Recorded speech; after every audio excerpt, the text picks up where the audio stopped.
Well, hello. Are we looking good? Are we looking not so good? How are we? Are we fine? Are we not so fine? I don't know. The voice is clear. The body is weak. The mind is strong. So I think we will try to get strong again and resume the awesomeness. Welcome back, everybody. As you can see, we had some very special day yesterday. Wings Flare came by and wanted to brawl it out. We clawed us a fine 3-3. Smashed the marathon also once, so that was rather fun. Otherwise, we had also a nice budget the brawl episode with Cavero Mind Bitten. Rather strong commander in my opinion. Cheats a lot, cheats very well. And we also played a little bit of Final Fantasy, so that was rather nice. Only thing is I disconnected by for unfortunate circumstance, so we will have to resume our draft. I'll give you all a little bit of insight, and then we go again, because it is still in the open if we want to play more Final Fantasy or play a little bit of budget the brawl. Zero budget brawl it is. So that's it. But yeah, let's go back. Start the recording. Welcome back, welcome back. Welcome back, everybody. We continue our limited madness. Final Fantasy draft. It is. Here is our draft deck for everyone who might have missed the stream yesterday. We drafted a rather interesting blue-red list so far. Had our first win already. First pick was Clive Rossfield, aka Wild Special Fierce. Banning your opponent out of the game is rather fun. We also picked up some rather nice towns. And a little bit of tempo. Especially the Quista Strip might come to our rescue sometime soon. Otherwise, I think we have a solid removal suite. We've got the Thunder Magic, the Suplex, Light of Judgment, got some counter spells in Syncopate and Cryptic Command. So counter draw will be in our future, hopefully. On Wings Flare's Council, I've cut one of our Dreams of Laguna, which I personally like a lot. And they are rather good with the Blazing Bomb. So not too sure about that. Could have also played the Kicker and Merchant so far, but I think we might not need him. Rare drafted also a little bit of Saz Castroy. Let Joko go, so that's something. But yeah, we were so heavy in red and blue that it did not really pan out. We could also play the Lock Call on the Splash. I'm personally inclined to splash our Bombus, otherwise I'm not so sure. Also got a Sephiroth's Intervention. But especially with the triple blue, I think blue-red is the way, and a little bit of splash, free splash with the towns, still rather solid. So everybody, let's resume, go into game number 2, and see how we will do. Will the victory be ours? Let's find out. So, game number 2, without audio as always. There it is. Okay, we are on the play. Got the Shantoto, got also Vial Smasher. Captain Landry Storm can fix us with making some treasures, so that's good. So I think we keep. Start with the Mountain and Pass. Might have to find the magic in one drop. I think Freya Crescent is rather good, but not the premier target. So I think I slow roll the Thunder Magic for something more impactful. Ooh, also the island, nice, nice. So our land drops are rather secure. Also, I've changed our avatar to Fleam. We are now a Fleam stream. Wahahaha.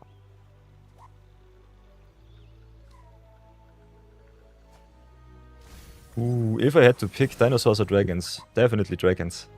They are like dinosaurs, but with wings. Welcome back, Lily. Welcome back. Yeah. Oh, they've made Seldinged. So, rather interesting to see what they drawn. What they would have drawn. I think we go for the island here. Keep the card advantage strong. Fix our mana. By the way, Lilith, what would be your pick? Dinosaurs or dragons? Let me know, let me know. So I think we'll start with making some treasures. Might be necessary. Dinosaurs, of course. Ooh. Dragons are made, glory to dinosaurs. Okay. I'll take that.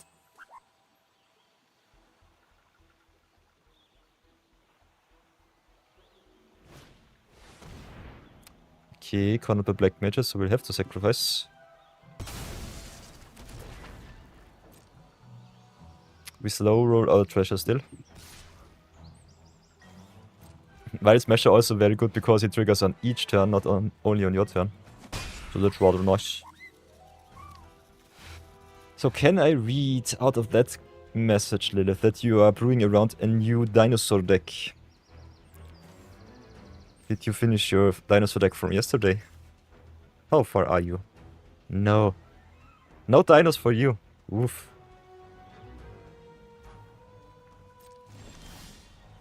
Okay, okay. We've got some options here. You made a dragon deck. And that's the reason why you think dragons suck. Ay.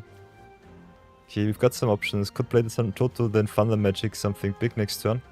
Could also just play the Wild Smasher first.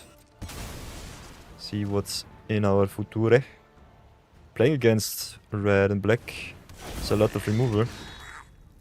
Could just get the tap land out of the way. Also Goku kind of fun.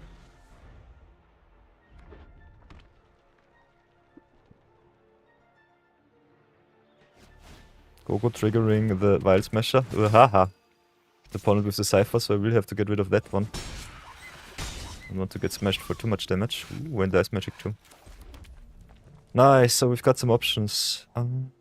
Don't think we have too much time. While the shields are down, I think we get rid of the Cypher here. Would have loved to copy it with the Gogo or... no, I cannot copy it with the Gogo, but I could have at least drawn some cards with the Shantoto. Could also try to slow roll it for one extra turn, but I think that might be a little bit too greedy. So let's go for the Thunder Magic first. Pay 4. Get rid of the Cypher. Deal it. Ah, okay. And the tiered magic does not combo with the Wild Smasher too much. Okay, keep that in mind. Oh, Lilith says she already has a glorious dinosaur deck. Does not have to brew around it anymore. That's nice. Opponent shows me all of their rares. Nice. The Cell, the Cypher, the Fusion. They have everything. Rather nice. So tiered spells do not work as intended. Or they do work as intended, and I'm just stupid though. So let's do it like this. Burn for free. Connect a little bit to the board. Pass for now.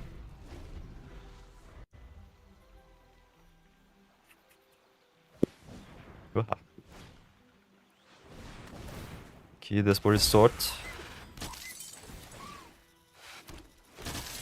Chop selects it up, copies it, gives it haste. Equipped creatures you control have haste, that sucks. Take a lot of damage here. Yeah, cannot do anything against that.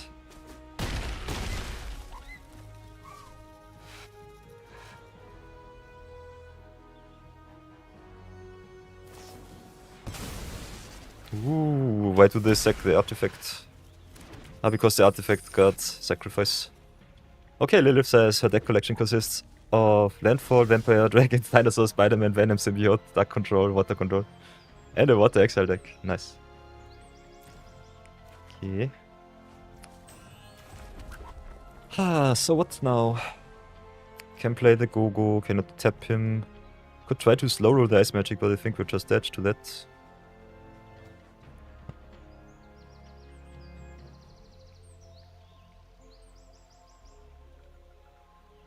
We could just let them shuffle. So let's play it like this. Berserker, the Furion. Could also get rid of the token here. But we cannot. I'm stupid. It costs 8 mana, that's way too much. Putting the Furion on the top of the library is also something that we could do. Furion is so good. Furion is so good.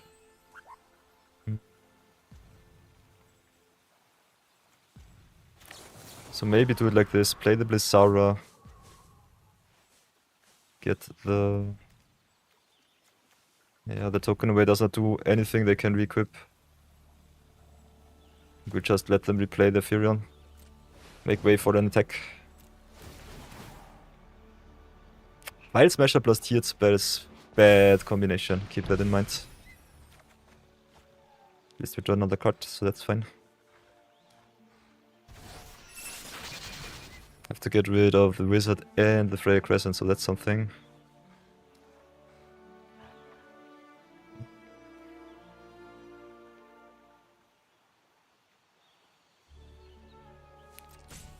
So what do we do? Could definitely attack for 4, could also attack for 2 and 2. Don't want to be dead on the crackbacks, I think I will play like this. They jump, that is fine. Ooh.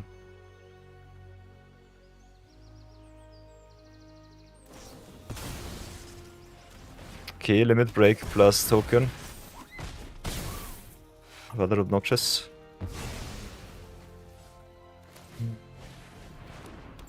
Can play the Pixie here and pass. I was so close to dodge.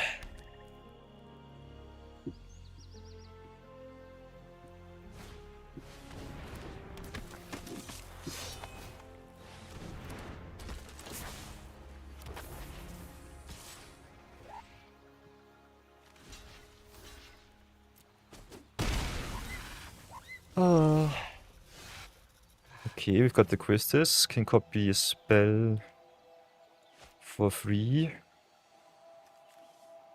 Could go for the Thunder Magic. Does not do too much. Else could be pick. Could go for the corner by Black Mages, but they have a token, so it doesn't really matter.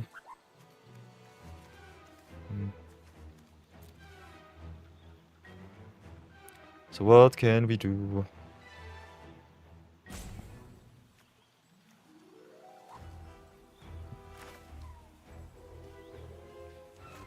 Unfortunate thing is we don't have any blocks for the Warrior Sword here. That sucks. Could attack with the Pixie, see what's on top. Maybe mill something good. Wyvern would have been so good one turn before.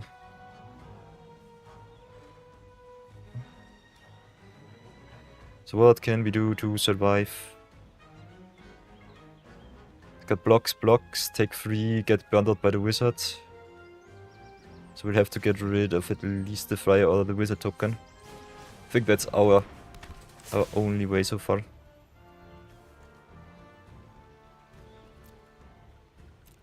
I'm so stupid, we could have won with the Vincent's limit break. I'm so stupid, punts.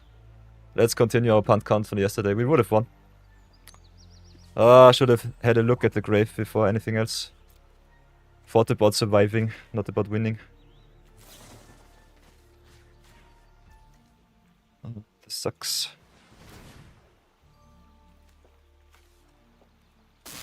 Whoopsie daisy. Oh, this sucks so bad. We would have won with the limit break. Card that wrecked me. Instead they win now.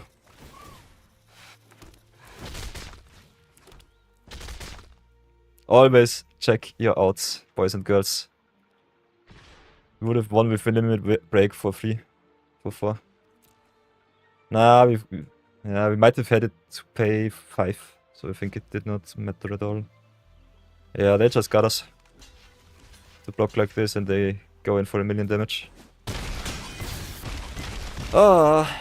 I still consider it a punt. Did not think about the limit break here. But let's take the loss and go again. A little bit under the weather today. So I hope that gets... that will be gone rather soon.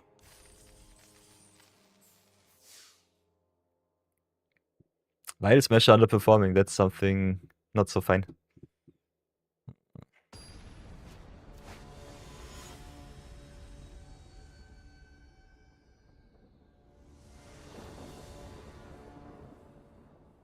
Okay, the hand looks at least fine. Syncopate on the play is rather nice. Although I would love to curve out.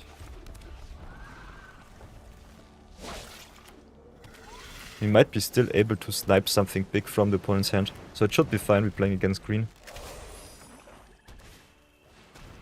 Of course they have the hack dice. Do we need double red? I don't think so. I think we just drop the mountain here.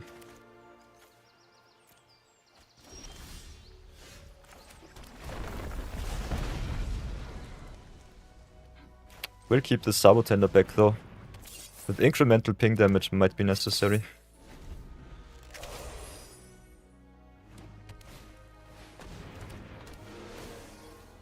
Okay, there's parts before the opponente. Can either bounce or play the pixie.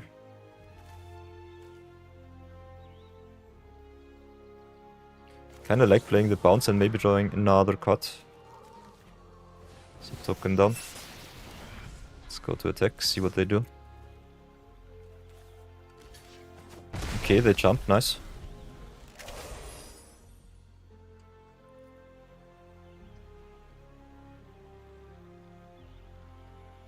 I think Ice Magic a lot better than normal because of the many job select cards there.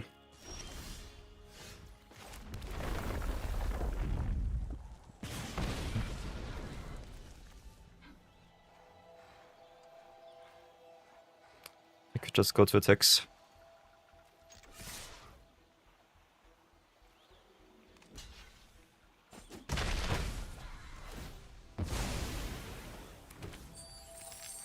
Could play the pixie and re-equip. Not having the maximum amount for syncopate might be a mistake, but I think pixie plus Fuse Knives should be rather nice too. Them getting the treasure is really bad for us.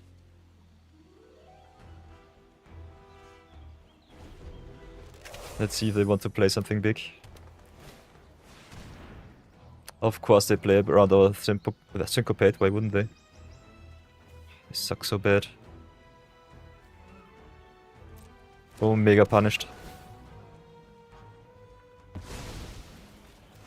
Yeah, but they knew about it just because of our spell. So that sucks.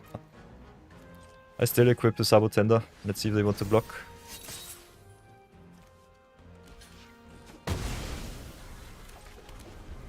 This sucks really bad.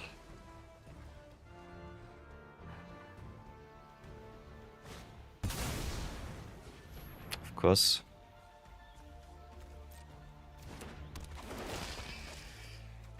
Yeah, let's cut the syncopate here. Oh, this sucks so bad. The Ice Magic getting the back all of the ATBs is not really good. So whatever will we do?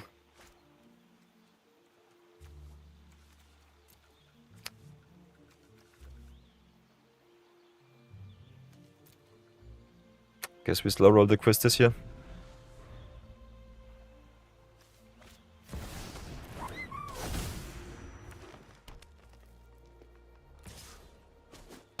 I think we're just dead.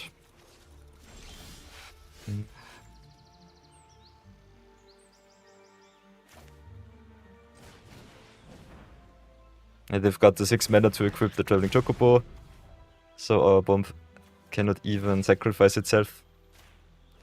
Get rid of that stupid card.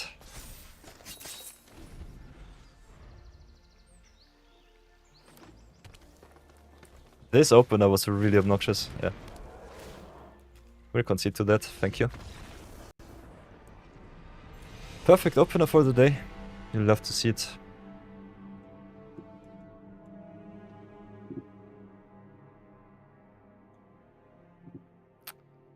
Aye aye.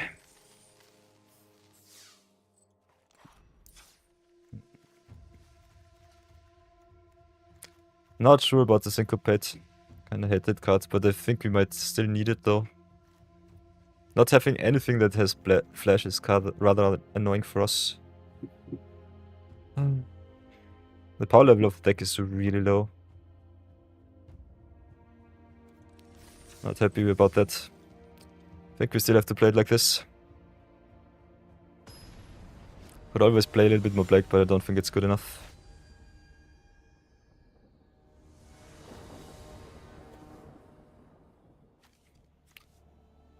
course, mono red for an only black swamp. I'm not sure why we play the swamp even. That's rather strange. I think auto lands did get me in again. Let's mulligan here. Guess we'll put the Go-Go back. Could also just put one land back.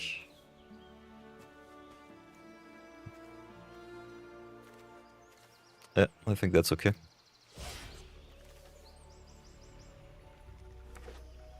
Want to curve out at least.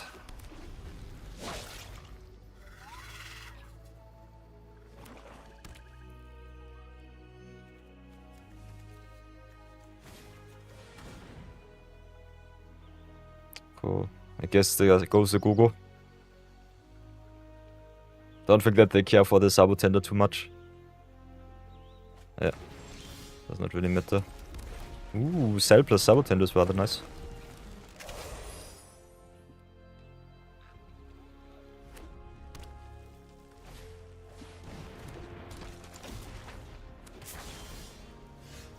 So, drop the island, ping, drop the cell, ping again.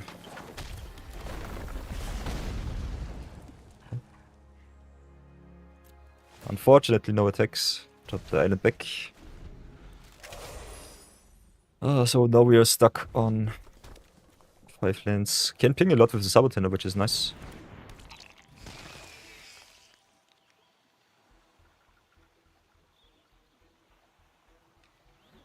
Also got a rather good block for the Ahriman.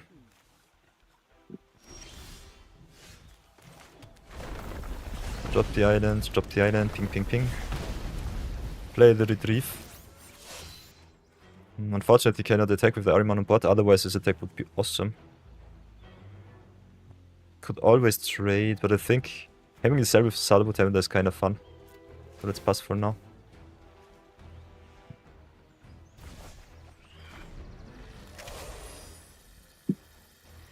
Removal spell next turn would be nice. Otherwise we can always just play a big retrieve the Esper, so that's good. Opponent corners us.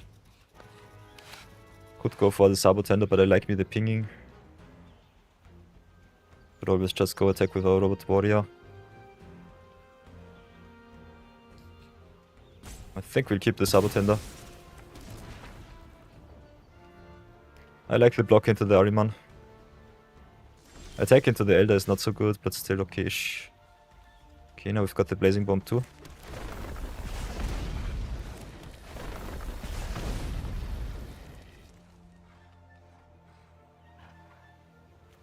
So I think we'll start with the bomb here. Pass for now. Get the island back. Ping, ping, ping. Maybe grow the bomb next turn so that we can get rid of the Ahriman. That would be nice. I think otherwise the opponent doesn't have too much pressure on the board right now.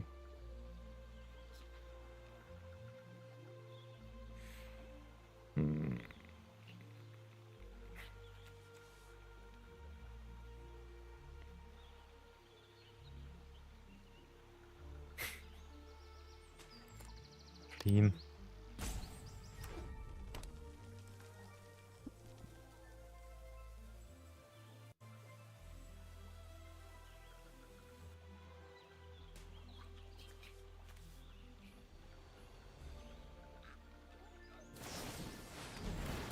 Okay, now they get rid of the cell. Still not hitting us, interesting. So let's play Retrieve the Esper, grow the bomb. And smack down the Ahriman. Pass for now.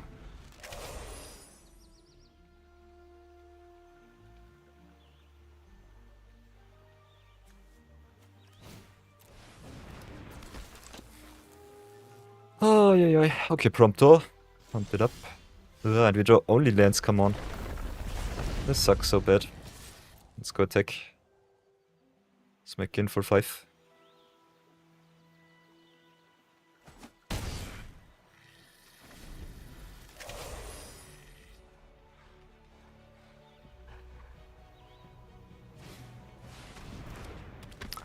course.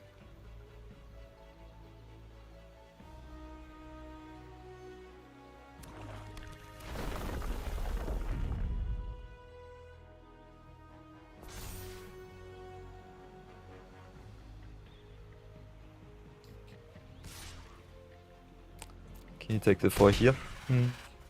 Need some removal for the Gladiolus. Otherwise I think we're just screwed. Katana is good. Katana is really good for us. Gives a boost by 2 so the Robot Warrior gets through. They also have to block with either the Elder or some tokens or something. They can double block, but they will get rid of the Gladiolus, so that's fine. So let's go attack with the big boy. Getting rid of the Gladiolus is definitely worth it. Gladly take the trade here. Don't want him to get any more trample value. We are still rather far behind. That mulligan really hurt us. And only drawing so many lands. Really are the landlords. Ooh. Pixie is nice. Especially with the equip of the Samurai Katana giving it haste. Like me the Thieves' Knives too. So I think we'll keep that up.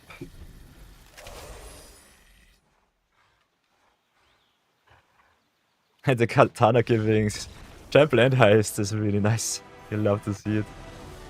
So at least we've got the second win out of the draft so far. I would love me winning record, but I'm not so sure about that. So the first 8 of the day will be playing rather soon. So I think we'll go for a short little starting break and then continue our draft. So see you in 3 minutes.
Haha, so we are back.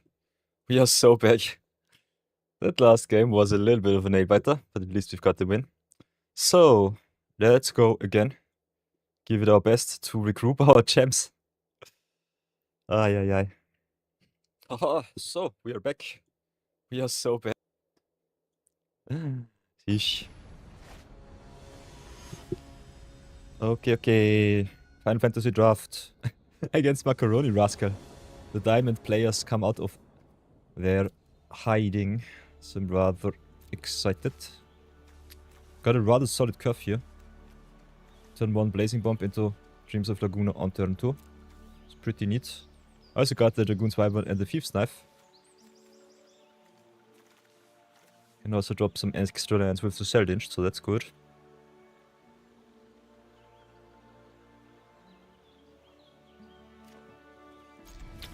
So keep this hand and play for our lands. Okay, nice. I think getting the taplins out of the way is still worth it. So let's stop the mountain pass for now. See what they do. Then I guess we draw another card end of turn with Dreams of Laguna.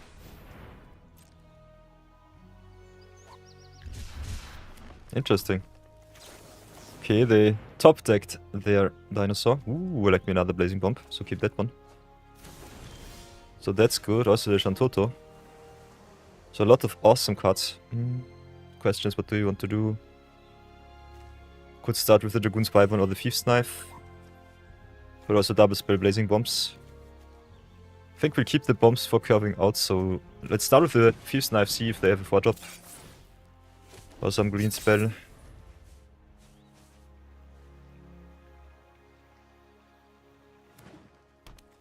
Could have also gone for the Shantoto first, but I like me the option of drawing another card with the Thief's Knife.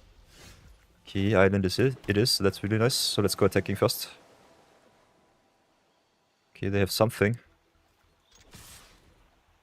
What will it be? For 2 mana and any color. Okay, they let us draw. Okay, that's fine. I think we'll start with the Shantoto now. Shantoto into Blazing Bomb. Maybe draw another land, play Blazing Bomb. The Dreams of Laguna might be rather awesome.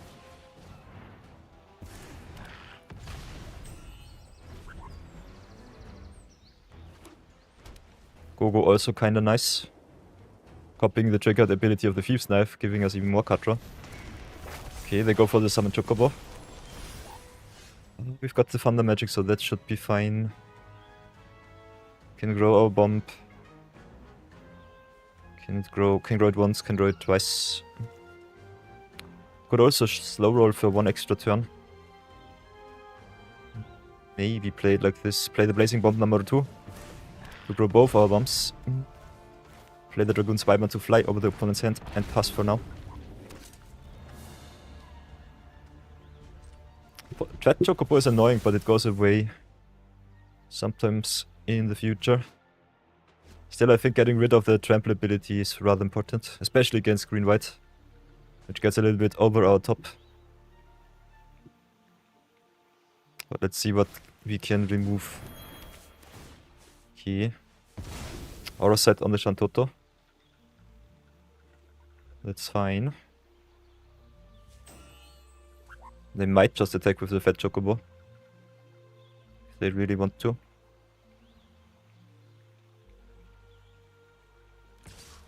Okay, they go instead for the small Chocobo. We'll take the 2. That's fine. Let's see what they can play. Okay, nothing so far. I might still try to get rid of the Fat Chocobo right now. Would open a really awesome attack here. Also grows our bombs. Let's see what they have. Do they have a combat trick?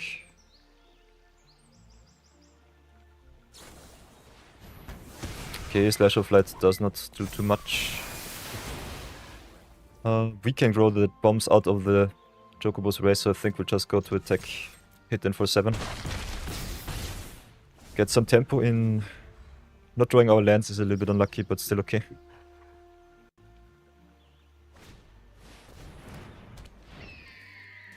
Ugh. Okay, now I definitely want my land drop from the top. Sheesh. They draw so many cards with the Choco. Please land, please, please, please, please, please.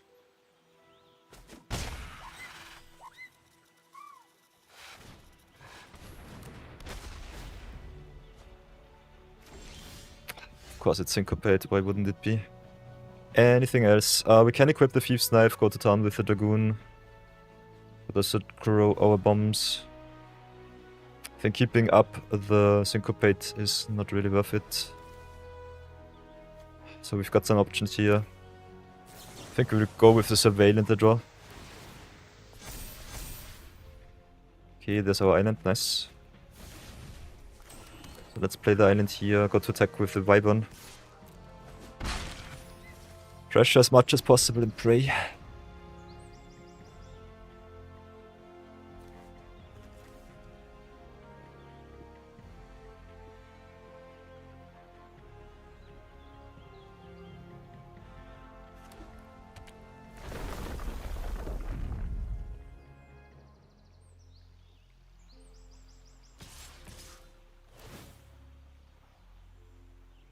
They have so much card selection with the Choco. It really sucks. Choco is so good. Yeah, we'll definitely have to jump block now. Could also block with one of the bombs, but I like the tempo. So I think I'll keep them back for one extra turn. Can also grow them with the Light of Judgment out of the reach of the water.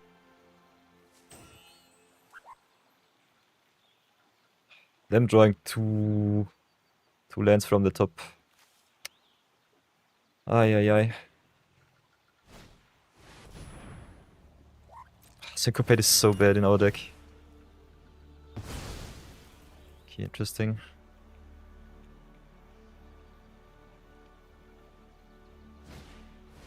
Okay, Gobu Gardener does a little bit, not too much.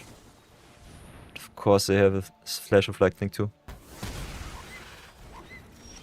Okay, so what now? Definitely have to get rid of the Choco here, as long as they are tapped down. I think we can still try to raise them, so we will go for the Blazing Bomb attack, see what they do. If they jump, I'm happy. That should be okay. Of course they have another Choco, come on. Syncopate rather dead in our deck. This sucks so bad. Still, we could equip the bomb. Try to burn the Choco out of the game. I'm so sad. Yeah. Syncopate sucks. I hate that card. So what now? Definitely have to get rid of the Choco. Can still play the Cell, so it should be fine. Got some blocks for the Garnet. So let's equip for 4.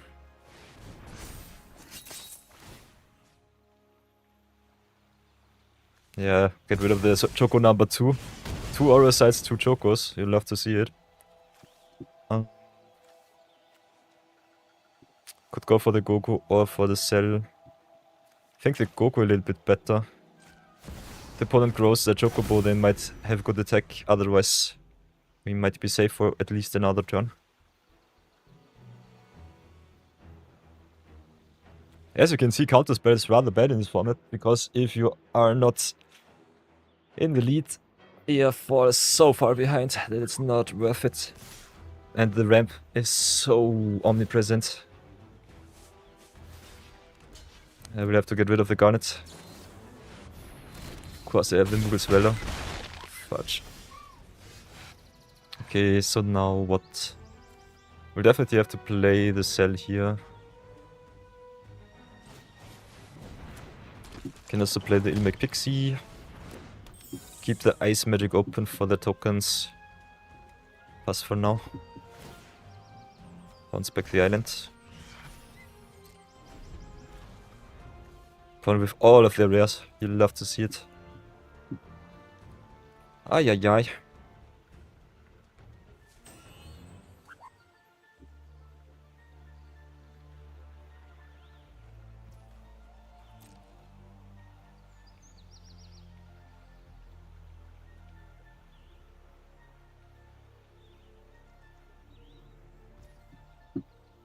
Okay, our turn. I think I slow roll the ice magic here. Copy target, activated a triggered ability. This is a mode, so I think it doesn't do anything. Could copy the landfall trigger with the cell, but that's that.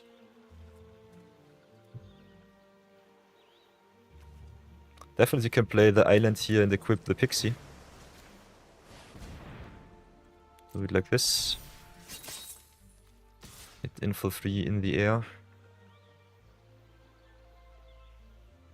Still need all of our blocks. So what do we need? Either the land for the suplex, or some spell to keep us back in the game. So let's do it like this, surveil. I think we'll keep the mountain. Can drop another land with the cell, so it should be fine. So let's play it like this, suplex it up.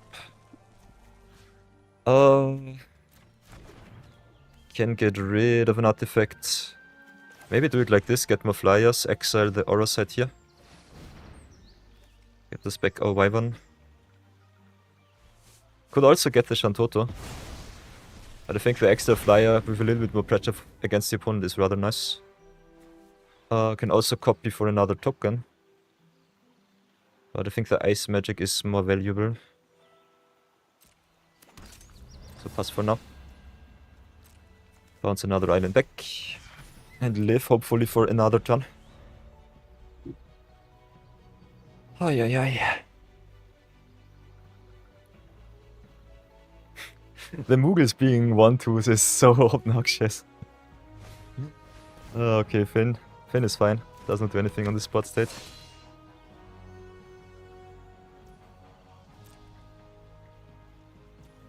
Okay, okay.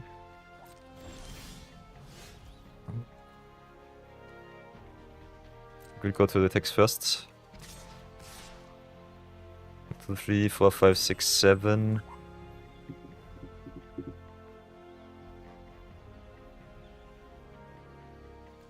I think we cannot attack with the Dragoon's Wyvern here. Would love me the 1-turn clock though. But if we don't do any action, I think we're just dead on board.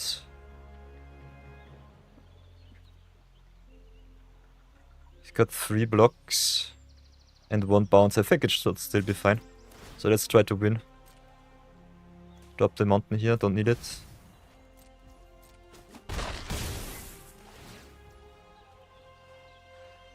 Then I think we'll copy once or twice. I think copy once should be okay.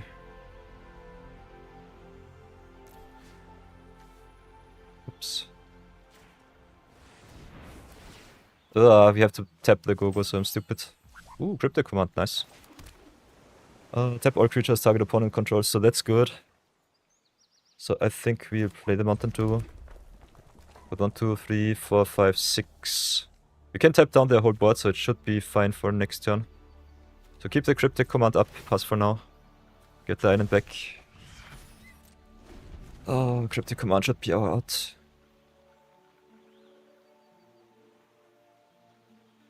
Not sure what they play in blue. Might be just for the Choco. Okay, counter draw.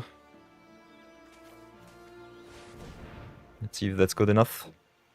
If I have the counter spell in hand, I'm so sad. This would be stupid. Okay, nice. Cryptic command gets the job done. 3 and 3, 3 and 2.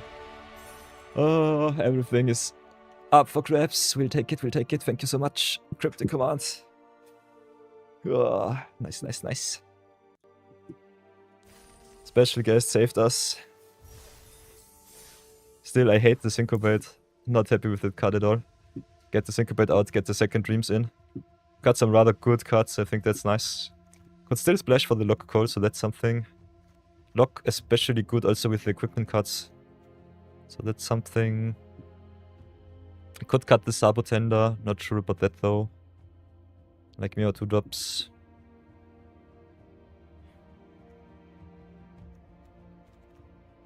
The swamp is a little bit awkward. Would love to get the swamp out for another island. Or get the lock call or the Safe Loss intervention in.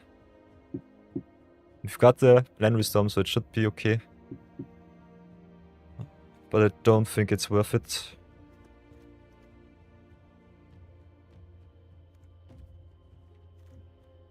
I think getting more black into our deck makes our Cryptic Command so much worse. So let's go like this, try it again. Don't like me the single swamp here. Wrecking our mana base.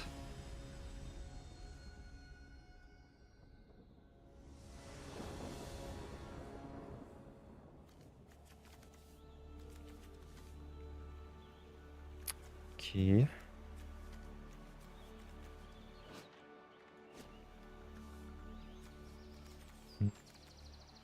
We are on the draw.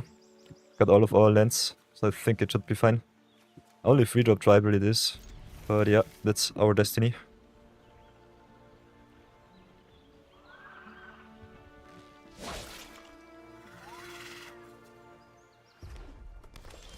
Okay, drop the mountain pass. Okay, playing against red-white. Haha. And with Prompto on the play. Sheesh. The soy boy. Ah, getting us once again.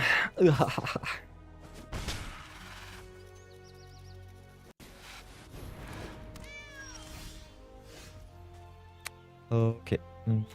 Got the island. Ooh, and also the Wild Smasher. Nice, nice. So, I think we'll drop the Go-Go first. As for now.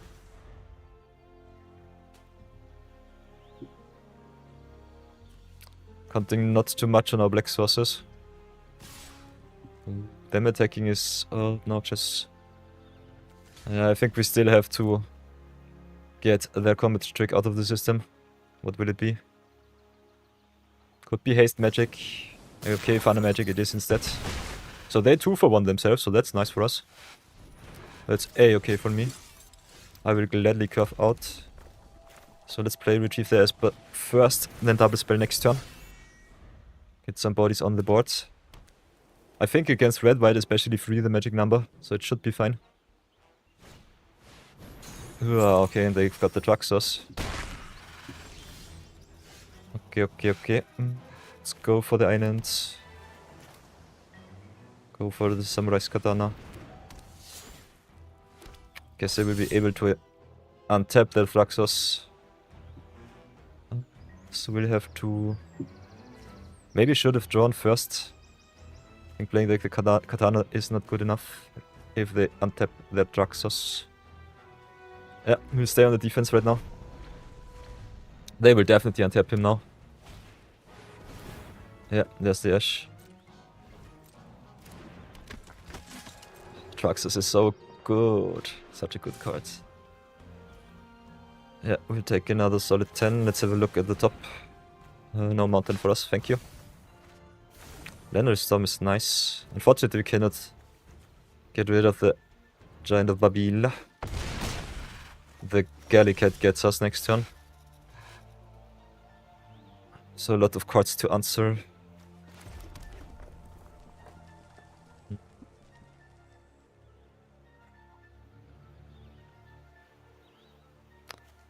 Can play the Van for another block.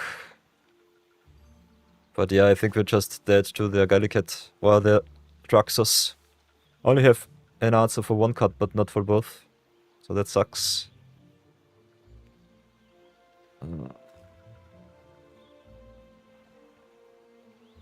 Yeah, let's pass for now, see what they do.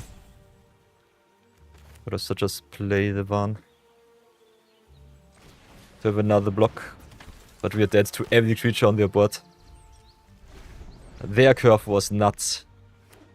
Turn to Prompto, into Gallicate, Magic Infantry. Yeah, they can play the effect of the infantry. Get the artifact in, but Traxos only triggers on cast, so that's that. So they will attack. Uhaha. And Ash gets them another artifact from deck. Yeah, them curving out with the Giant of Babil is rather obnoxious for us. Rather unbeatable. We'll have to bounce the cat. Got no hard answer for it. Can block down the Ash, so that's okay.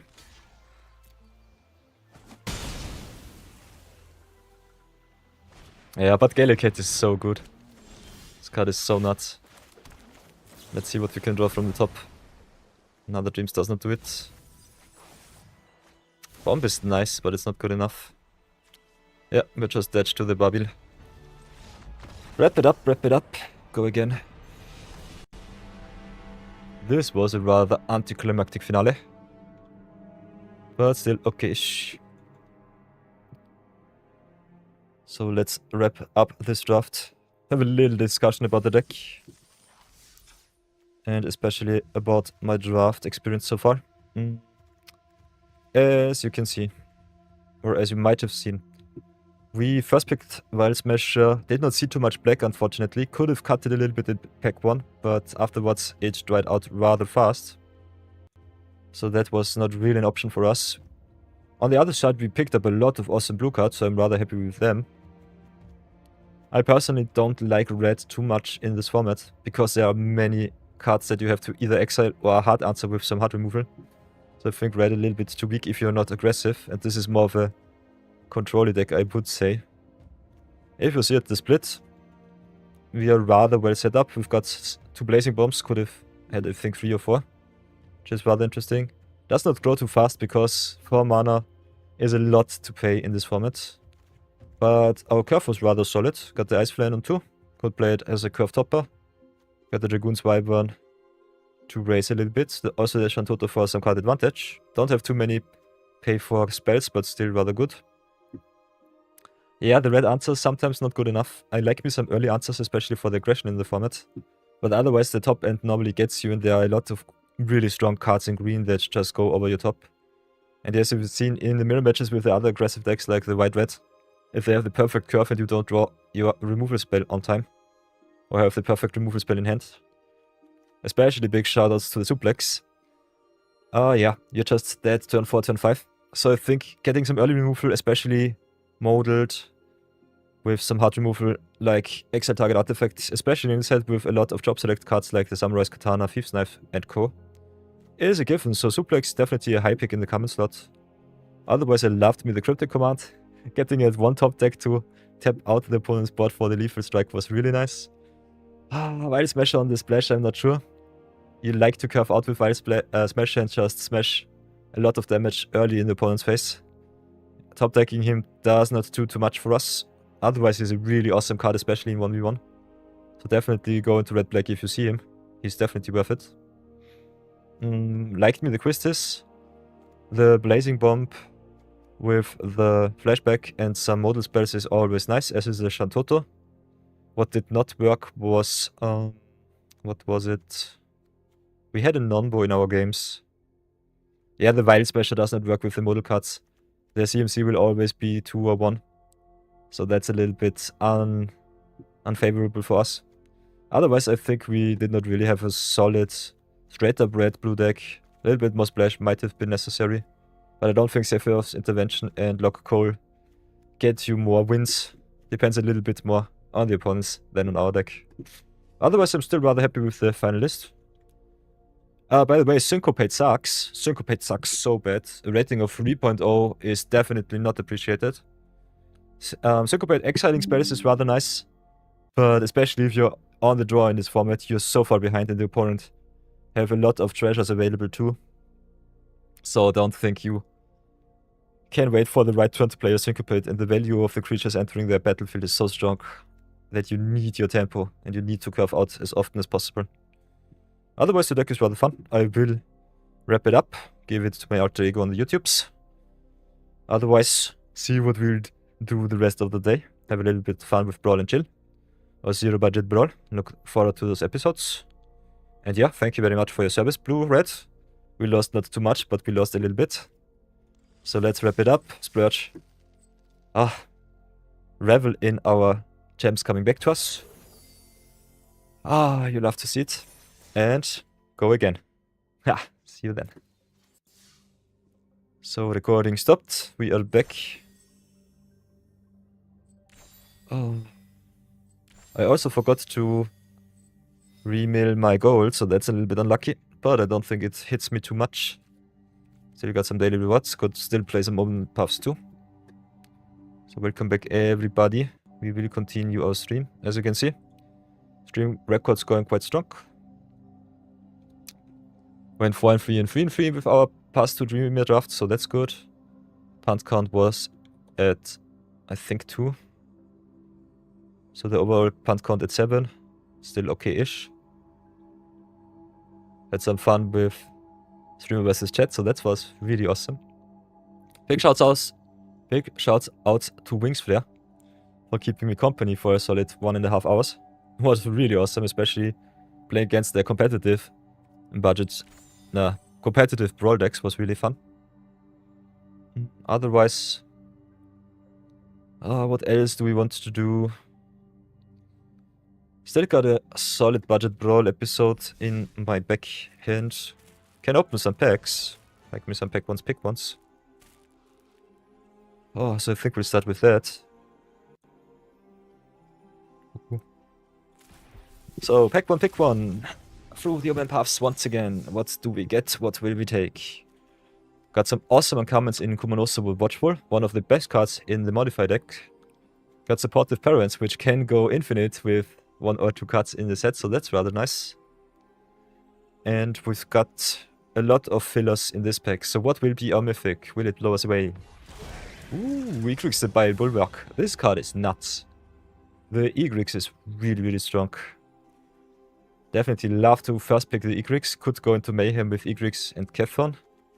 Egrix not so good in the Mayhem deck per se, but still a rather solid card. Also in the Villains deck. And a strong card just because it cheats all of your deck into play. I think I will take the flex pick here, go with the Egrix and the Kumanoso on 1 and 2. And then take as third pick the supportive parents. Do you agree? Let me know in the comments. Otherwise, we will open another pack.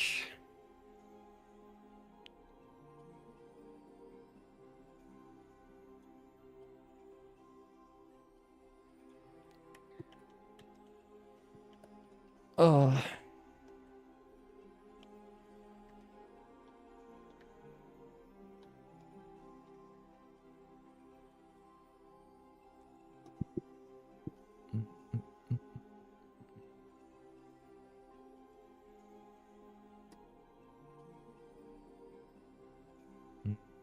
I like me the Egrix. Now we can play a little bit of mono black Egrix if we really want to. We don't have too much combo, but we can still just play a value pile with some life game packed into it to cheat out a little bit more of our deck, so that's rather nice.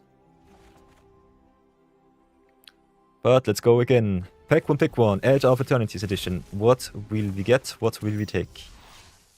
Ooh, at least we've got a rare wild card, so that's rather nice. What do we have here? We've got the Manon in the uncommon slot, which is awesome for the blue-red artifact decks. But also the Orbital Plunge in the common slot, and the Embrace Oblivion in black.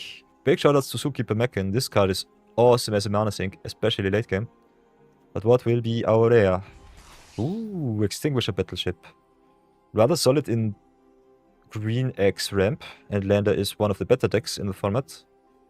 So I think my first pick will still be the Extinguisher Battleship. I like sweeping the board and getting rid of the opponent's permanents. But I could also see the first pick in the Orbital Plunge or the Manon Uthros Exile. What would be your first pick? Let me know in the comments.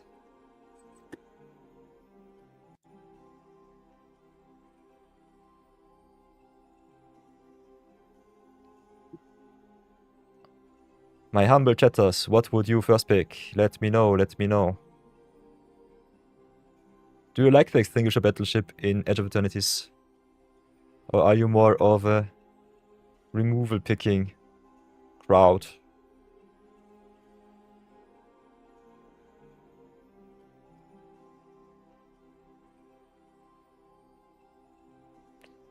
Let me know, let me know.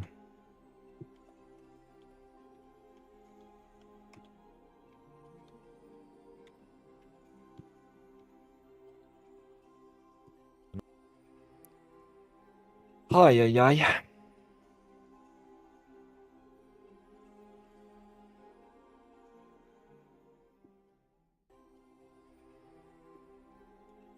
Kinda like the Extinguisher battleship.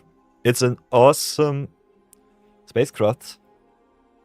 8 mana 10/10 with station 5 late game is really good, especially if you sweep up the board and then just go to town with the flyer. Especially when the opponent does not have too much interaction left in their hand. Otherwise, I think the Orbital Plunge giving you a lander token rather nice. Manon also really solid if you can curve out and just go to town with the big flyers. Or pumping your creatures, that's really awesome. So I love to see that.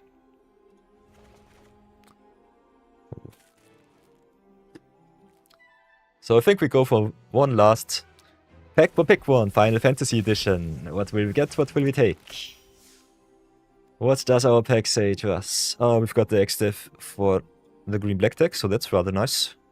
Growing with the creatures and permanents in your graveyard is really strong.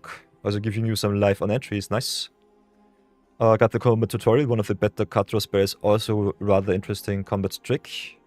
Got the Light of Judgment for the removal, the Black Mage's Rod to temper the opponent. And what will be our rare? Ooh, Noctis, Prince of Lucis. Artifacts not so well represented. You've got this solid amount of job select cards, but otherwise I think Noctis is a little bit underpowered. Also 3 colors, a little bit tough to enable sometimes. So I think my personal first pick would be, I would try out the Noctis at least, maybe splash him into some green X deck. Otherwise, my normal first pick would be X-Dev over the Light of Judgment and the combat tutorial. What do you think about this pack? Let me know in the comments.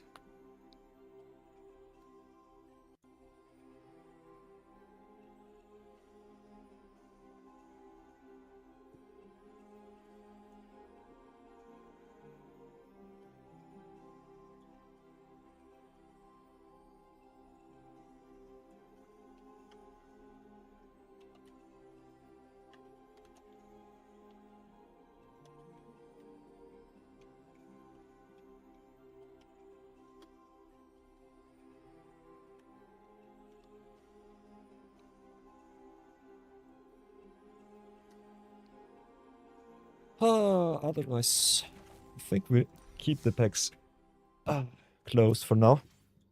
Maybe go for another zero budget brawl. Have a little bit of fun. Kinda tired today, so I think chilling might be the best thing to do for now. And I've got a rather solid one for you, so that should be nice. So guys and girls, it is time for another edition of Budget the Brawl. We are still scramming our way through the Omen Paths, so that's rather nice. Had some awesome time with Caveira yesterday. So now it is time to delete another deck. As you can see, all of our standard the Brawl lists will slowly but surely decay. So let's salute Ral, maybe play with him again in the future, but for now, be gone. And make way for another awesome brewing session. As you can see, we also play a little bit of Limited Madness. Punted a little bit, but still got the 3-3, so that's rather nice. No winning records.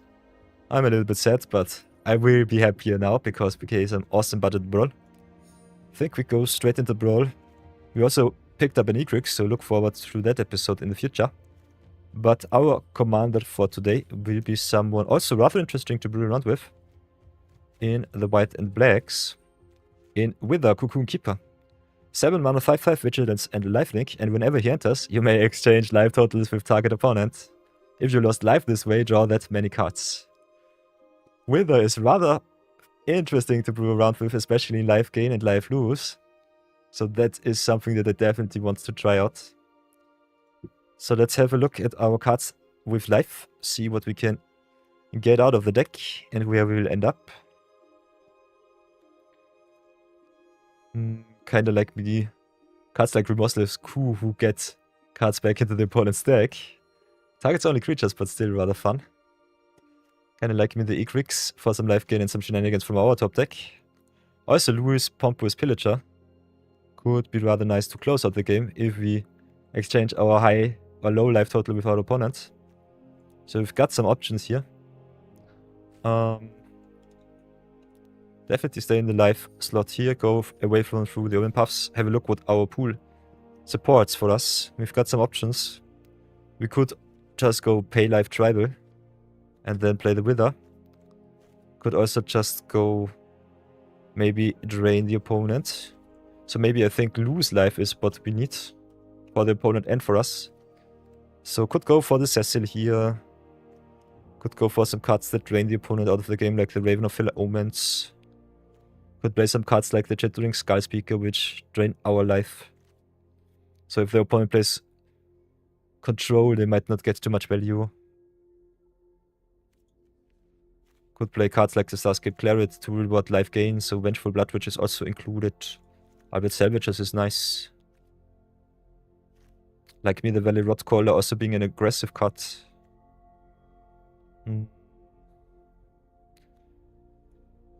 Not sure about the Cane. Like me, the Marauding Blight Priest. Draining the opponent when we gain life is nice. Like me, the card draw of the Phyrexian Arena. Could also play the Ninja Blades to drain the opponent a little bit. Could play some Sacrifice Sub-Theme to manipulate the life tot a little more with the popular Egotist. Like me, Stinging Cave Crawler drawing us cards. Suzerain Wildborn draining even more. Withering Torment costs us life. Elegy Acolyte is nice. Like me, also the Battle Cruiser if we want to play some discard. Otherwise a little bit expensive, but still okay. Could also play Pectoral Darrow if we play enough artifacts. Like me, the Obnixilis. Like me, also the Marlborough searching us for some swamps. I think we have what's it called? Temple. Not Temple, Shrine. We've got the white black dual land. What's it called? Should be Shockland. Godless Shrine. We've got the Godless Shrine in our land slot, so that's rather nice. Can search that up with the Marlborough. Can definitely play the Golden Sidekick to go even more aggressive. We'll play the Servant Dam, I guess. Could also play a little bit of Sahur, giving us more tokens. If we get some free sacrifice outlets in the deck, it might be nice. Like me the Lender, like me the Fiendish Panda for some life gain shenanigans. Radical Salad is awesome. Squall Seed Mercenary also good. Like me the Baron Greywater. Could play some token shenanigans too. So I think we're rather well set up here.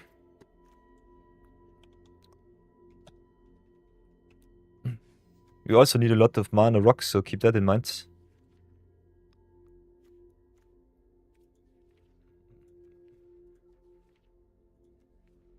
Got the Raska, got the Massacre Worm.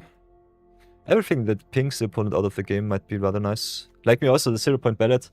Paying X, roughing the opponent's board, yoinking their cards and then playing Wither. Regaining maybe some life. So that's good. Then we have the gain life cards. There are a lot of those too. So I think we play the life gain sub-theme with the Hallowed Priest, the Johnny's Bridemate. Could go even a little bit wide with the Clayfight Bricks. Like me, Passion Orator. Sanctifier Vanguard is good too.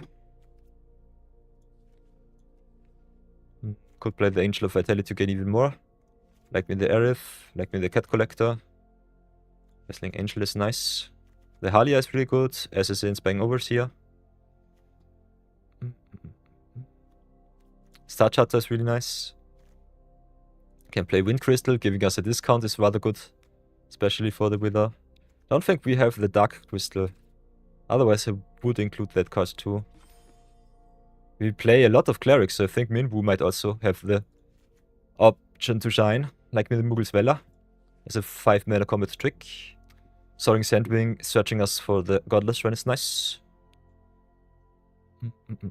We still need some free sacrifice outlets, like the Lonely End. So that's good for removal. Gravliner giving us Death Touch Lifelink is good. Can play the Arch Enemy's Charm, I think it's fine. I think we are nearly set. So what else do we want to include? Still need a lot of mana ramp. Let's have a look what we can add here. Don't think we played too many Angels. Only a little bit of those. Still need some ramp, so I think the other side is good. The Dodge Dark One encampment for the land slot. Bit the Triumph maybe for some removal. We need a lot of removal too. Also costs us life, is nice. Like with the Terminus, feed the cycle is good.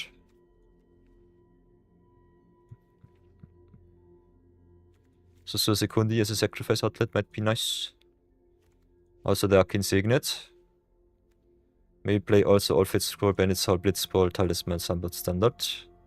Can put in the Raceway and the Arcway. Fix our mana a little bit. Edgewall in is okay. Night Market is fine. Withar being a human villain, not so good with the Swarm yet, but I think the starting town, especially paying some life, might be good. So that's rather nice. So let's have a look at our destruction effects so far. I think we don't play too many sweepers. Might still have to put them into. We need some more answers for cards that stay on the battlefield, so get lost might be an auto-include. I personally like also the requisition rate being very versatile.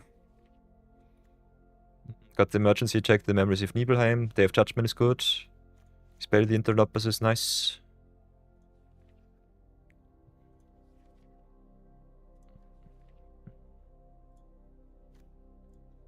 Then we also got our big shout-outs to the Exile-based removal in the Sunfall, which is really good. Could also play Withar. I think we have a lot of legends in the deck. Drawing us some cards.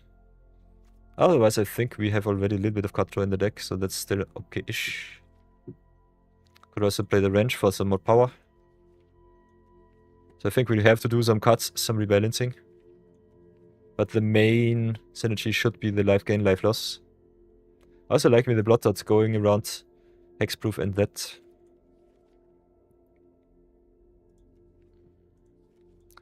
You might also have to play the... where is it? In black. The Nowhere to Run. Hexproof is kinda annoying. And also really good against indestructible creatures. So that's something.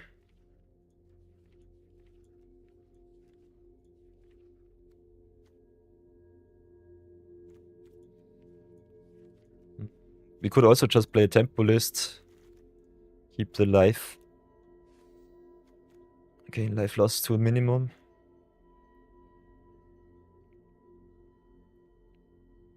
I think this is the minimum of removal that we have to play, so that's something. Don't think we play too much sacrifice. So being a free sacrifice outlet still rather nice. Also giving us a little bit of tempo. Could just cut some of the less impactful cards like the Chittering Skull Speaker. Vanguard might also be a little bit strange.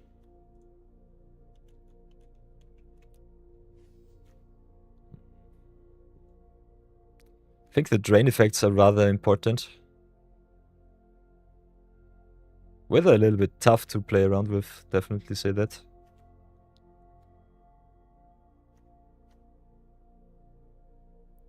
But we don't really have to play him if he wants to stay a little bit down to earth. He could cut the life gain.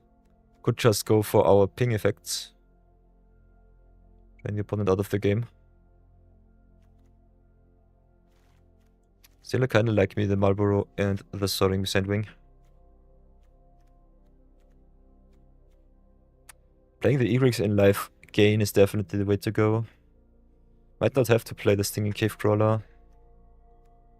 Could still also drop the Blight Priest. I still find it's kinda okay.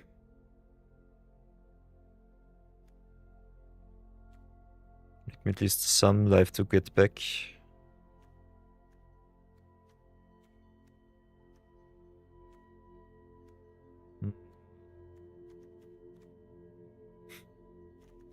Brewing around with this commander is not too easy. Normally you just want to pay all of your life, ramp him out, change the life totals with your opponent and just ping him for the last points of life. So I think he may not be a straight up life gain commander. Could also just give the opponent a lot of life and then just switch your life points.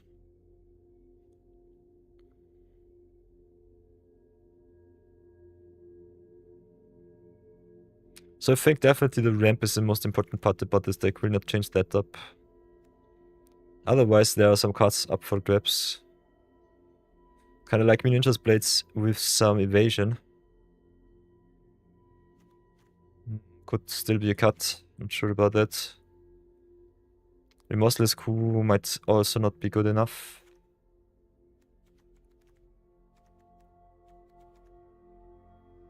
Maybe get rid of the bricks. Maybe cut the Wind Crystal still. Like me the Mughal Weller though, so that's good. We'll try that card out.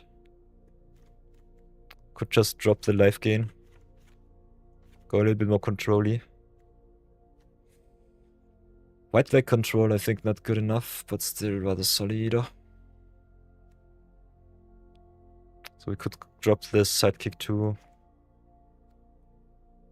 Maybe drop the Saur. Like me the Luis.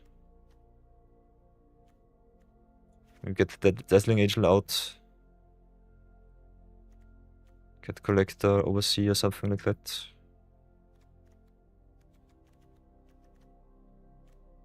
Maybe put in a little bit more ramp and a little bit more power.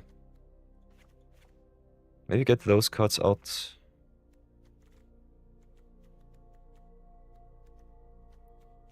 I think the Grey Water is also a little bit strange.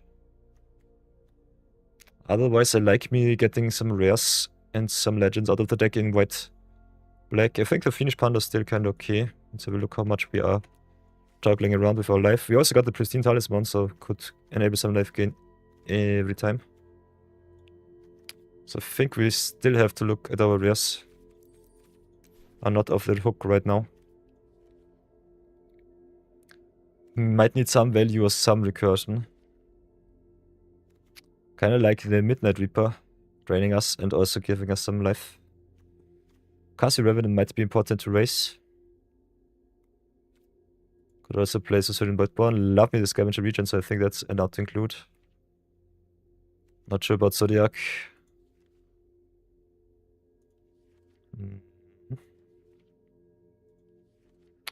Love me Simulacrum and the Dissection Tools. Love me also the Anti-Causal Vestige, so that's something. Also could be rather fun to exchange the life total with the Endstone.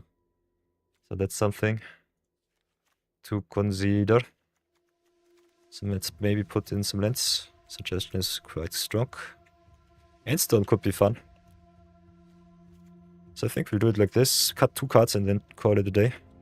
I think playing a straight up life gain theme might not be the way to play with Withar. Don't want to gain too much life, but something to get you back in the game if you need to. So maybe cut the Caller, maybe cut the Raven. But I like me the incidental ping with the Raven. And we got a lot of targeted effects, so it should be still fine. Got the Lander to get some life back. Egrix gets better in life gain, so that's also something. Otherwise, Star Chatter will always draw even if you lose some life for the opponent. Got a lot of cards to get back with the Squall. Also giving us double strike for our creatures is rather nice.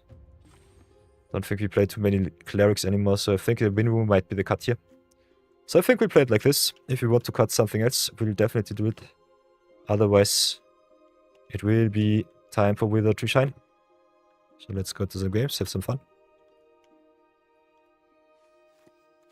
Oh.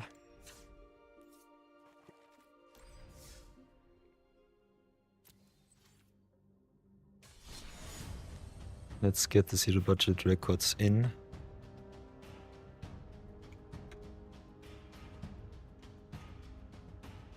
We set the punt count, very important.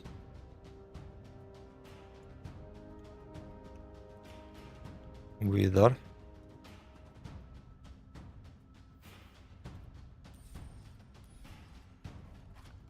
What's he called? Cocoon Keeper.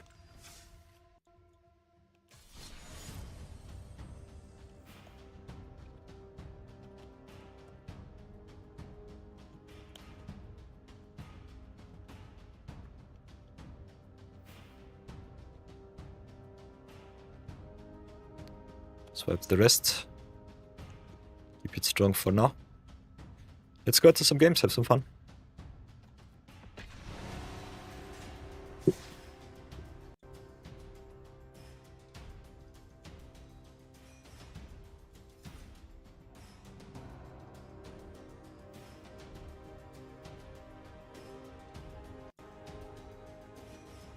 Still have a little bit time before the next ad break.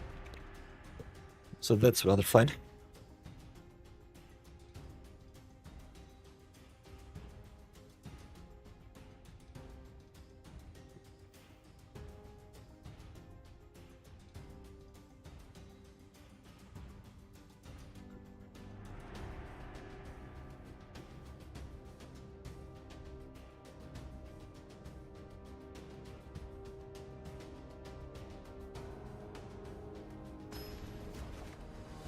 Okay. Game number 1. Against Kalusa. Carlos with Tati over Benfic Druid. Might be an interesting game. Our hand is rather slow. I think I want to mulligan here. Still, we've got some removal for the Tatioba. 3-drop tribal it is, with a little bit of planeswalker action. So let's see how far we come. Okay, and the opponent starts to fetch it up right from the gates. Ooh, we've got the nowhere to run, nice.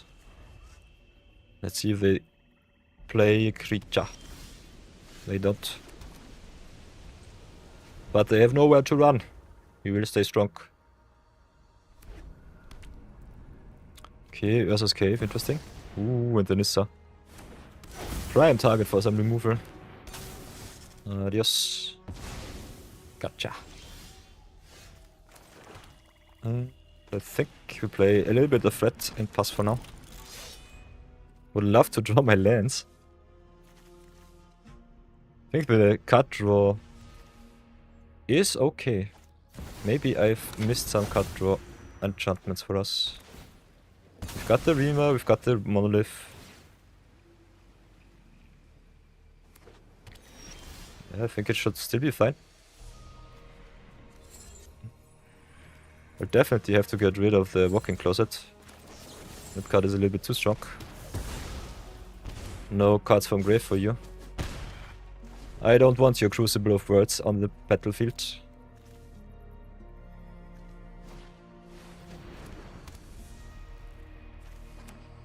They draw the lands like champions. Did not even have to ramp. Ugh.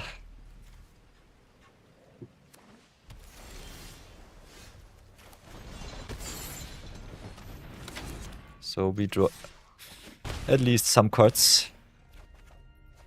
Still no lands, yikes. Of course they draw the Roman Excavator.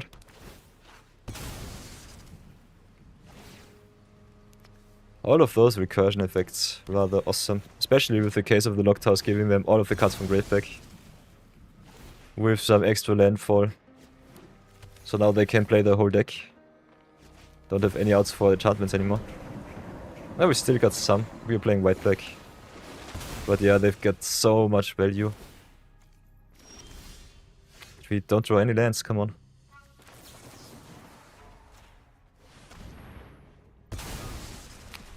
Excavator bad, doesn't really matter too much. We still not draw all hand. Oh, this sucks so bad.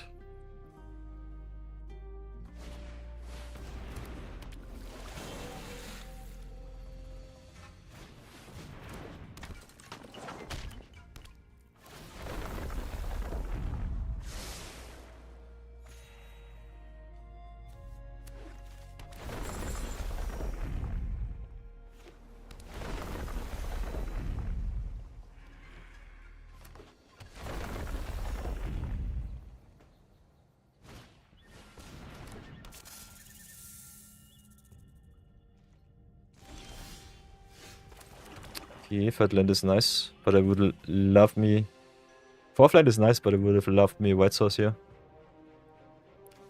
We're so far behind.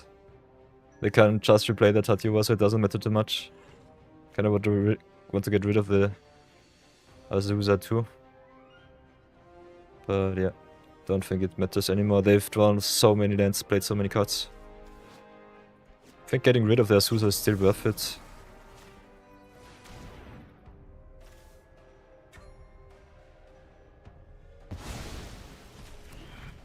Because they draw with Tatioba, drop all of their lands, draw even more.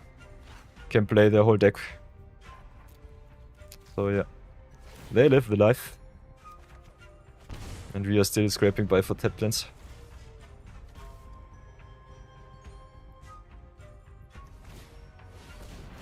Okay, I will concede. I might have to concede against the Scoot Swarm. Depends on how many lands they drop.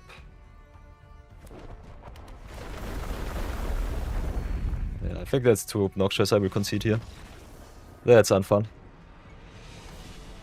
No, that was obnoxious. Not drawing a land for 1 million turns really sucked. And otherwise this hand still was rather weak. So let's go again.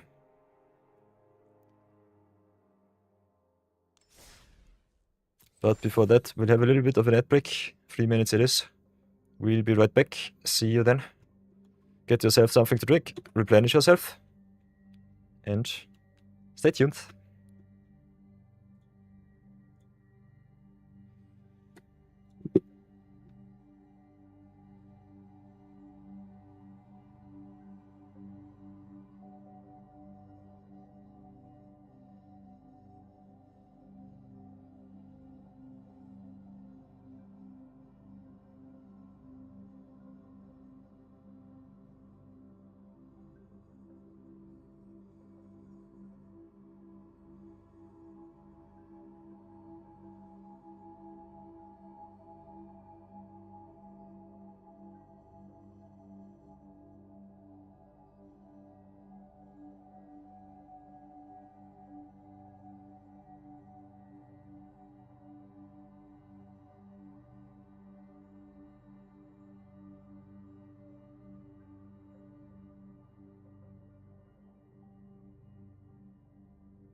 Welcome everybody.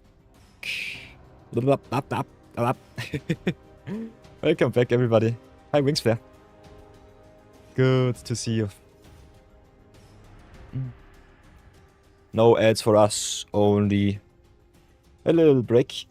Free worlds begun. You'll have to see it. How do you do, Wings Bear? Thanks again for yesterday. Was a lot of fun grinding it out with you. The draft went 3-3. Here's our last minute limited madness. We clawed ourselves back from the ground. 3-3 is still okay. This is a solid record for the deck. Red and blue a little bit tough to play. Okay, we play against Hilda tapped tribal. On the draw we are. We were a rather solid opener. I think we'll keep it.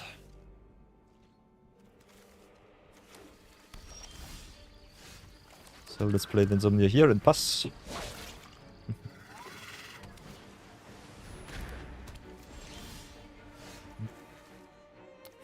Could snipe the Guardian Idol. Kinda like that.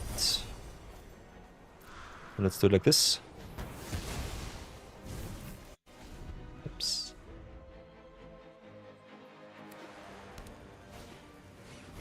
Okay. Lauren with low target is nice. But then tribal it is for us. Let's play the Starscape Cleric. Station up a little bit. See if this deck works how I want it to be working. Not sure now. We're playing a little bit of Withar Cocoon Keeper.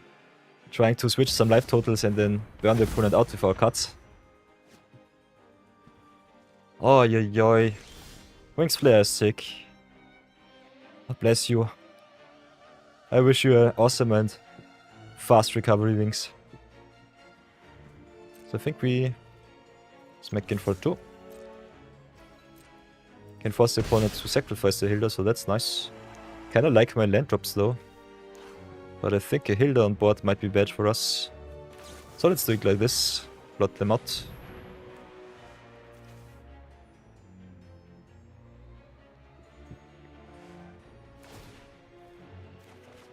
Ooh, there's our planes. Nice, nice. So we can still play our land drop, thank you very much.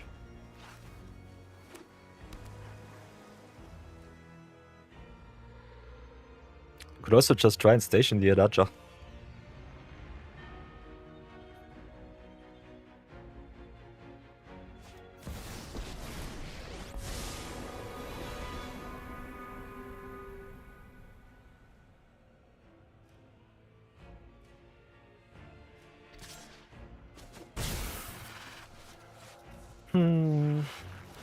Hey, okay, nice.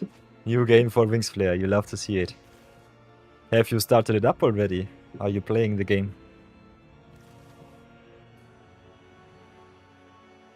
I've heard it sold a lot of copies, so that's rather awesome.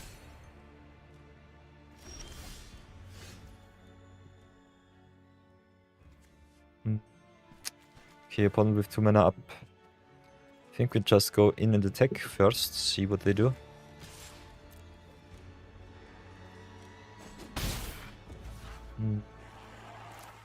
Can go Swamp into Blitzball, into Double Spell if we really want to. Would love to get rid of the Teferi though. Could have tapped the Adacha too, I'm stupid. So that's something. So let's see what they counter, if they counter. They playing blue, so I think they will. Okay, instead they draw.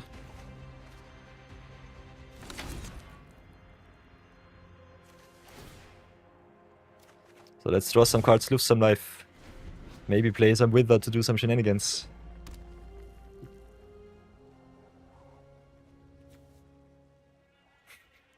Seven mana, 5/5. Not sure how competitive this card is. Ooh. It only costs 5 euros. That's nice.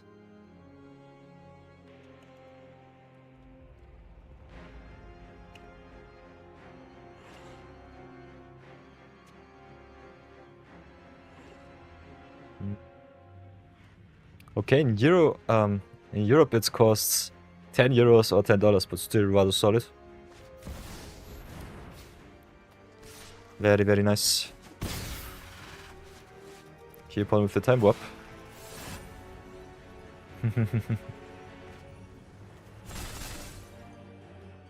But I'm watching the Steam prices, so I'm not sure what other platforms do charge. Okay, there's the Hilda with the Wombo combo of the Teferi.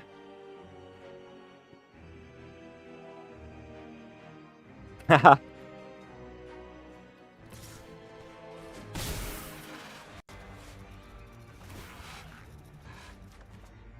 Brazilian Real. Nice. Yeah, Brazil is awesome.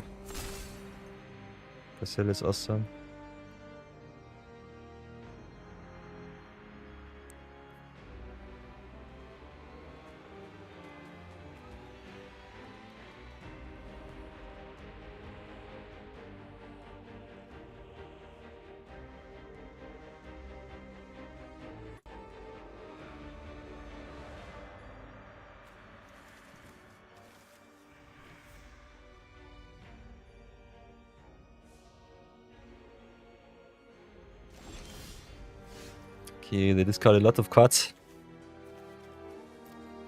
What else will we do? Could play the Wither. Could drain him for a little bit if you really want to. I guess I will try to go for an attack first. See if we can get rid of the Teferi here. If they have some removals. Do they let him go? Okay, Teferi down, that's good. Would love to get rid of the Lauren too, but I don't think that they'll let us. So I think we just low roll it a little bit with the value. Get the Anti-Causal Vestige in. See what they do. If they counter the Vestige, we might go for the Arc Enemy's Charm on the Hilda. They draw a lot of cards, but we do so too. Lauren being for both players is rather nice.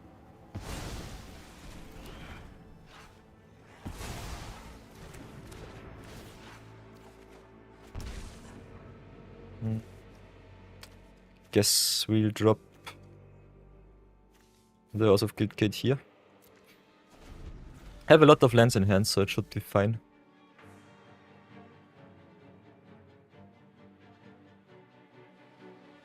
Guess I also just low roll the counter spells for Wither. Our plan of draining us down to the earth might bite us against blue-white control. At least I don't get too much value with the Hilda. Hilda can be quite strong as a commander.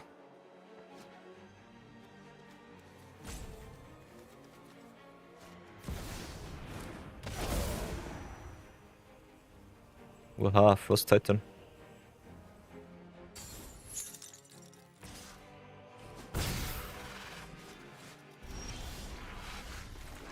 I think we'll drop the Swamp. Could start with the Massacre Worm. Could also just play the Wither now. If they have a Wash Away in hand, I'm really sad. So I think we've got some options here. 7 mana. Could play the Ritual Chamber, still have 2 up for nothing else to play. Could also go just Massacre Worm. Which I like me, I don't want them to draw too many cards.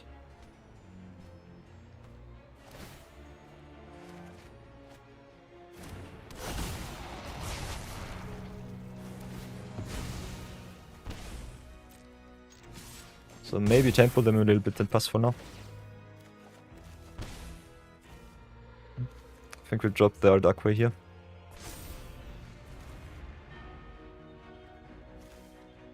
They have so many cards in hand.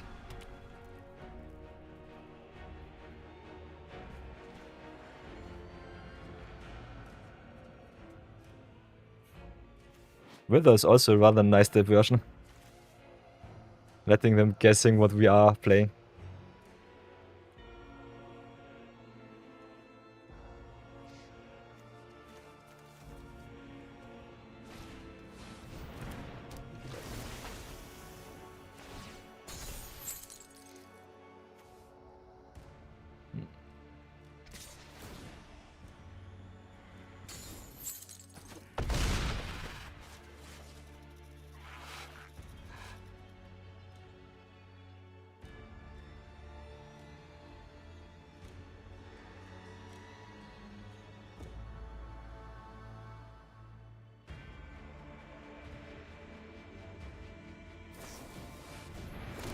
Interesting, they go for the deploy. How much mana do we have? 1, 2, 3, 4, 5, 6, 7, 8. 9 with the fallen flats. Can't play the river, I guess they have the Force of Negation or something like that. Some free counter spell. Okay, they don't. Please. Drain your opponent also. Pinging them for even more damage, yeah. Could play 0-point Ballad for 0, getting rid of the 2 Thopters. Which might be rather fun. Oh, I'm stupid, I should have played it for 1. I'll keep it up to get rid of the Frost Titan and other stuff. Frost Titan will tap us down. We can go for the Adachi here. I'll let them tap down the Withar. Pass for now. Would have loved to drain him out. I forgot that 0-point Ballad is for toughness, so this will be a punt.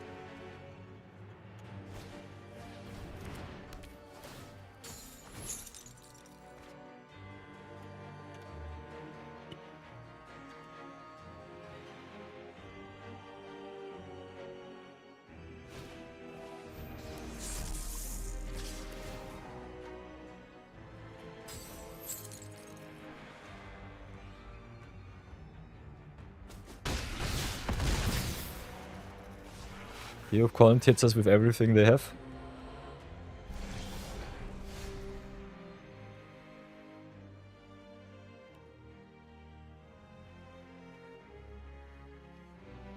So what else will we do? They are on 3. Can definitely drain them out somehow. Let's drop the planes. Can make a demon, they will just remove it, I guess. We are not the starting player, so we can gain 3 life. Let's see what we can do. Play the popular egotist, I guess. See what they have.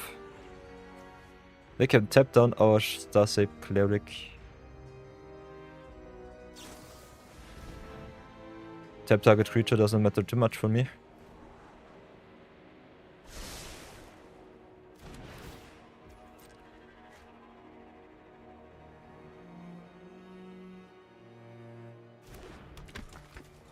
We can still sacrifice 3 cards. So let's play Egotist, sacrifice the Withar, I guess. Take him back to the command zone. Drain once. Drain twice. See if they have some life gain, would be hilarious.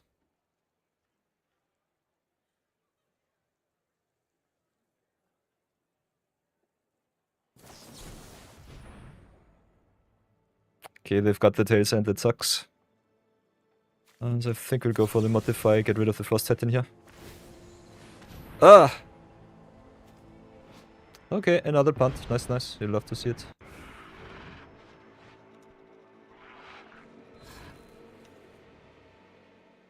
Oh boy.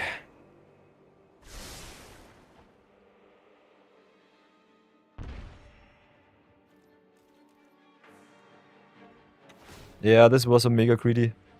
But I've thrown so many cards. Tails and yeesh. Yeah, so sacrificing this Starscape Cleric. Not so nice. Still, if the Massacre Worm lives, we can still try to remove one of their creatures and drain it for the remaining 2. The moment they can only do 10 damage. So we've got some outs.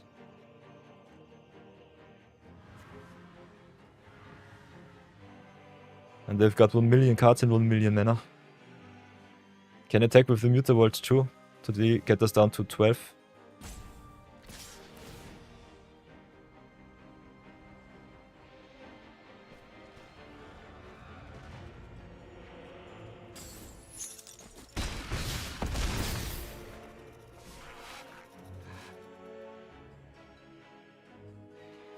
Yeah, definitely should have sacrificed the Massacre Worm first. Was a big mistake here.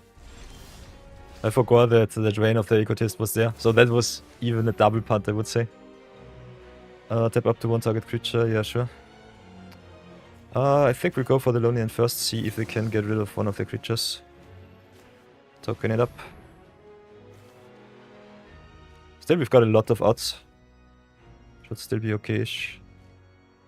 Got 3 removal spells to play. Okay, there's the spell Pierce. We got the extra 2, so I think we'll play it here. Let's see if they have it.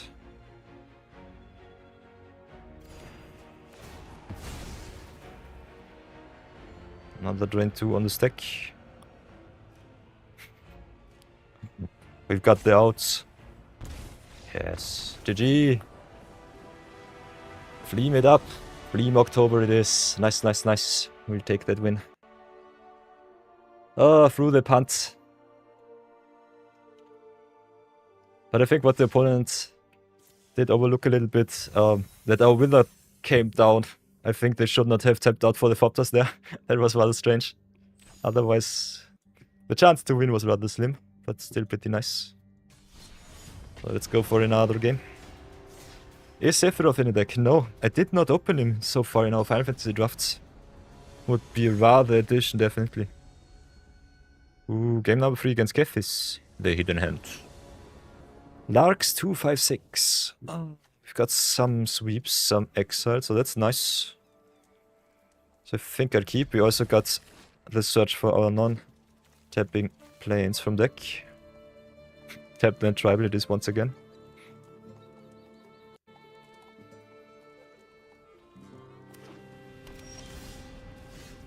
Ooh, let's play the Temple of Silence, maybe draw more lands. Yes. Kefis wombo combo. Okay, non-game. I'm sad.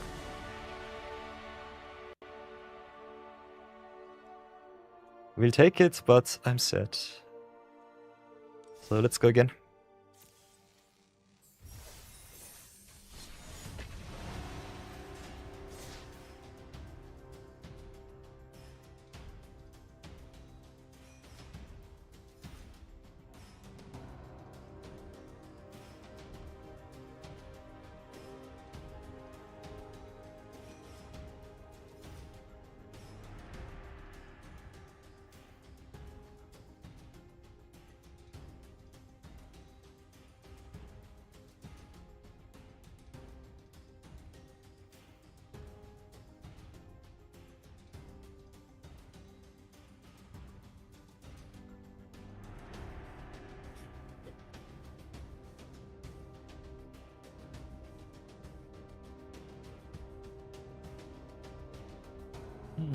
I think building around Wildcard especially hard to tell what you want to do.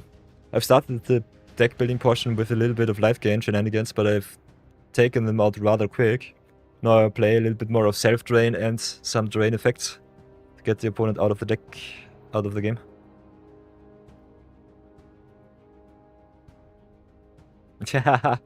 Nah, I don't think that matchmaking is dependent on how many wild cards you build. I think...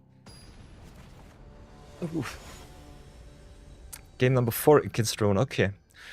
Wingsflare asked me if I believe that the thing about people saying the matchmaking is about all of the wild cards that you use and the rares and mythics in the deck. As I have understood it so far, Wizards said once that in Standard Brawl, they queue up the people for the power level of the cards that they give them internally. Them not giving us information what the power level of the cards is rather sad, I would say.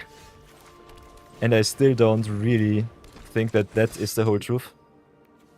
I personally think you have a wide queue, then you've got the hell queue with the most obnoxious commanders like Ejani or Nadu in the past. And then you get all of those together, and if you can't queue them up, all of the others get queued against you. I think the matchmaking is more like, we try to give you as many matches as possible.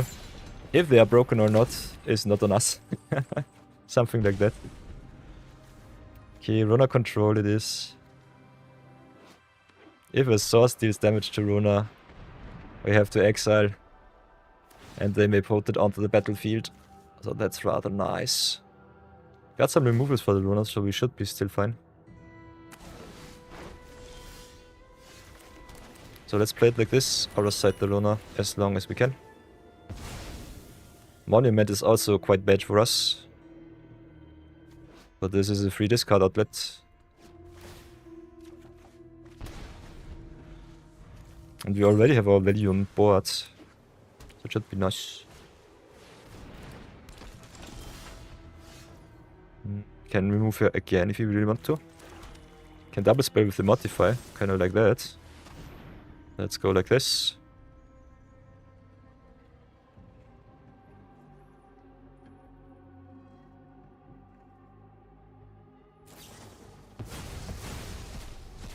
Okay, comedy is it is instead.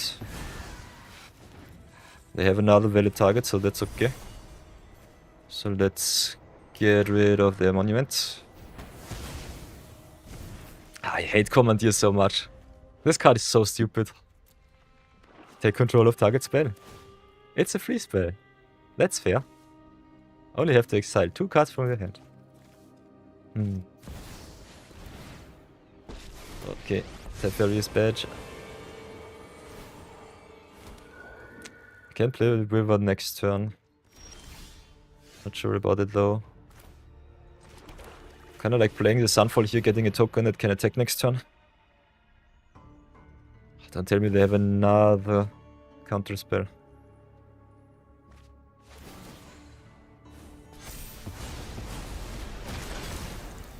So we get the token and pass.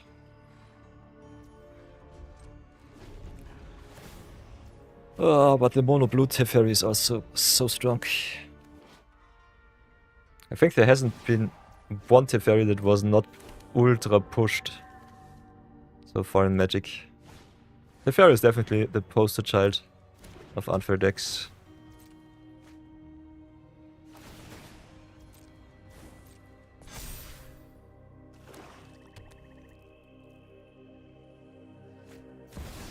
And Grim Tutor too.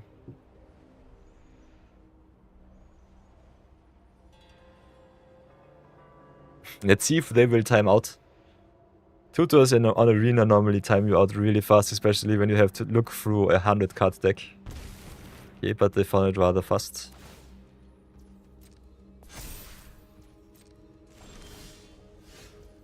So let's drop the planes, drop the Blitzball, I would say. Could try to play the Wither, it does not do any good to us. Sweeper is fine. Still they have the Teferi, so it doesn't really matter. Can at least keep him from making another token for 1 turn. But otherwise, our guess ran out rather quick, because Commandeer is such a stupid card.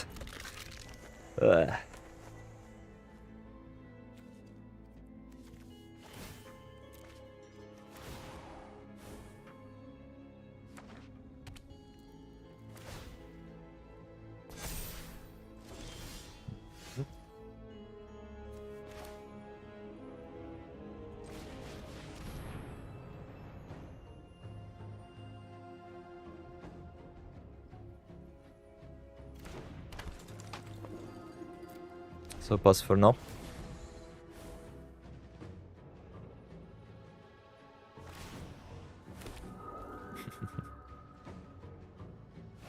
Wings Flare says they are trying to build a Ren and 6 deck. That's rather easy.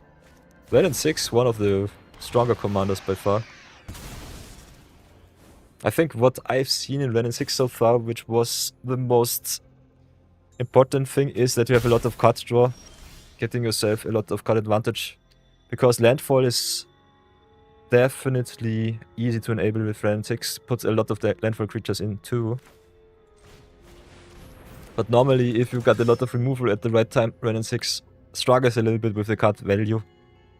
With the card advantage. So gets you a lot of card draw into your deck. Otherwise, I think we are just fudged. Got some cards, but not too many good. Front has all of the blocks in the world. We only got the Wither in the Dream, and they draw so many cards and pump their whole board.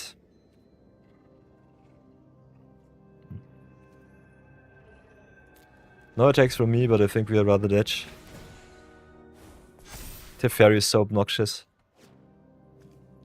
Throwing himself with every card drawn. I hate static abilities on Planeswalkers, it's so unfun. They are already so hard to remove. Tooth and Nail is on Arena. Tooth and Nail is on Arena. I think I've seen it once or twice. I think it was a special guest in Thunder Junction. Yep. I have to look it up afterwards. I think this game is nearly over.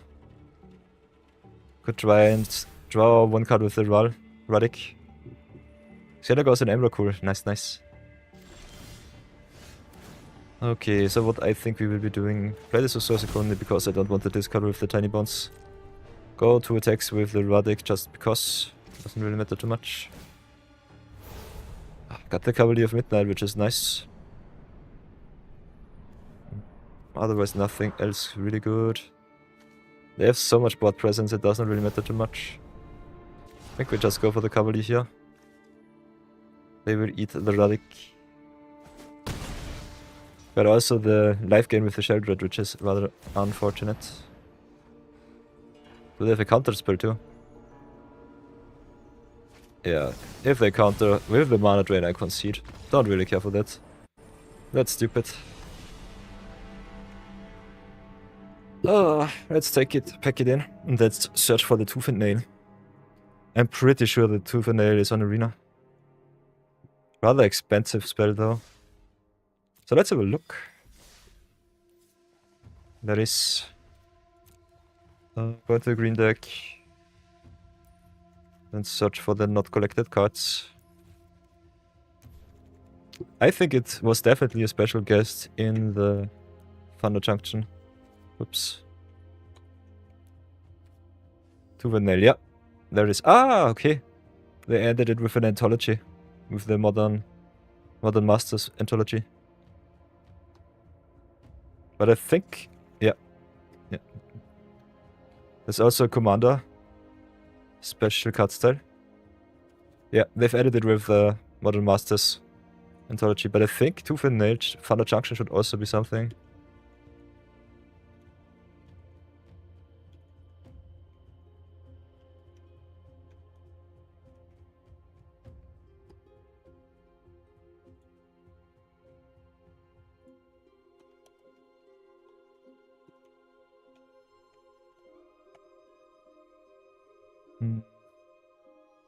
Let's have a look. Tooth and Nail. Go to Goldfish, I would say. We've got the original Tooth and Nail. How many reprints do we have? We have it on Arena, so that's for sure. Got the Modern Masters. Got the Mirrodin and the Commander Masters, okay. So with the Modern Masters anthology, they added it to Arena.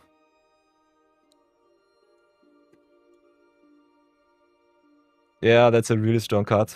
But costing 7 mana, especially in a 1v1 format, might be a little bit too tough. Giving it uncounterable might be the way to go.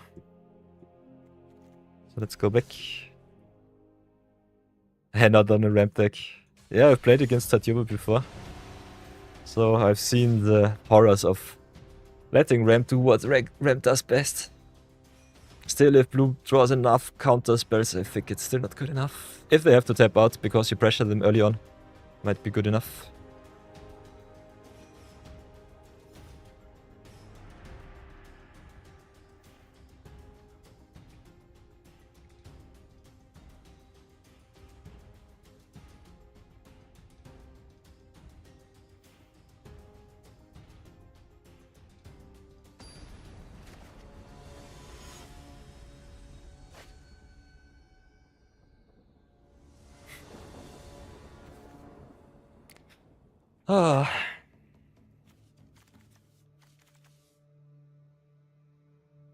Okay, we've got the perfect curve out. Playing against Lathril, so elves. So I think we go either for the value plays here or go for some removal. I think we'll have to search for the removal though. Still rather solid, okay. Ish hand. tapped and tribal at the start, but still. I think it should be fine. Yeah, different visionary.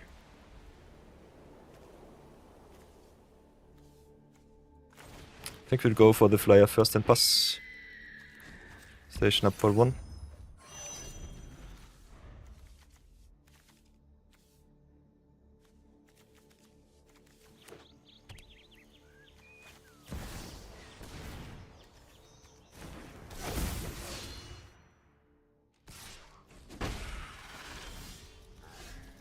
Like me some cut draw. So I think we play it like this, search for another black sauce. Ooh, Bitter Triumph also rather nice. Tyre with a creature on board, unfortunate. No cut draw so far.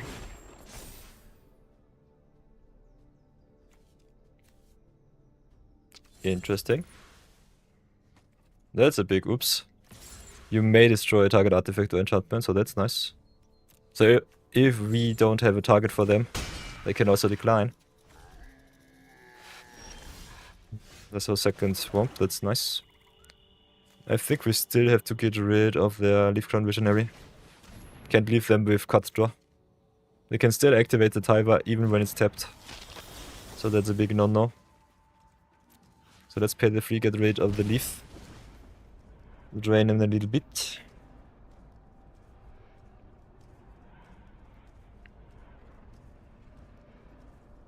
They still got their free tree city and the left rail, so they should not have to cry.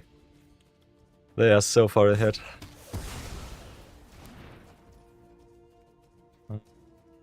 Yeah, we'll pass for now. I think we'll stay a little bit on defense.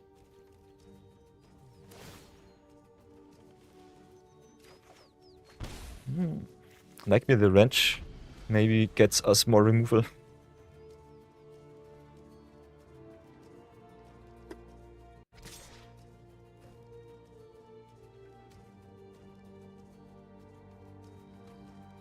Okay, hits us for free.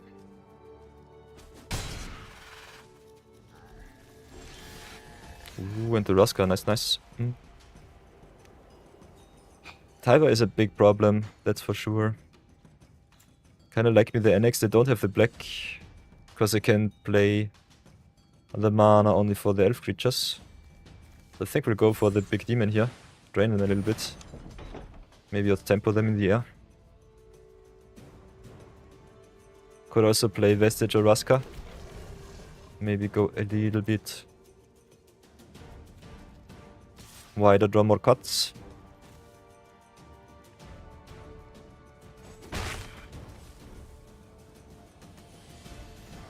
Guess we'll station for another one with the Blood Witch. Pass for now.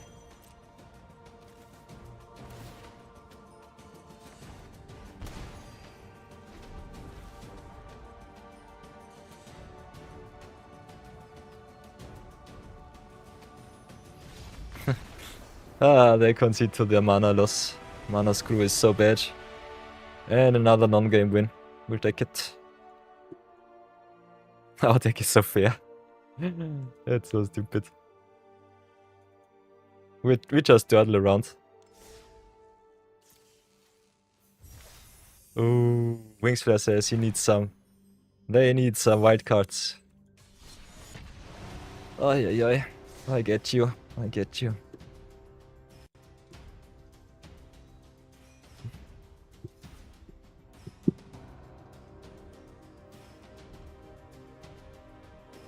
But your card pool looks rather solid.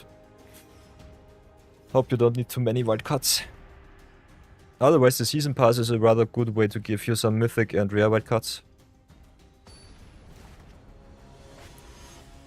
Okay, game number 6, I guess. Should be it, yeah. Indeed it is. We have 2 non-games unfortunately. We are mana screwed this time, so I think we'll have to go for the mulligan. Playing against Sir Van Damme. So self-sacrifice deck. Also with a life gain sub-theme, so rather good for us if we want to switch some life totals with Withar. So let's drop the guild gate and pass.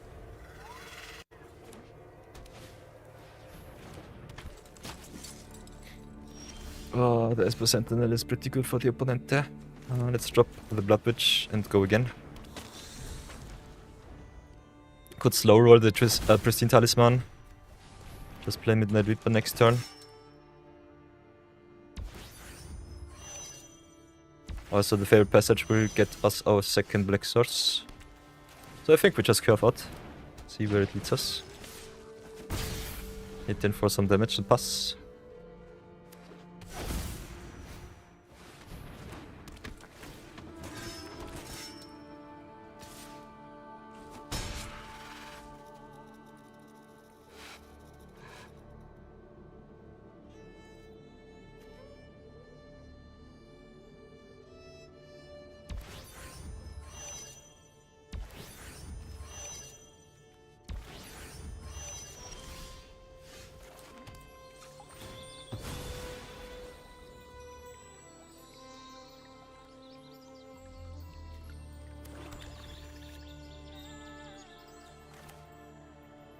Can play the Annex or try to ramp with the Vestige.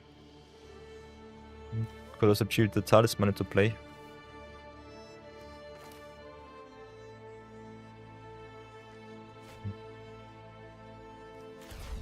Let's play it like this, see what we draw. Pass for now. Not sure if that play was really nice. Let's get the Simulacrum online. Simulacrum it is instead. Ooh. Wingsflare says they need Burgeoning and Exploration. Oi oi oi. So many expensive spells. Knight Tribal it is with the Leon on board. That's rather fun. We might unfortunately be a little bit too slow.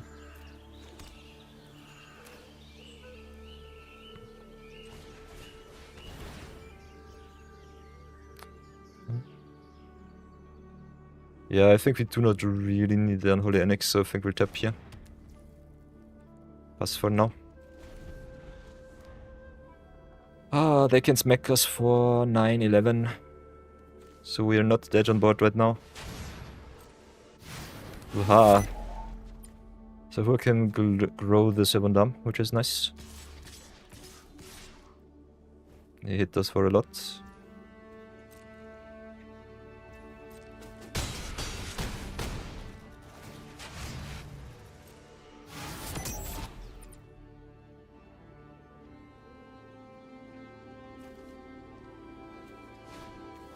Also, Basri's Lieutenant having protection for multicolored is rather good for them. Ooh, and the Blood Artist, yikes. They can only sack once with the Sahura per turn, so that's good. Should be still fine. So let's play the Wither here. Gain the opponent some life.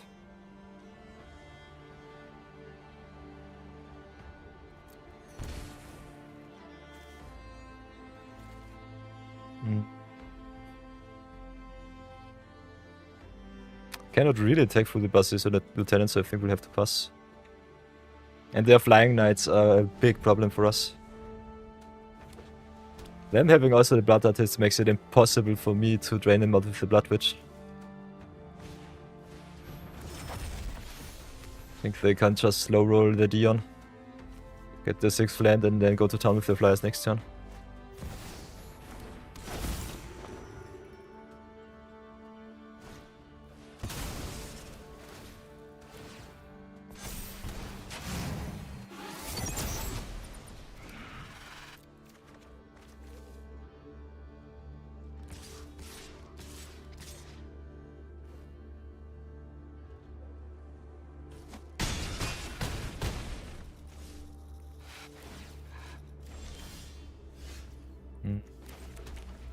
I think we'll have to reevaluate this deck afterwards. They can just flip Dion next turn. Oh, they did not even get planes? Question mark. They have to reveal what did they get. They got the Soul Warden. Oh, they have enough damage to kill us through Endstone, so that's a big no-no. Just double spell Annex into Ritual Chamber, which might be good.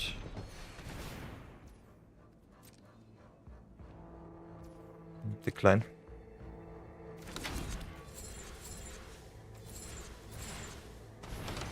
So make a big demon, drain the opponent for 2. Unfortunately, we cannot attack, so pass.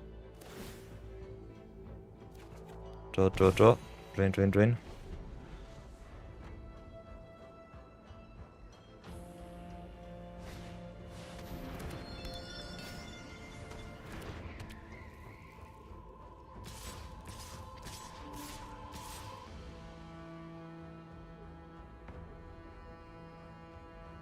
Seven, 9, 12.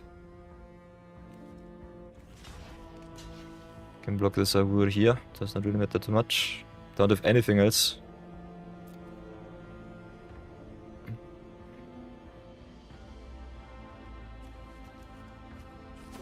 Not sure what that attack was. But yeah. Could have drained us out of the game if they activated his sacrifice effect before getting rid of him. Otherwise, we should be still fine. Can gain back some life with the Wither. Doesn't really matter too much though. Could give our creature some life gain. Don't think it's enough though. I think we definitely have to hit in. Oh, we can just fly over the top. GG's. Switch to 2, attack with the demon, and that's game. Nice! Nice, nice, nice. We came back. Awesome. Wither doing his thing. As long as we live, 1 is all we need. You love to see it. Oi, oi, oi. Rather nice, Sue. Rather nice, Sue.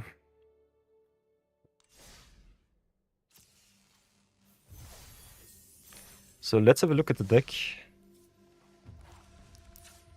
Little bit of a deck review, shorter episode of Zero Budget Brawl today, because I don't feel too well. And I think we still have to brew around a little bit more with Wither. I think his effect is really good. Giving you a... what's it called? Life exchange on a stick is rather nice. It's really, really strong. Especially if you have cards with which you can pay life. I think the most important thing is if you get some cards like, for example, Bloodthorn. No, Bloodthorn Flay does not do it. Cards like the Dark Knight's Greatsword, where you can pay life, are rather strong. You definitely need an effect which can be activated more than once per turn. Crystal Brand, for example, yeah. If you're into the rares and mythics, Crystal Brand can be a really, really good card to include in the deck. We played more of a value shell, with a little bit of sometimes activating stuff, sometimes paying some life with the 0-point ballots, otherwise self-damaging us down into the ground. I think cards like Crystal Band are definitely the way to go with River to just wombo combo the opponents out of the game. You can also play cards like Reanimate, thank you very much for the contribution. Wings Flare, definitely. Reanimate also pings you for a lot of damage. Otherwise, what else do we have in the paying section? Pay life. Won't be going too much detail into our deck because I think it's rather mid and too fair for the queue. Cutthroat Contender only once per turn. Bone Cage Overseer also. Yeah, you got cards like the Necropotence if you want to make a little bit more non-budget build. Got the Necropotence, got the Necrodominance too. So that's something that you can do. Whoops. Necropo, no... Necrodominance, there it is. Paying all of the life in the world. Could ping yourself also a little bit of Bitter Blossom. Getting yourself some flyers that can also ping the opponent for the last points of damage. So that's something. Otherwise, what else do we have in the budget slot? Would love to give you some recommendations for zero budget also.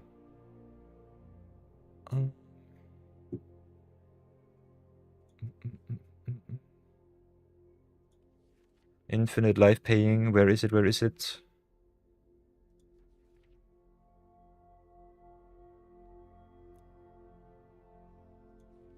If you got Infinite Banner, there is a lot of those. Otherwise, you could also play cards like Toxic Deluge. Just pay as much life as you want, pay the Wither on an empty board, and drain the opponent for the rest of the life points. So that's something. So as you can see, there's a lot of combo potential with this card. Really nice to play, a little bit expensive for 7 mana, but still really, really strong. Otherwise, I think the creatures that definitely won us some games were the Massacre Worm. Also, I think cards like the Susurran Voidborn, Popular Egotist, Albert Salvagers, Vengeful Blood Witch are rather solid budget additions to just ping the opponent out for the rest of the game. If you fall behind, it's not too bad. Wither can get you back into the game if you played more like a control shell like we did. Still had a rather solid amount of creatures, which I think you need to just outtempo the opponent. But what's definitely the MVP is the target opponent loses life, you gain some life abilities. So that's rather nice. That's really, really good. Otherwise, I will post this deck list on the MTG Goldfish. Will be downwards in the description box on the YouTube videos when it comes out. And until then, I think we will have to crack more packs, draft more games, and maybe break Wither in the future with a non-budget build. So let's wrap it up and see you then. Could also play cards like Ancient Tomb, yeah. If you can untap them, they should be rather nice. I think Ancient Tomb and Strip Mine and auto include in most of the decks, so that's that. Whoops, Ancient Tomb. So for non-budget builds you have a lot of options. But as you can see, all of them cost wildcards, and mythic wildcards at that. Hey, not Rashid! Who is speaking? Thanks for hopping by. Hope you're doing fine, Rashid. How is Historic treating you so far?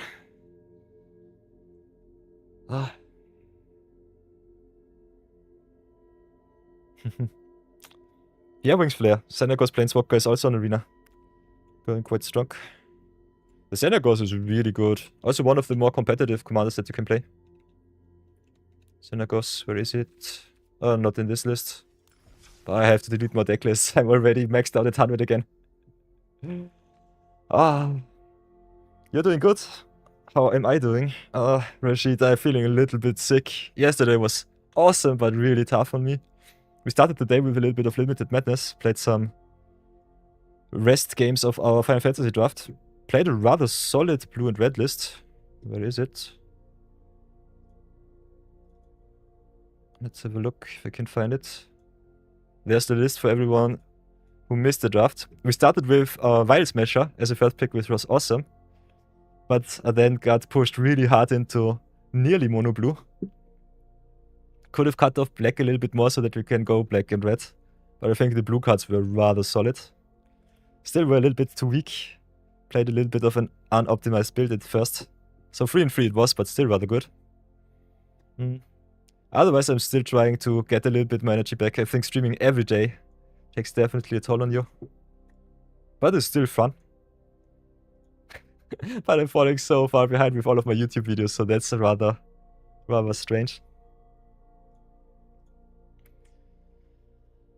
But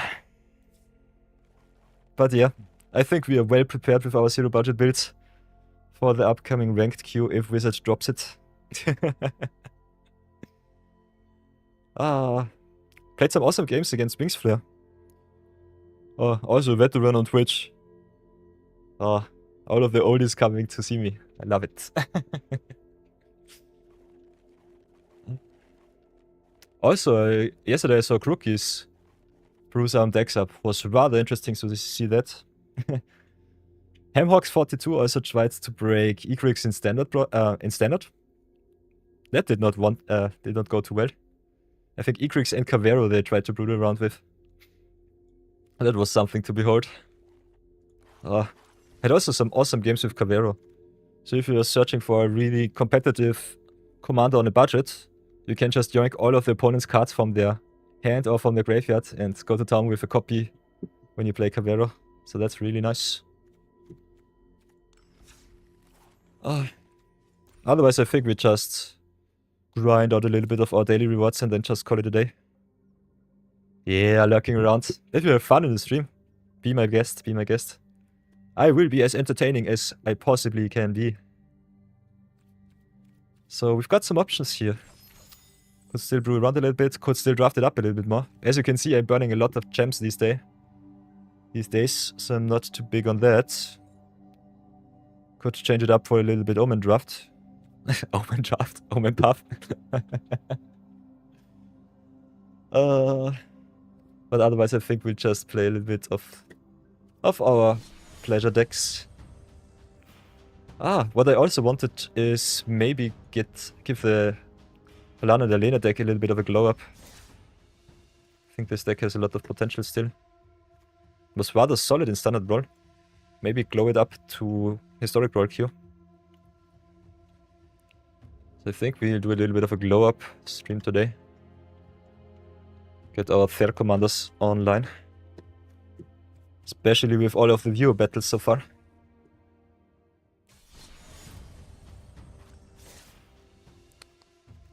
So how do we want to play Halana and Elena? A lot of landfall I think is nice. Let's change it up to Brawl. Then let's go landfall. I think we picked some good cards up, like the Tifa Lock card here. Especially nice if you give her a lot of counters and go to town. So I think I'd try Tifa out in the one drop slot. Isolated Explorer might form Harmonizer really good if your creatures have trample. Like me, the primary bounty to come back into the game, so that's nice. Could also play a little bit of Tanuk. Gladiolus are also rather awesome, so I think we play a little bit of Ramfall, Landfall, counter shenanigans. I think the Glacier Godmore is still a little bit too pricey. Could also go for the new Social Engineering. Or the Jokobo Racetrack. With 5 mana is so much, especially in Historic Brawl, so I'm not sure about that. Let's have a look what else we can do. Kinda like me the Terrapact Intimidator, being an aggressive creature at the start. Also giving you some lander tokens if the opponent does not want to have a big 4/3 on turn 2 in their face. Like me the Possibility Technician for some more value. Also love me all of the hasters, so I think they put the Battle Driver, the Hellspear Possibos in.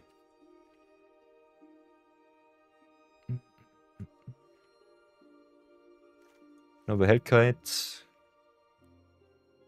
Also Roller Crusher right, kinda nice. Can also play the Million Life Seed if you really want to. Like me the Gnarled Colony and the Pupa. Those cards are awesome. Brute Astronomer is nice. Already have the cash. Torgal, Fine Hound, also cool. Playing Torgal on turn 2 into Halana and Elena on turn 3 is really awesome. Rather happy to see the Up the Beanstalk. Clifftop Lookout is really solid, ramping us for sure.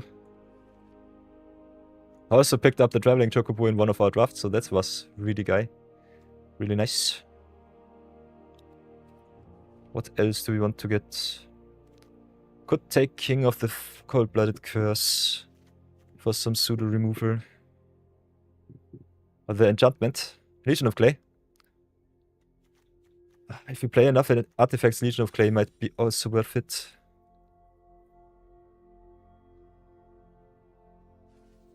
You mean the artifact that keeps us untapped. Spelunking. Spelunking might also be interesting. Especially with our budget base, might be interesting to see how good that pays off. Spelunking definitely a good card, yeah.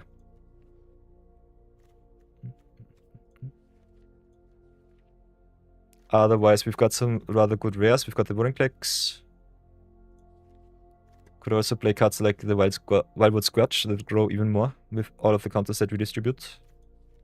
Like me some aggressive curve. Definitely play more of our dual lands. Got also a Stomping Grounds to search for. So that's nice. Have the Simulacrum, have the Dissection Tools. Especially the Dissection Tools is so fun if you equip the Halana and Elena. Give it more power and then just go to town. That's really fun. Could also play Extinguisher Battleship for some more sweeping power.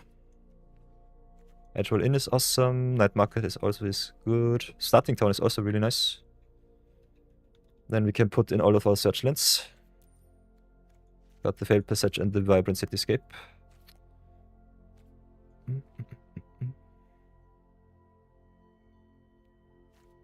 Goblin or Necromancer.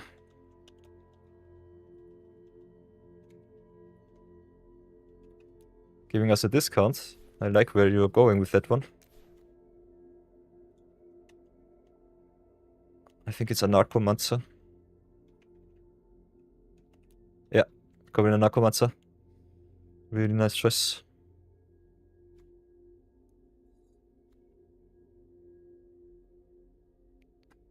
That's definitely a good addition. If you got some channel points to burn, Wings Flare, I will definitely craft it for you. Otherwise, I'm obliged to keep it under channel point lock for now. But still a really good suggestion. I love where you're going with that one.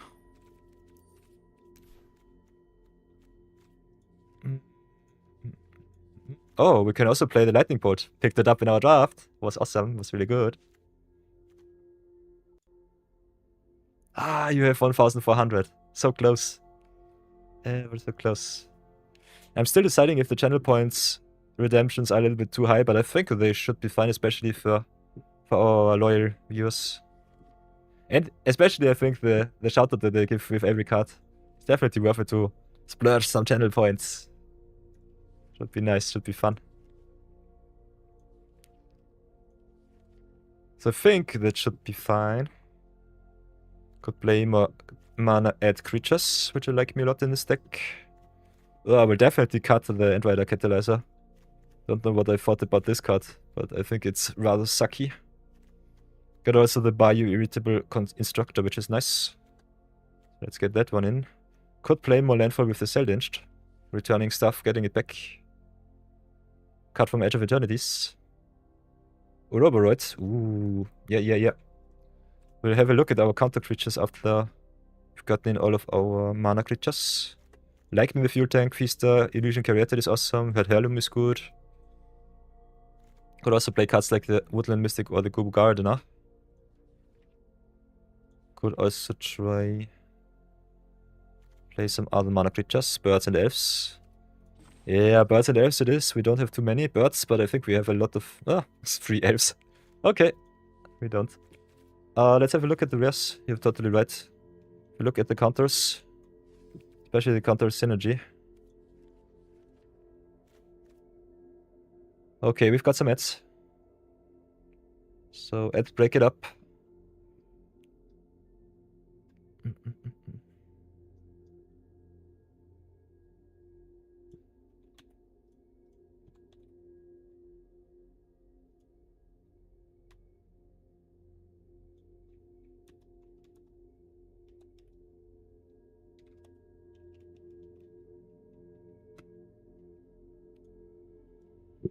Ay.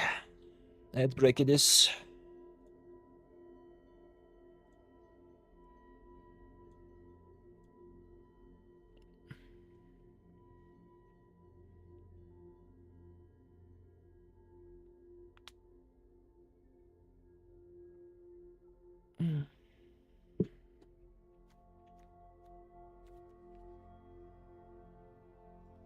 So let's have a look. What else are we missing? Play some friends at Payoff.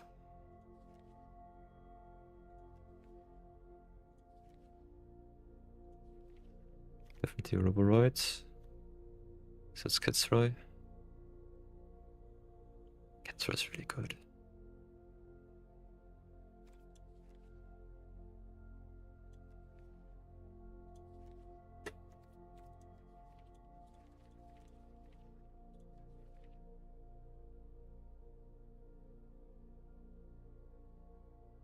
Cheering crowd from Omen Pass. Good ramp and counter. Yeah, it is.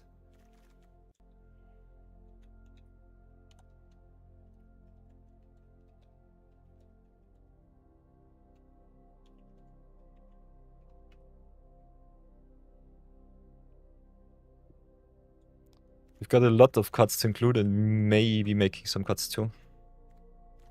Not sure about it though.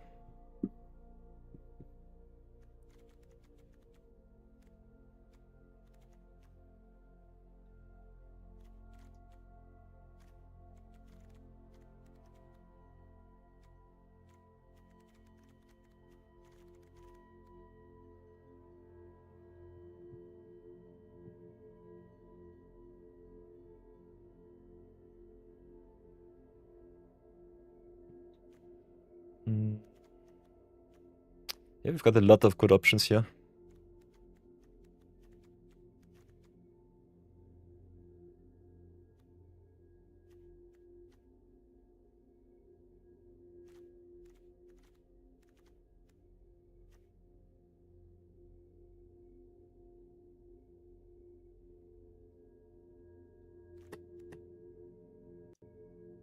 So everybody, welcome back.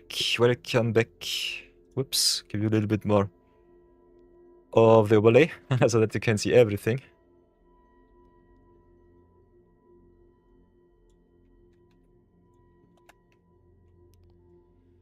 Okay, Wings Flare got me the Cheering Crowd from Omen Path's good ramp and counter. Uroboroid too. The Uroboroid is definitely an auto-include. We'll pick that one in. I have looked at the other cards so far with the counters. One card that I definitely want to put into would be either the Bailoff to give us uncounterable, which is rather good against Mono Blue. Love to see that one. And I think also rather important card might be the Sazcat's Roy. Searches us for our Chocobo, which is rather awesome, one of the best cards in our deck.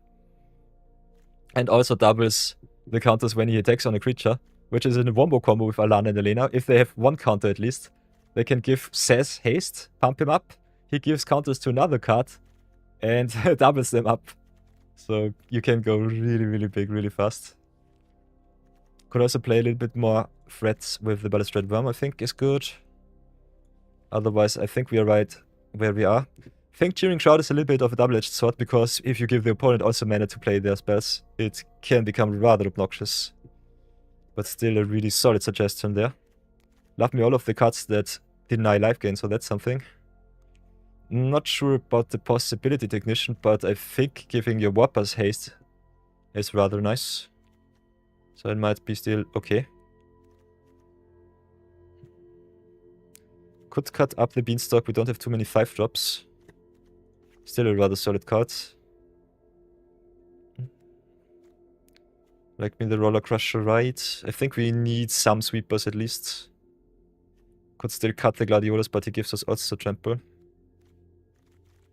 Could cut some of our removal spells, but I think they need them. Like me especially the burn that goes to face. Otherwise, so I'm looking for creatures versus non-creatures. You normally want a rather solid curve. As you can see, we play 50 creatures. So we are well set up to just go to town. Could cut the Quilt Great Worm. Could cut cuts like the Crackling Prowler. But they are still rather solid threats. I think all of our cards are pretty good as they are. Maybe cut the Technician. And maybe...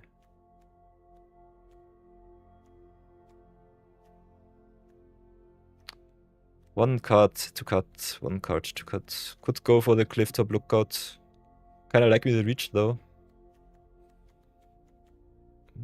Could go for the Elvish Grower, but it's one of our better cards. Could just cut the Gladiolus. But I think we need the Trample Enabling, so that's that. I think we need also all of our burn. So let's be not too greedy.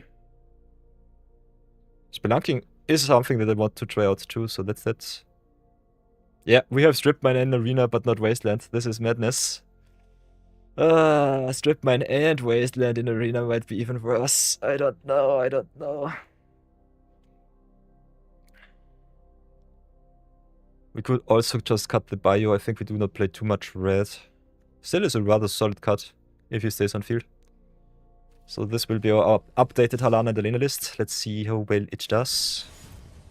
I think we don't have any green or red Planeswalkers so far. So let's flame it up. Whoops. Play some games, have some fun.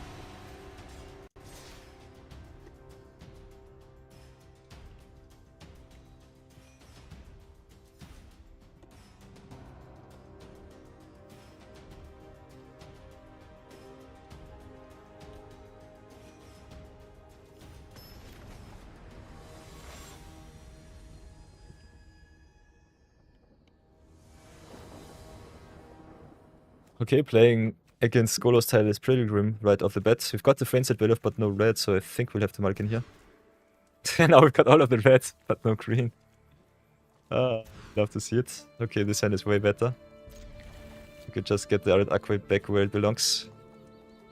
Although I love me the bounce with the Mossborn Hydra. Could also just skip the Scorching Dragonfire. I think Tifa and Hydra are win cons here, so it should be fine. So let's search up green first to play our spells. The next time we can play Tifa into Arid Aqua into Mossborn Hydra next turn. And set up for Halana and Lane and go to town.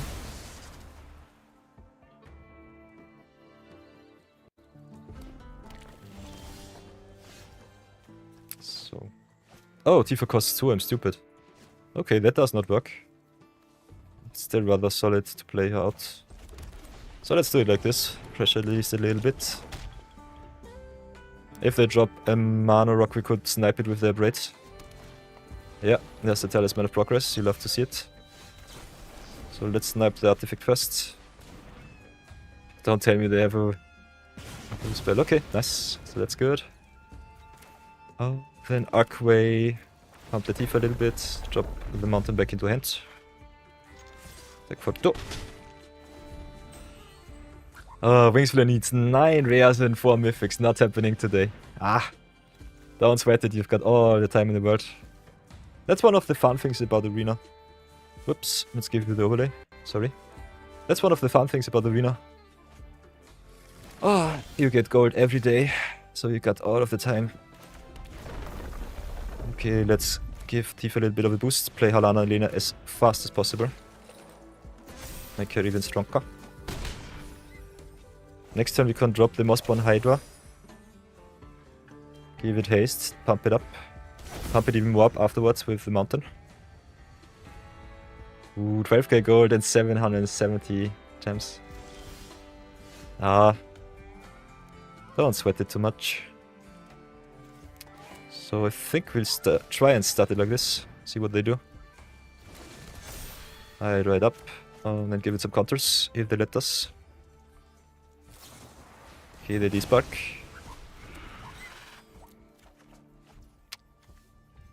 Can still drop the mountain first. Do it like this. Only one green sucks. But still, Tifa hits really hard. That's good. Okay, there's the Golos.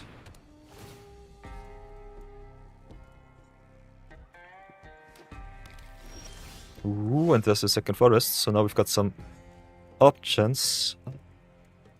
Can play the forest, play the Halana Lena, give us even more of a boost.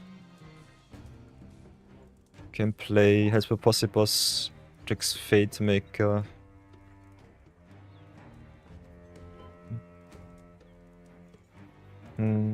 What's better?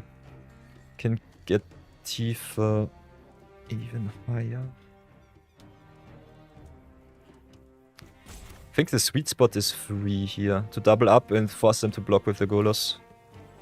And the mercenaries, they have haste, thanks to the boss. So let's, I think, get it like this. 3 and 4. Drop the lands, give some counters. Play the Fate Maker.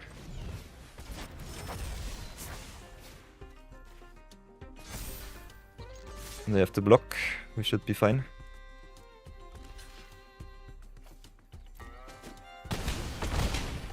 Go to 3. Now they need the sweeper, and I think they will have it. Could have also gone for the pump and play the Halana Lena. If they have a sweeper, I think the end result will be nearly the same. Yeah, that's the farewell. And the exiles or the Elvish Grower is rather sad. And of course they have Strip Mine too. Yeah, Drowned with Magus Raid is banned on Brawl. That was one of the most obnoxious cards ever to play against. Not being able to play your commander is such a feels bad. No fun at all. I think we'll start with the Fate Maker. Don't have too much of a choice here. Yeah, but it's rather strange to see them ban the Drowned Magistrate and then just get all of this other stupid cards into the format. Okay, giving us background cards and stepmom. No, the original mom it is. What now? I think we still play the Fate Maker and pray. Oh, the farewell was so good for them. Control the deck it is.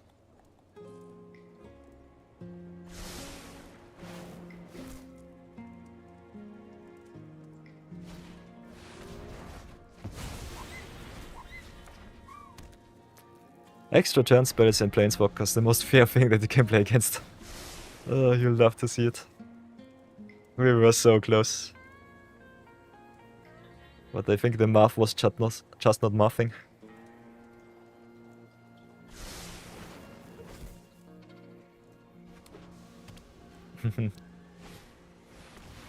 Yeah, Golos is just 5-color soup.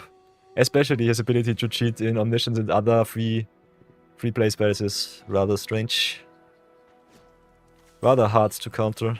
Especially, he's one of those commanders to which the command text does not apply too much because he searches whenever he enters for another land. So he only costs 1 extra land to play. You need just 1 extra land to replay him, so that's that. Yeah. We were a little bit unlucky to not draw us lands, and them strip mining us was really bad. Might have needed a little bit more pressure. I will scoop it up here because I hate to play against Skolas. Them having the redraw with the Planeswalker. A little bit too much.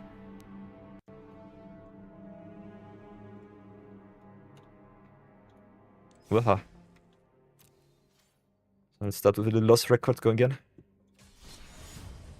But I think the deck is still solid. I like the explosiveness with the Tifa and the other landfall creatures. I think it's interesting to play against Golos and other color soup decks. They sometimes struggle to find the colors. I think the most obnoxious thing about Golos himself is that he's a colorless commander in 5 colors. I think this combination of accessibility to play him rather straight on turn 5 at the very least, and also him caring for all of the colors is a little bit too much. I think you cannot build a fair Golos deck in my opinion. He was so obnoxious also with Field of the Dead, still legal in the format. One of the best decks. Bergal, Miriam hört Whisperer. Okay, we've got some ramp playing against Mount.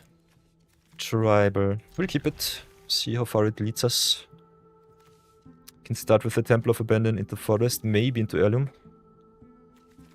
Could also curve out with the Intimidator, if you really want to. So let's see what's on top. Like me drawing more lands. Still, the Cackling Prowler really good with the Ward 2.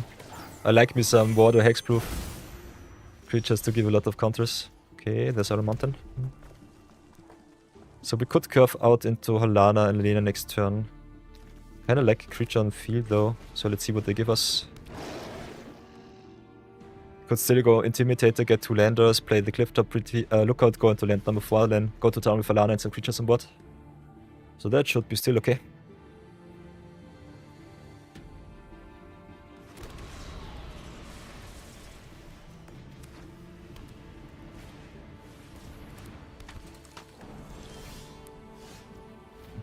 Okay. Then Biogen in future is also so nice with Halana and Elena. Them answering with some extra counters, pumping your creatures even more is so nice.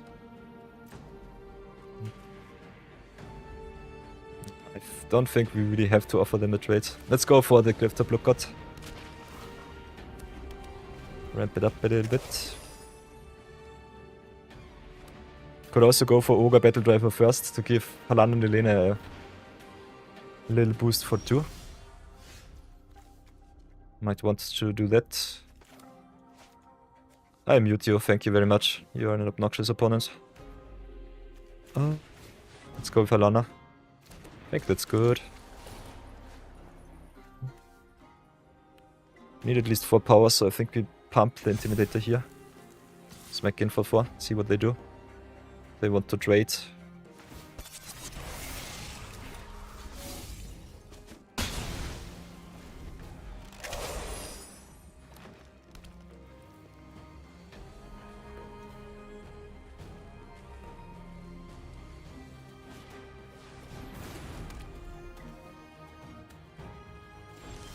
The opponent not having any answers for our cards is rather nice for us. So we can play the Battle Drive, I think. Should be rather nice. Will not slow roll the Evo Wilds, I think going for all lands is more important. Timmy should be able to double spell too. Make it a 5-5. They can crew and double trade if they really want to. We could also just slow roll the Battle Drive because it's such a good card for our deck. Don't really think we have to though. Kinda like the thought of 2 for 1 in the opponent there. Okay, they take the 5. So that's good. We can double spell next turn if we play Jolene, give her haste, attack with the big boys and girls. Make a treasure. If we draw a land, it's even better.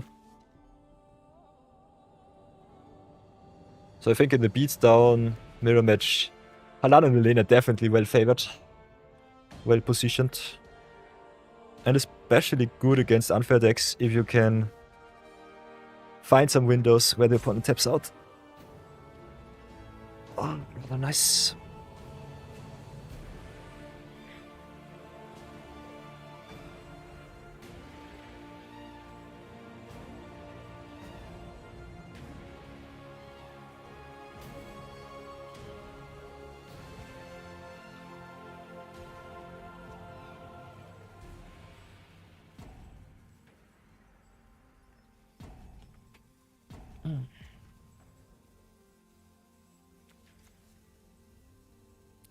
Miriam would be such an awesome budget commander. But I think you need a lot of rare and mythic vehicles to get the deck really going. And I think in the tap down commander slot she's one of the weaker ones. I think the most prominent so far are... what's it called? The Rescue Beast Tacomas, something like that. Not so sure about it. We've got some options. Could play the Heirloom, could play the Jolene, give all creatures trample. Which I definitely like me a lot, so we'll play it like this, I guess. Trampling over, drawing some cards, that's nice.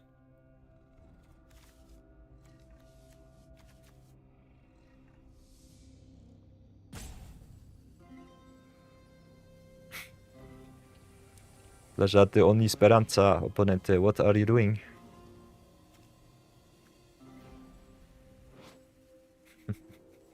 I like the big Imperial Recovery unit and the small samurai being carried away. That artwork looks so funny.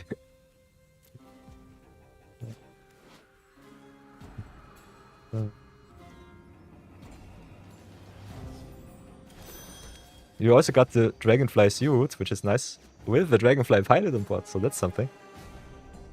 So what now? I think we just go for Jolene. Give her haste, pump her up. Go to town with our big boys. Make some treasure. Could give trample. Draw a card. Boink boink. Not sure if it's a disconnect or just some disrespect. We'll take the win either way.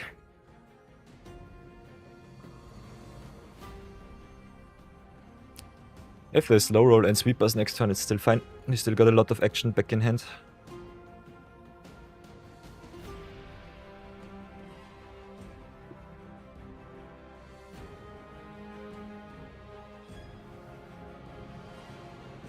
Yeah, mounted vehicles are not the best. I think if you play, what's it called?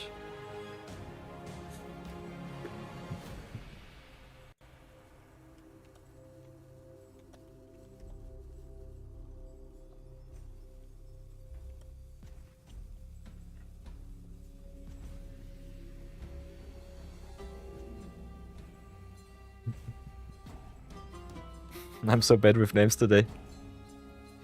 I'll have to look it up. Ooh, Wingsplay updated their Flage list. Ooh. I think I'm not strong enough for some viewer games today, Wingsflare, but thanks for the offer. Oh, I will come back at you if I am refreshed and strong enough to brawl it out with you. Ooh, shotbow. A quick creature gets +1/+1, has vigilance and reach. Nice, nice. Solid equipment. We try again. Let's take the win here and go again. Grind a little bit out and just chill. Whoops. Go 1-1 so far. So, here's the record for everyone new joining the stream. Play a little bit of Withar, Cocoon Keeper. Now we're just brawling and chilling. Having a lot of fun with our updated Halana and Alena partners list for Historic Brawl. Got still a solid 39 minutes without any ads. You love to see it. No acceleration. Got the Sars cat throw though. Arid on the play. She's a 2/4, so our burn spell is not too good. Especially on the draw, I like me some acceleration, so I think I will keep that hand. Okay, corner with the polluted delta. We shock ourselves, get the Lano Elves into play.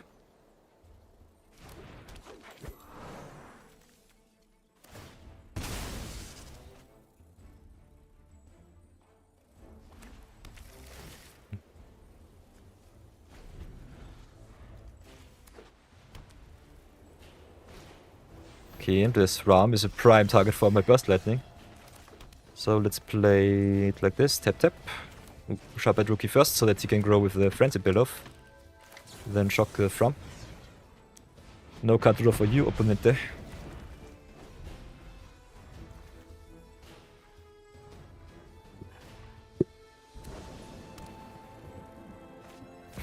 Fleam. Fleam just chilling his base. Ooh, Roboroid, you love to see it. Now we've got some options here. Both Roboroid and Alena trigger at beginning of the combat step. I think Roboroid's a little bit better.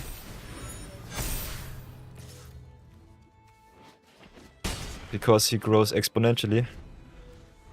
Halana and Alena gives us haste, but grows only linear.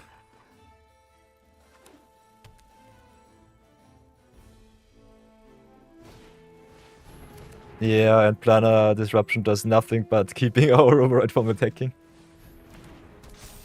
Okay, Rafine's Guidance.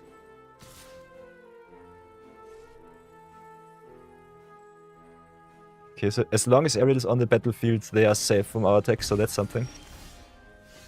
I think we still have a really strong opener so far. I think we go for the Halana and Alena here. Just grow our board as much as possible. First in, last out, yeah, should be good. Grow the Roboroid, grow the team. So that's nice. And also Halana and Alena giving all of the new creatures haste is really good. So if I don't have a sweeper, we should be fine to win next turn. Ooh, haha. Draw a card for every aura that you control. Yeah. Nice, nice, nice. Can play the Fate Maker, play the Bailoff. Go really, really well to town. So let's play the Bailoff and the Fate Maker. Keep the Llanowar Elves as an attacker. Warp it in.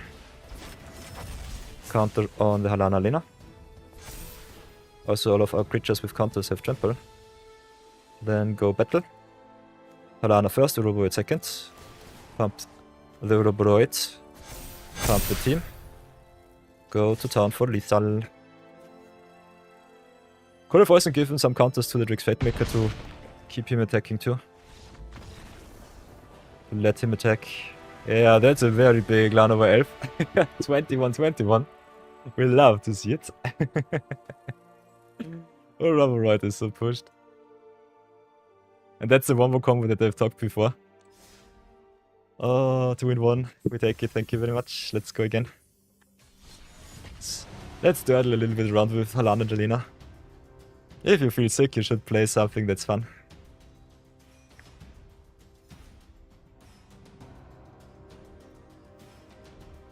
There's an Edge of Eternity's card next to Roboroid that makes you draw. Yeah, that's Terra Symbiosis. Terra Symbiosis, drawing cards for every counter that you put onto a creature once per turn is so good in counters. It's my auto include in every counters list. I love that card.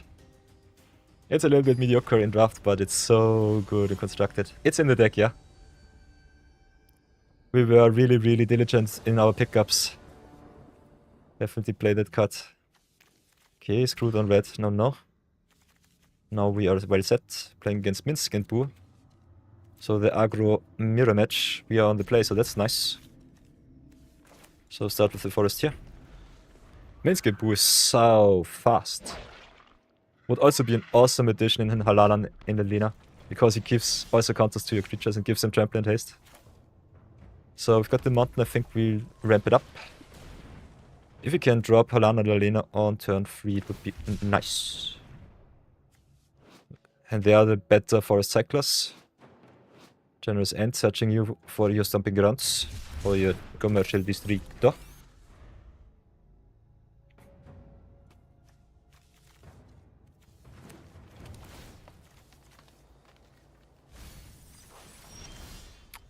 Okay, no lands for us is unfortunate. Maybe we draw something with the Spelunking. Big shots out to Wing Flare. Woohoo! Can get it into play untapped because of the Spelunking. One more combo achieved. So let's search for the second green.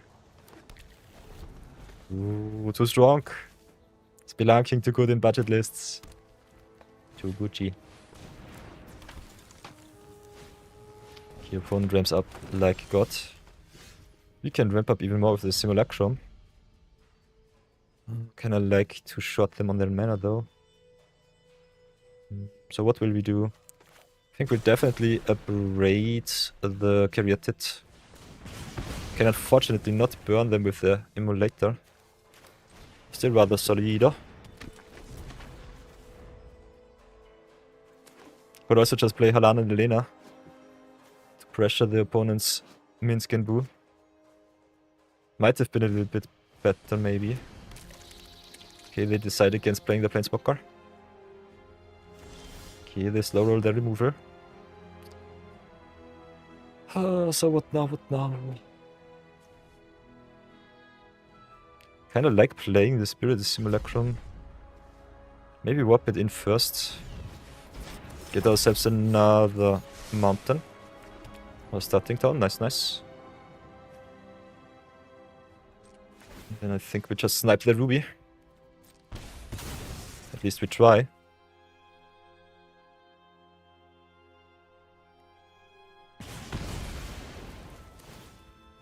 Going a little bit more for value. Might be omega big misplays that we are doing here. Maybe I should just commit to the board. Pressure the Minsk and Boo as much as possible. Okay, there's Diamond Weapon. So that card's unkillable. 8 power is a little bit too much for me. Can wrap it up again. Play a 2-drop. I think we just should go a little bit different. Get some counters on the Zookeeper, keep some defense back.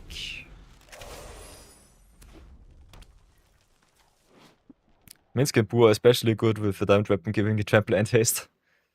Especially the trample is devastating for us. Yeah, I definitely should have committed more to the board. This might get us.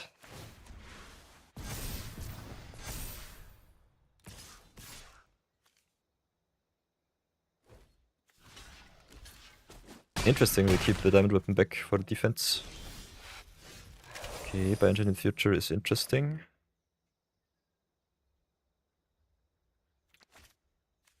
Can also just play the Simulacrum here.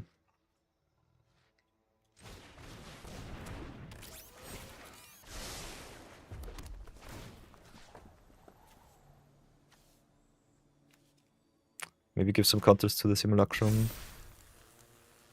Can attack everything into Minsc and Poo, but we're dead on the crackback, so that's a big no-no. Also, the way we tapped our lands was pretty obnoxious. Auto tap did get us again. Ay ay ay.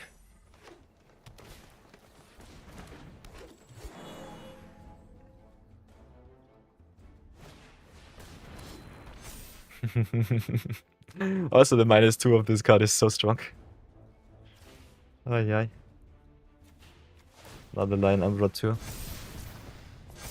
Yeah, I think they outraced us. I will concede here. Let's take the L. Yeah, I think Minx and Boo you have to race somehow. Should have played the Halana and the Lena way earlier. Would have been better. Still fine.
Okay, we've got a solid opener playing against Golos again.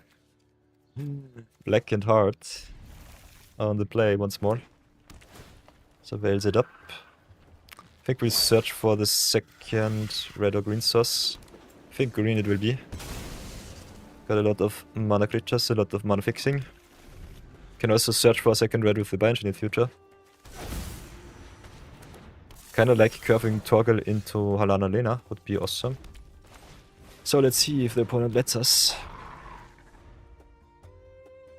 Look also at that breeding pool. Reflecting pool, I'm stupid.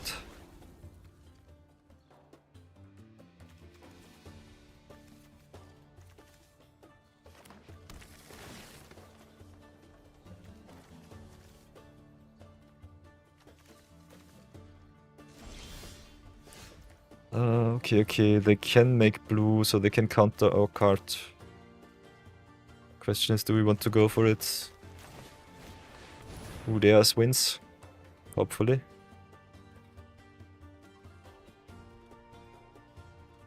Guess not.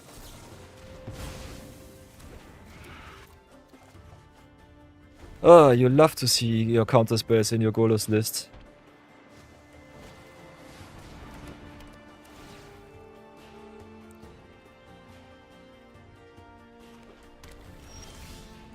Ooh, Mossborn Hydra is kinda nice. We've got some options here. I think we just play the Hydra here. Give it some counters. Get us our lands out of the deck. Pass for now. Next turn maybe can go into Gladiolus. Would be nice. Gladiolus searching you any land is also so good. Okay, they have all of the removal spells. Doesn't really matter too much.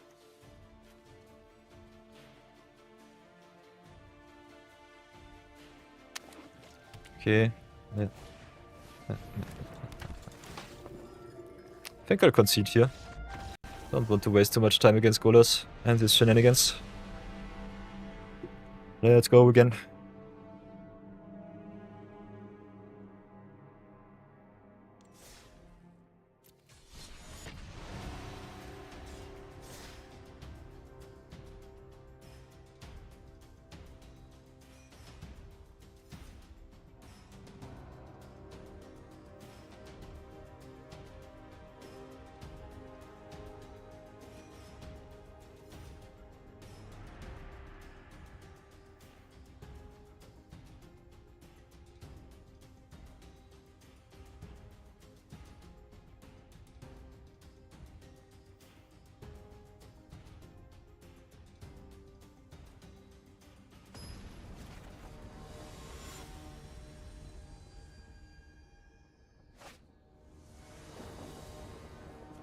Okay, mono blue Mirata.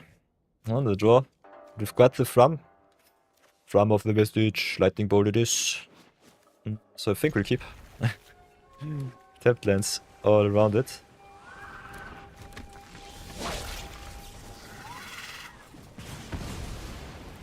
No commander for you.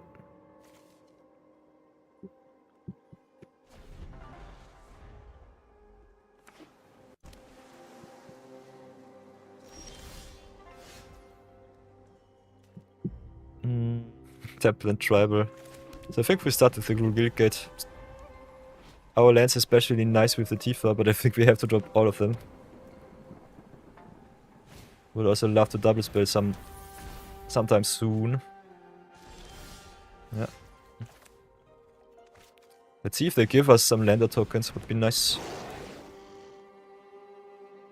Or if they don't care for a big Turret Pact Intimidator.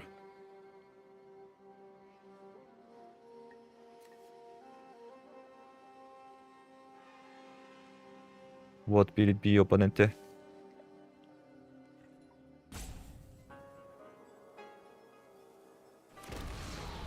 Okay, they give us a lander tokens, you love to see it. Next time we can play Tanuk. Draw some more cards. Okay, they spellbomb it.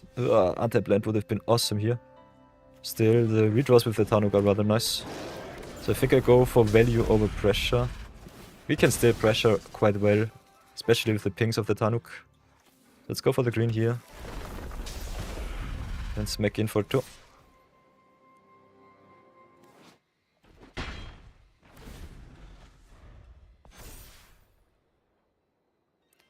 They can put 2 counters on the Mirata. So let's see how much cheated they can do. Cheat it up, Mirata. Show me your burst. I think Mirata a lot worse than Joyra. Joyra is so good in artifacts. The 2-mana one as well as the 4-mana one. I think both of them broken. Mirata still seems kind of fairish in mono blue. Especially with the artifact sub-theme. Or better said, main theme, I would say. I would say artifacts are the main theme here.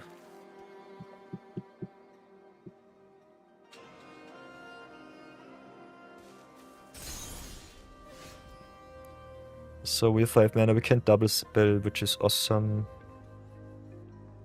Can ramp it up even more. Still think we go for some draws. Maybe just drop the elves and the Tifa. See if the opponent wants to tap bot.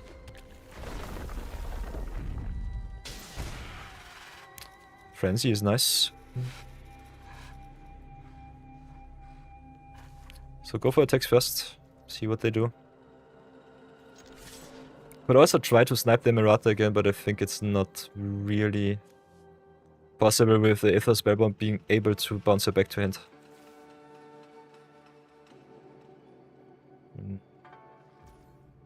I'm also not so sure if it's really worth it. Could also go for a redraw with the Tanuk and ramp it up twice with the lander tokens. But I think getting the Tifa into play might be a little bit better. So let's try it like this.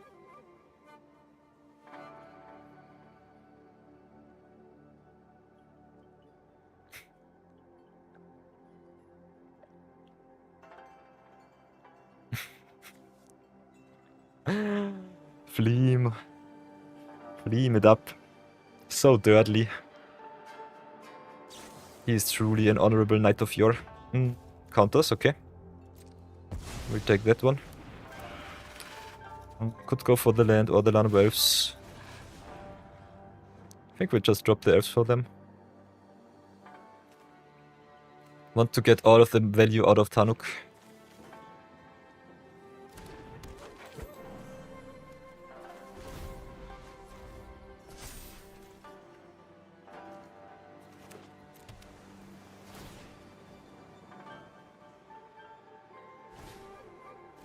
Okay, Tome of the Infinite. Got some rather strong cards in it.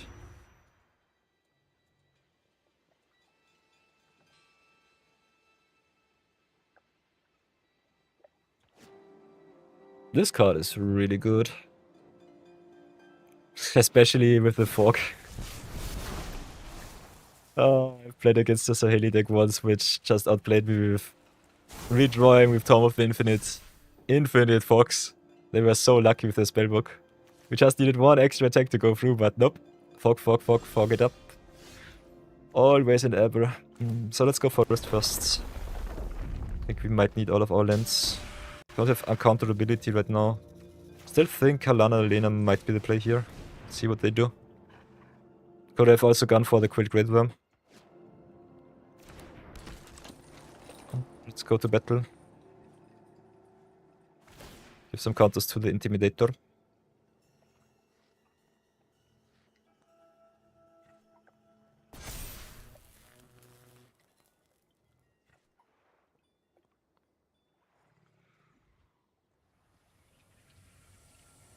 Let's see what they do.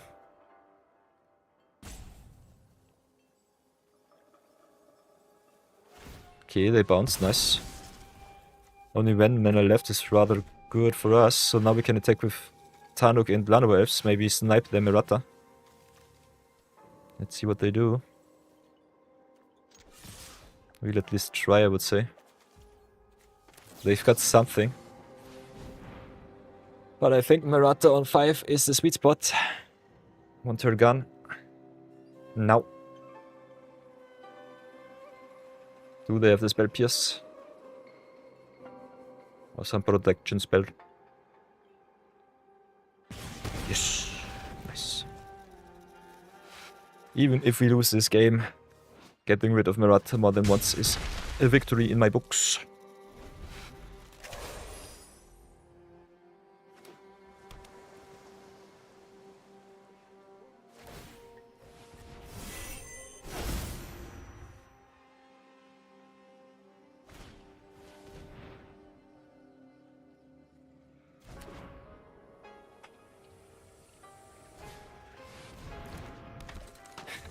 Duress whiffing. Perfect timing to play the Witch Soccer Frenzy, you love to see it. Oh, and also the Light of Hope, nice. I think the Frenzy Bill is rather good here. Also the Animist and the Quilt Great One, we can play anything. I think we don't have to be scared of counter spells, so I think we go either with the Ashwood Animist or the Great Worm here. Kinda like the idea of Great Worm just growing our whole crew. Let's go to town. With the Frenzied Bellow now in hand, we should be fine. Can make our stuff uncounterable even if they bounce it. It will come back with haste. Thanks to the Halana and the Lena.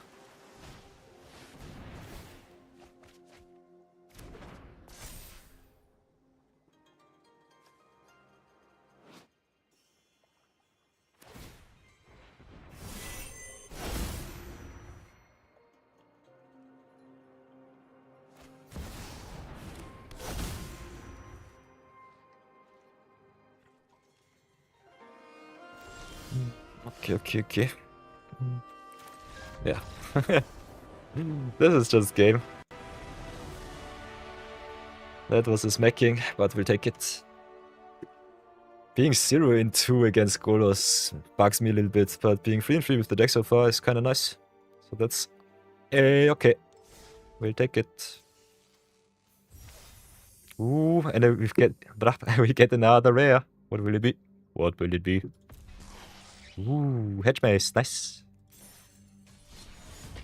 I like me a better land base. Give me all of the lands.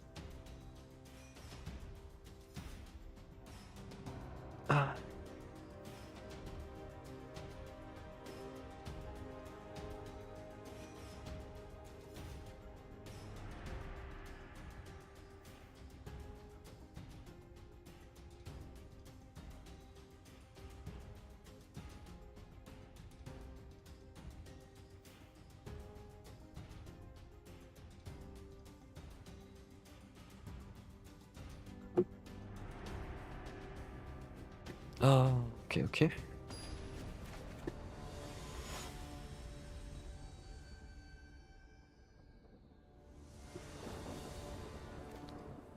Okay, we are on the play against Ragadoot. Against Ragavan, I normally want at least a burn spell, and we don't have any acceleration.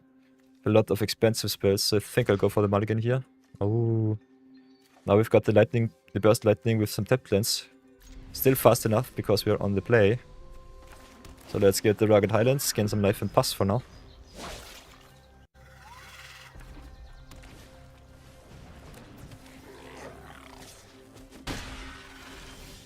Get the tap plants out of the way and pass again.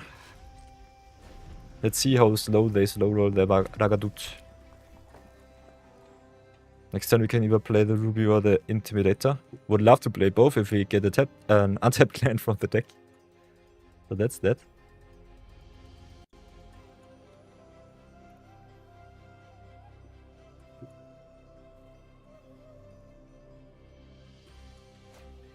Okay, there's the Ragadoot. Interesting, without haste.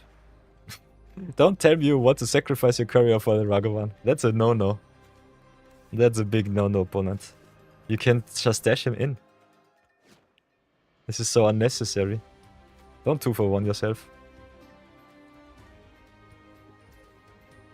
I think this was a little bit of an oopsie.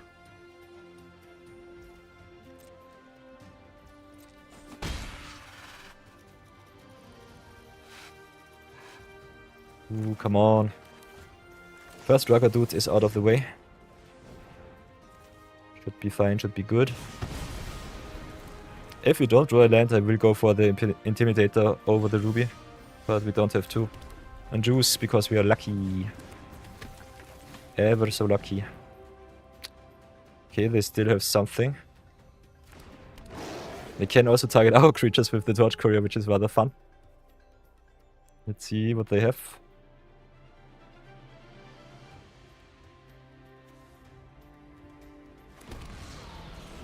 Okay, landed up.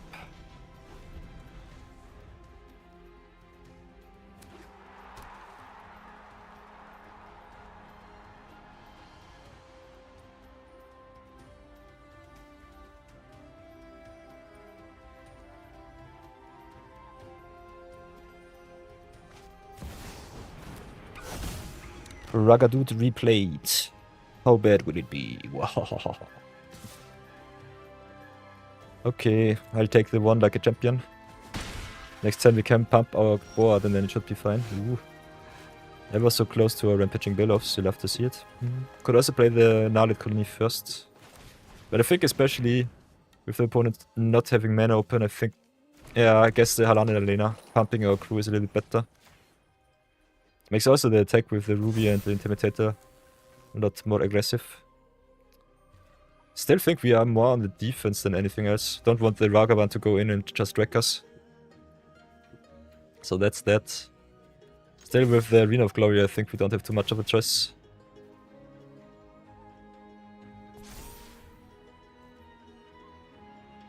Wings Flare, forgot the name. There's two creatures. Which creatures do you mean?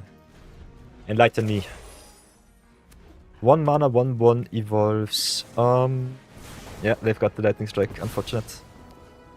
One is an Elf, and the other one is an Ooze. You also got the Cloudfin Raptor. Haha, double strike, yikes.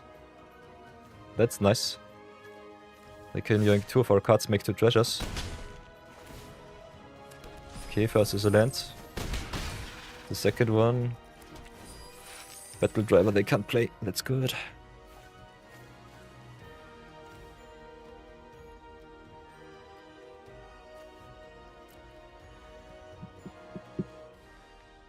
The uncommon... I can have a look at the mutants and the evolved creatures.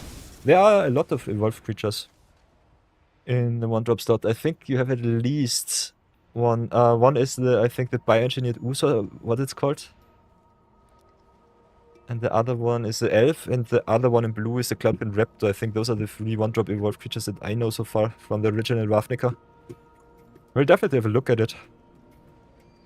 I think they definitely can be good for Halana and Elena. But I think, especially creatures that have trample or haste or evasion, like hexproof or what, are better for the deck. Because Halana and Lena gives a lot of counters, they pump the power of the creatures up, and they also give them haste. So I think the commander itself does a lot for the deck. The early game creatures are rather solid, but you don't need them. What I like is playing Halana on 3 or 4 and just get something big, like for example the Rampaging Belos into game and just go smacking for a big hasty threat. Yeah, also there's also the Elf, which gives you mana when it gets counters. Totally right. You're totally right. So what do we want to do? We did not draw all lands. We could ramp it up twice, but I think just playing the Gnarled Colony is good enough. Sweet spot for red is 3. Sometimes 4. And if they feel fancy, 5 or 6. But otherwise, I think we're rather well set to just race a little bit. Ooh, Colony coming into play as a 6s. Ah, this is the revisited card. They've buffed it. Normally it comes into play as a 4/4. But the Alchemy card gets 4 counters instead of 2. That's nuts. 5 mana 6/6, which gives a creature's trample, is really strong. That's an awesome common. You will love to see it. Of course, they got the vengeful position. For 9, for 10. If they have 2 burn spells with Edge. Unlucky.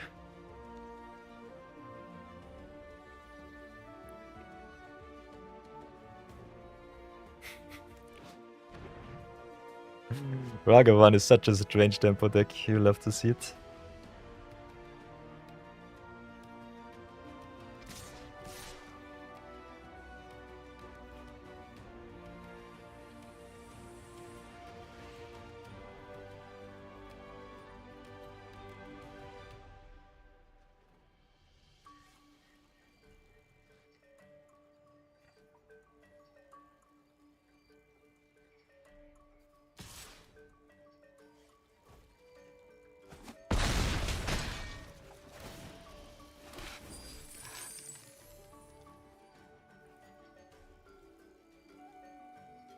Oh, and now the Hell's Purposibus to give them all of the defenders that they need. Okay, instead it's Match Bane Lizard. Okay, we've got the Tifa, can still not play anything. Can go for the VC of the Menagerie. Can we pressure them? We have 10, have 13. It's not good enough. Can unfortunately not double spell. Would have loved the Halana and Alena on the play. On the battlefield right now. Can burn ourselves out of the game. Not the opponent. So I think we'll have a look at our top. Maybe stay back for some defense.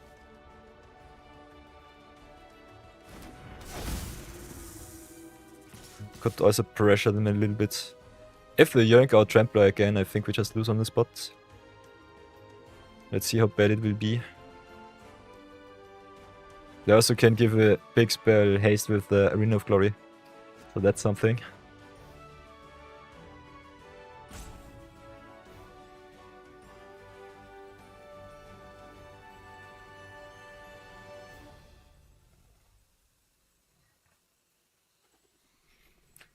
Oh, this game is so close. Ever so close.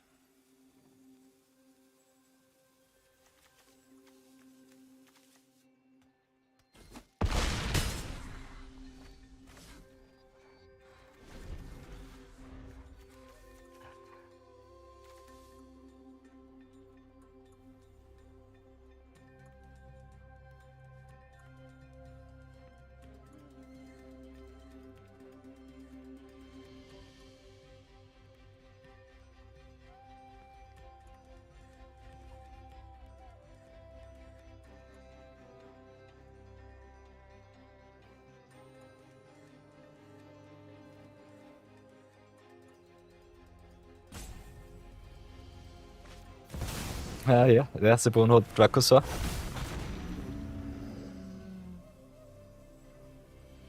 Could have given it haste with the Arena of Glory, so I'm not sure what they are doing. Maybe they are playing to survive. We only draw top lands, so that's our future, our destiny. Can burn the opponent for 1 damage.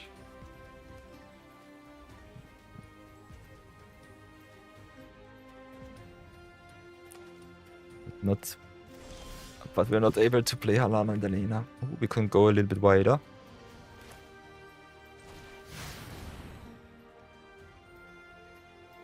Question, is it good enough?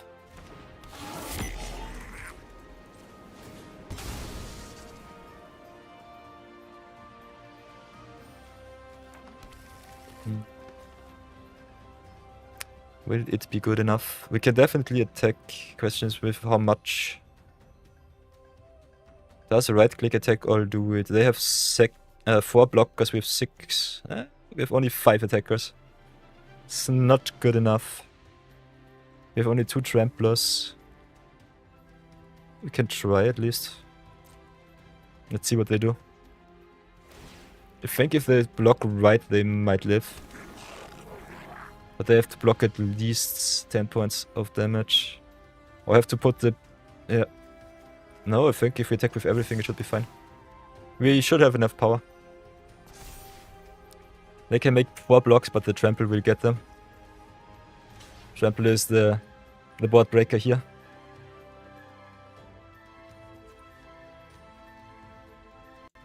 So for now.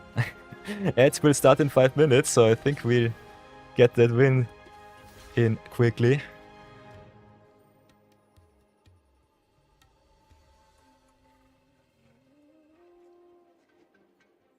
Is this good enough for the opponent there? Yeah, they live on 1. They definitely live on 1.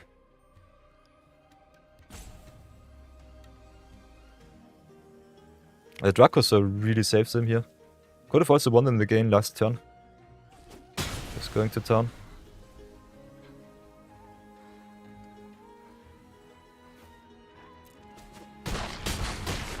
Ah, I was so close. Opponent on 1. They have to hit with the Dracosaur. Just burn us, and that's that.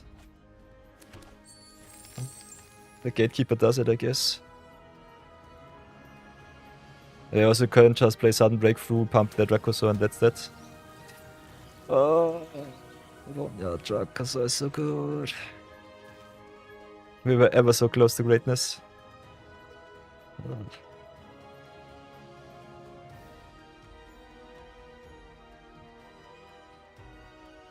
So close, so close. And they've got the Godric too. Okay. So GG's, we let them smack us.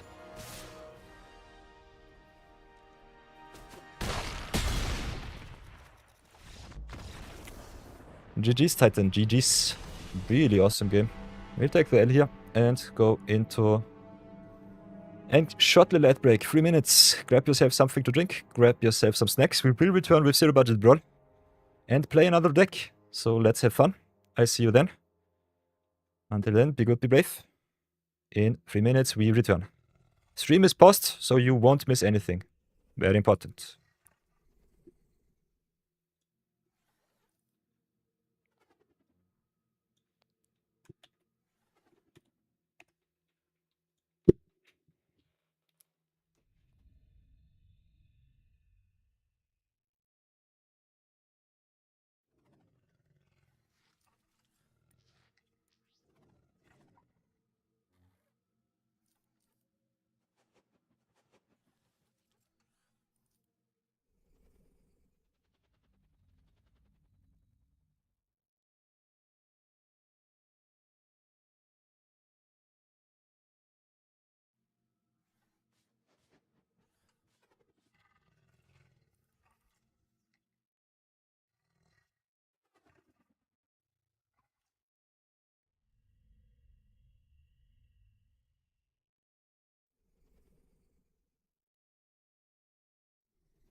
Haha, I have returned. 15 seconds left.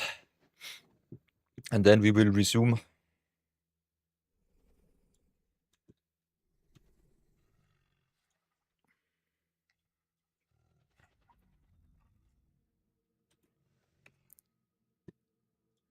Haha, so welcome back everybody. Welcome back. Thanks for waiting. Hope you used your break quite wisely. Let's go change it up. Maybe revisit another deck and brawl it up again. Oh. Or maybe go in for one final game.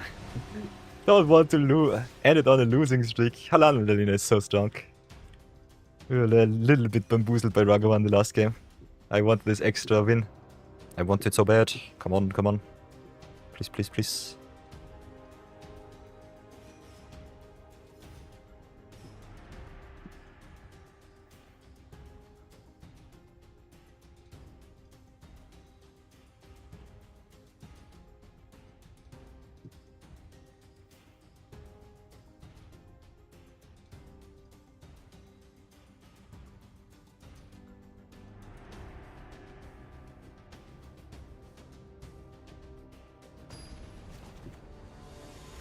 Okay, okay. Ooh. Another red-green mirror match against Tanuk. Comboed us hard really, really well the last time. I love me this hand. Got the Roboroid to go really nuts, but we need some acceleration, so I think we have to mulligan here. Mulliganing the Roboroid away is a little bit unfortunate, but I think we still have to. We also got the Burst Lightning for some mana creatures, so that's something. But we are a little bit too slow. Roboroid came back, we got all of our lands. So let's see how bad that will be.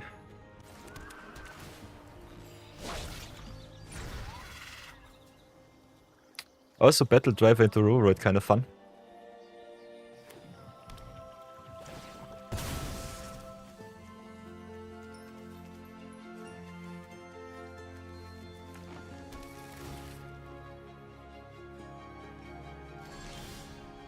And we draw all of our big spells, nice. This is what Tanuk loves to see, no pressure on the board. And there's the Anacomancer. Shout out to Wings Flare. Yeah, we play 4-drop tribal. Unfortunate, but that's our life.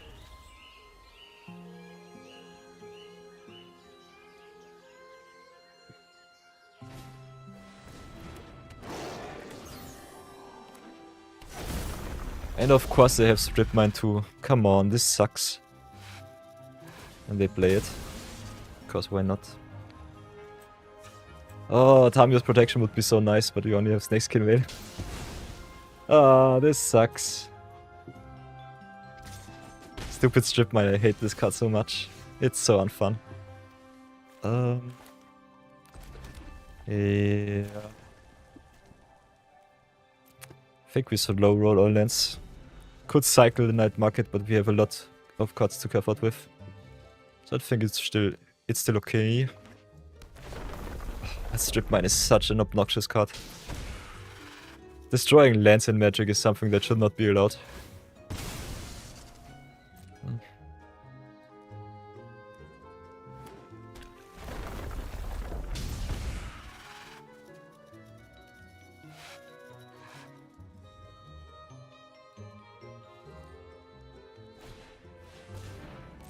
Yeah, King Signet it is.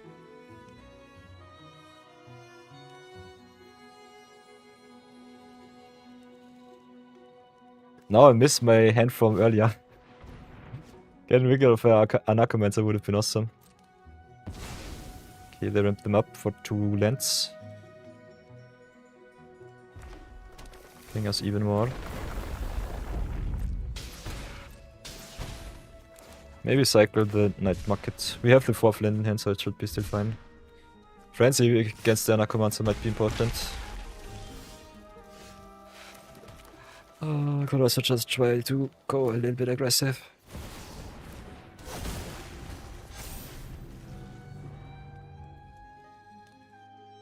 Not so sure about it, but we'll try at least.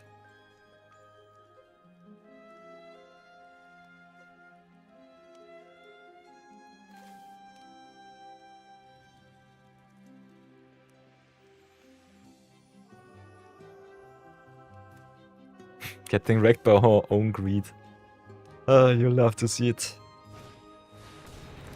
Okay, invasion.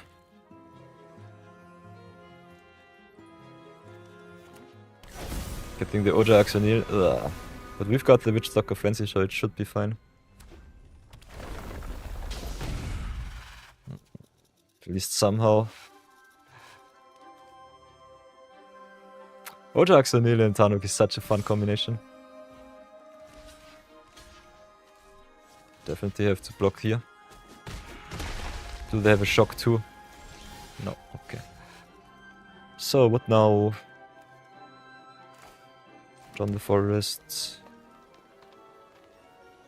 Can attack with the Uroboroid, shrink down the frenzy to 3, so we can drop a 2-drop, but we don't have any. Could play the Shurdine, make it treasure, which would be fun. Maybe play it like this. Pump the team, go attack with a 4 powered creature. Make the treasure, frenzy the Ojaraxonil. Adios.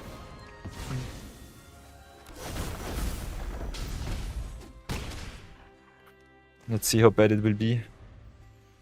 There are so many wombo combos with Tanuk. You can also play Scapeshift, just get all of your lands off the board and just burn the opponent for twice the entry. Ojaxonil and Tanuk definitely one of the wombo combos. Yeah, and there's also Wildfire. So that's something.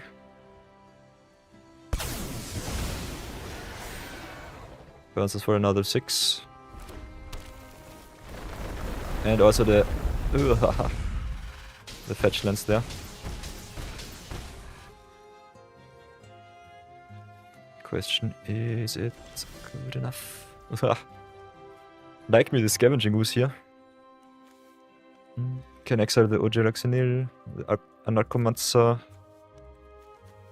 Getting us back to 5, so we won't die against the Scalding Tarn. I think Halana Lena not good enough right now.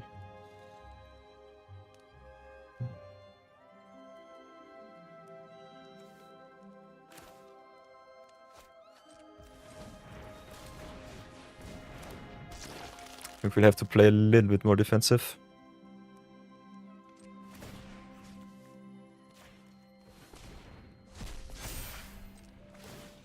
Hey, Darmy. Welcome to the stream. How are you? How do you do? Let's eat the Dire Strain too. Grow the creatures, pass for now.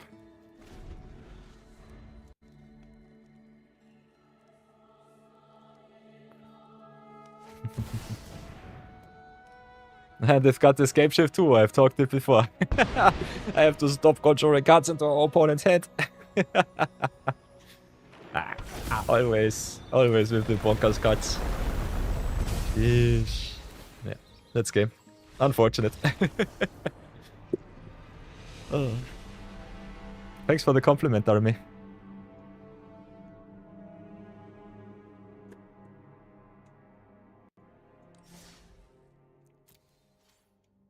Okay, we'll take the loss. Let's retire Halana and Yelena for now. Go for another awesome deck. Maybe play some comfort deck from our past.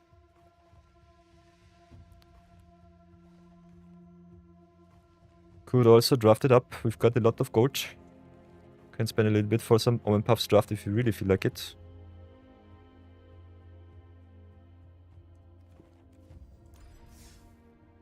And it's already close to 4, so I think that might be something. Could also keep our gold a little bit back for another Final Fantasy draft. How long is Final Fantasy available?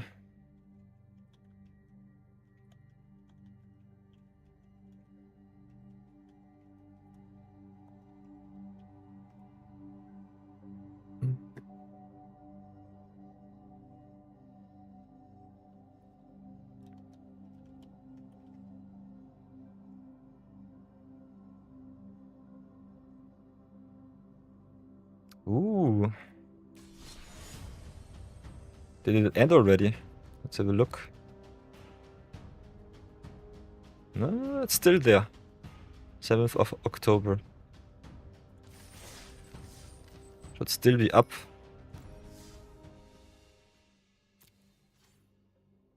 Let's have a look, let's have a look. Flashback drafts.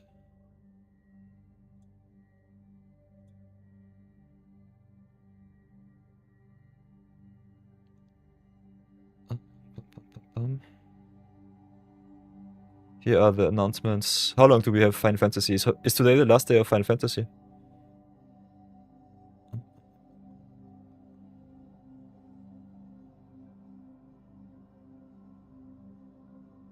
Flashback draft. Yeah. Duskmourn comes back, okay. So today the last day of Final Fantasy drafts. Question is, do we still want to draft some Final Fantasy? What are you saying, Jack? Do you want to see me draft or do you want to see me play another deck? Darame, I've been streaming for 2 months. Started on the 1st of August with my streaming journey.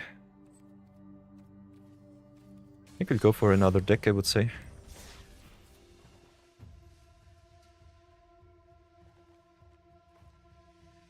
Maybe play some Wrench again, that was fun. Whoops.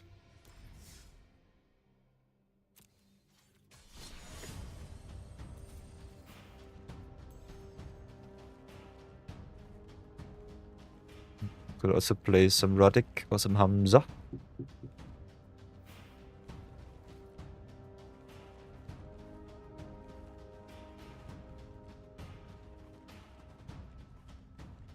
I think we'll visit Venge for a little bit.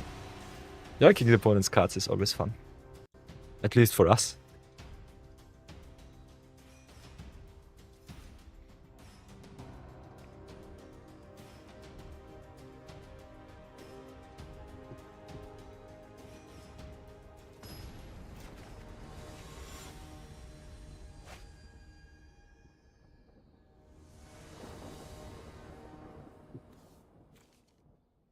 Okay. Playing against Withar, we've got some removal. But otherwise are a little bit slow.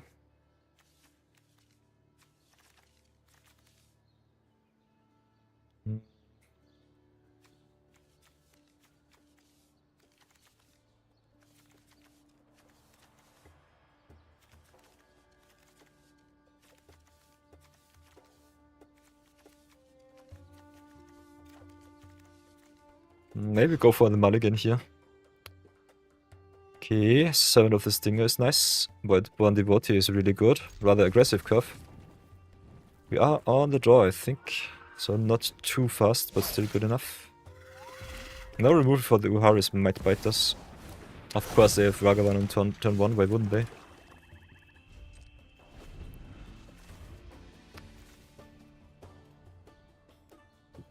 I have no respect for Ragavan on turn 1. This card is so stupid.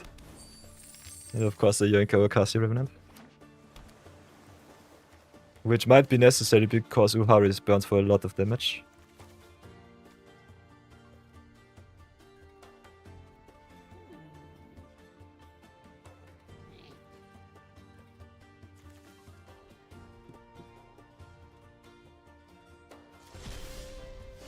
Okay, let's try and have a look at their hands, see what they play with. What are they cooking with?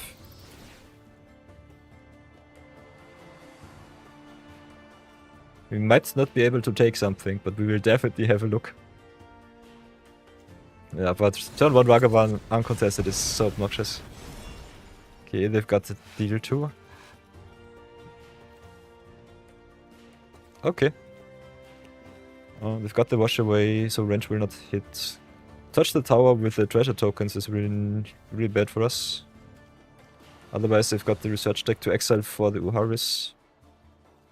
I will concede to this stupidity, especially with such an obnoxious opponent. I hate opponents that taunt you. That's not fun. If they compliment you for some good plays, that's awesome, but yeah, this is obnoxious. Don't be like this, opponent. Chill your base.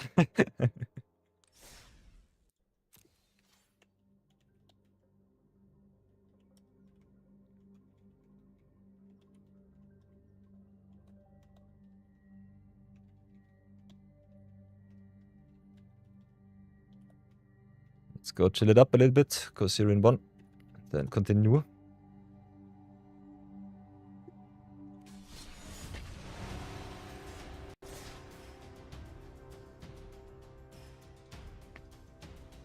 Darame, in my opinion, every streamer should aspire to become a partner. But it's not really necessary in my humble opinion. Being affiliated is still a rather big step and rather nice. I think it's the most important step. Partner is the cherry on top, but being affiliated gives you way more freedom with all of the advertisements and the stream setup that you can use.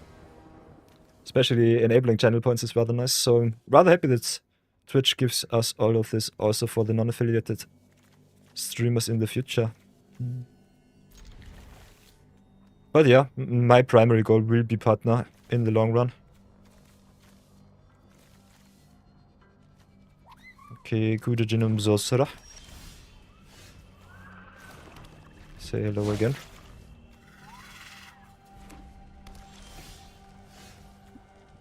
Play the Forge, play the Monoist. Okay, and ramp it up, so that's nice.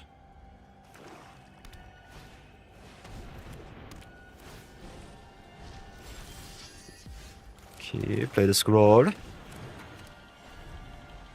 Might need to remove Kuja next turn. High Inscription is so good in a burn-dot deck.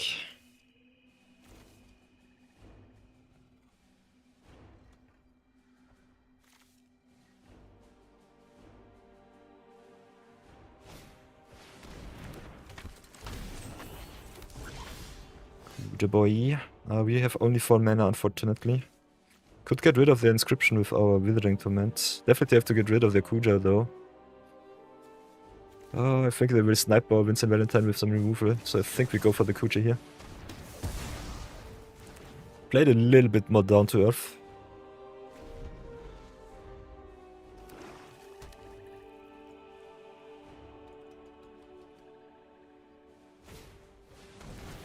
Okay, they suplex our Deathliner.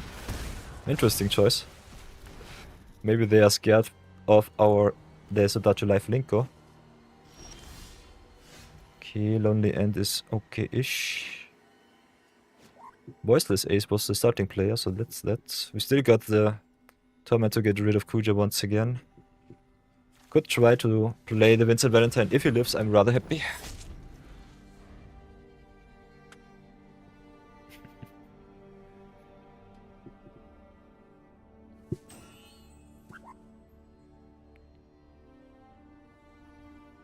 Darame, if you want to sell me something, go through the official channels, otherwise I'm not interested, especially if you text me about my business condition during my stream. That's really, really rude of you.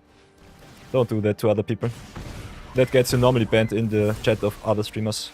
I will allow it for once. But this is your first warning.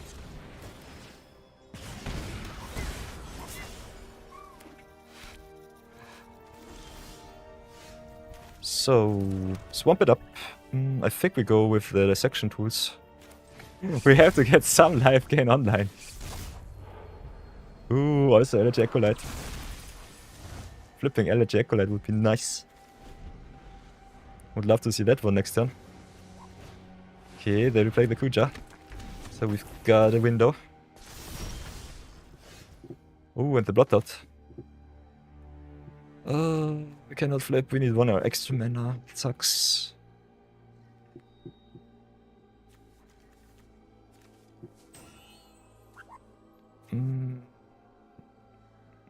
We could just attack, see if they want to block. Don't think they will. Could also try to redraw, but I think getting rid of Kuja right now might be better. So smack in for the free. Play the Spectacle to draw a non-land next turn. And I think just play the Bloodtout here. Could be also necessary for a Planeswalker. So maybe go for the Torment instead.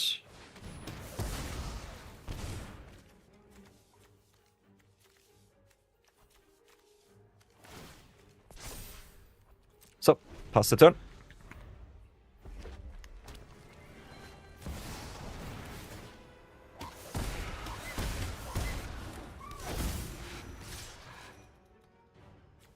interesting. Ah, okay, I understand, nice. Rise of the Dragon Caller, yikes. Ah, we need an extra land, come on. Please stack, please. Louis is good, but it's not good enough. And with Withering Tormented instead of the Blood Out, so and that screws us up really hard with the Rise. This sucks really bad. Also the Blood Out targeting mana value and all of the tokens are mana value 0. So what now? I think we just have to gain some life gain onto the board, so let's go with Lewis again. Gain 3. Pray that it's good enough. But it might not be.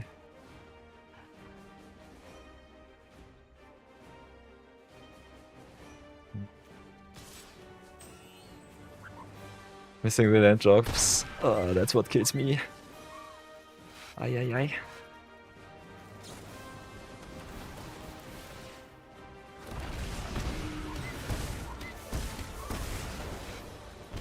Yeah. Kuja wombo combo. Perfect. I'll take the second L. Yikes, we get smacked. Get smacked quite a lot. Nonetheless, we go again. Kuja is really strong, yeah. But Kuja did not win this game. The wizards were there, but the enchantments really got me.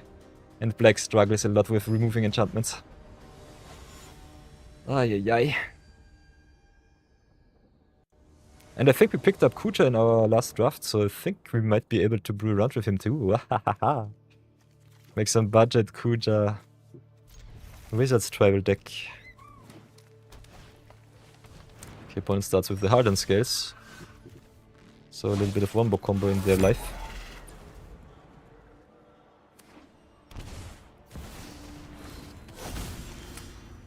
Ramps up like the champion that they are. I think we'll go Brave Liner first.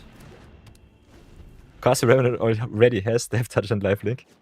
That does not do too much, but the curve out is rather nice. Okay, they still need white and blue. Ooh, Mimic is really awesome with hardened scales. That's really nice.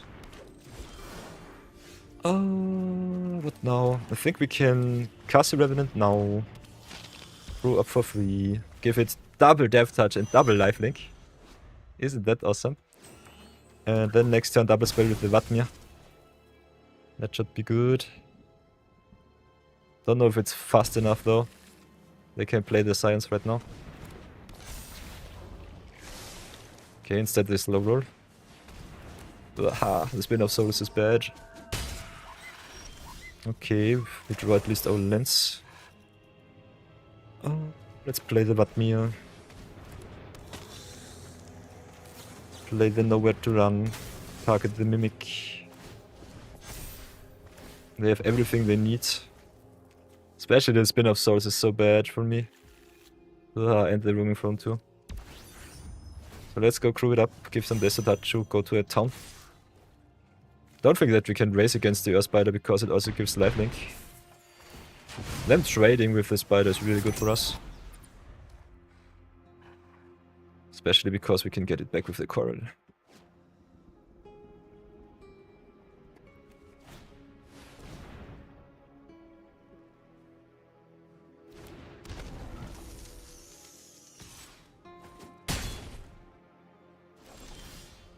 So what else can we do? Could go for Revenge first. If we look at the deck, maybe get us some answers for their cards. I think we'll start like this.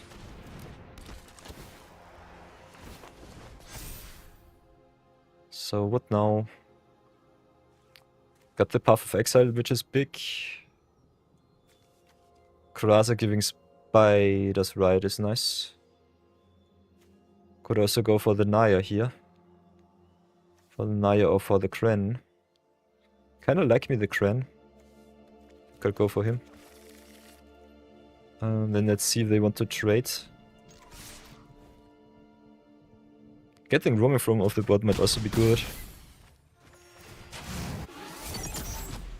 Us also having access to haste enabling is rather nice. Okay, shade up. Aye, aye, aye. No blocks. Can exile her, so that's good. I think we'll do it like this. Target the shell up, give them a land. And nowhere to run to the rescue. So all our mana is unlocked. Can also play the Coral of the Void here. I think we might do that. Is it good enough? I think it's close to good enough. Coral the Spin of Swords. They can block the range. Okay, they jump block instead, but they're dead on. What? Nice. Very good, very good. Redemption. 1 and 2. So far, so good. Redemption is here.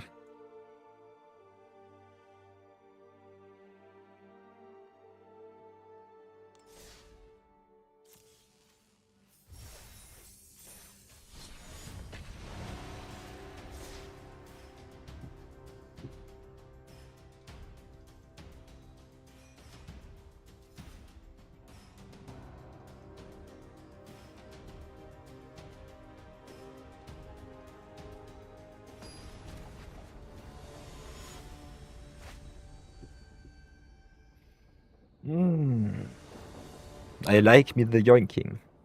Playing against Naya now. I don't know who it was. I think it might have been Lilith. I think she said Naya is quite weak. I think every Naya deck that I've played against so far was rather strong. So I'm rather excited to see. Also, I think our Zero Budget Brawl episode with Naya was also quite interesting. Had some awesome wins there. Not too much of synergy, but still a lot of flying and shenanigans with the counters. That's also rather nice. Might have to go for a 0-point bullet on 1 next turn. Don't want them to draw too many cards with their Sentinel. Would be also rather fun if they play the Naya's 2-drop. But yeah. I think we'll have to do it like this.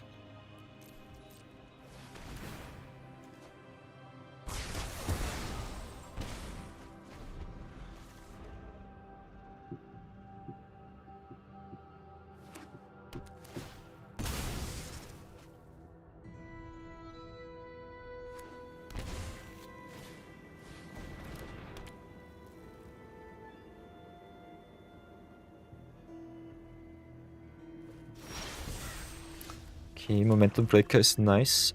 We could double spell now. Don't really have to though. I think just getting the Midnight Reaper down is still good enough. And if they want to play Naya next turn, or carve out for a big spell, we can go Terminus into Momentum Breaker. So that seems kinda solid.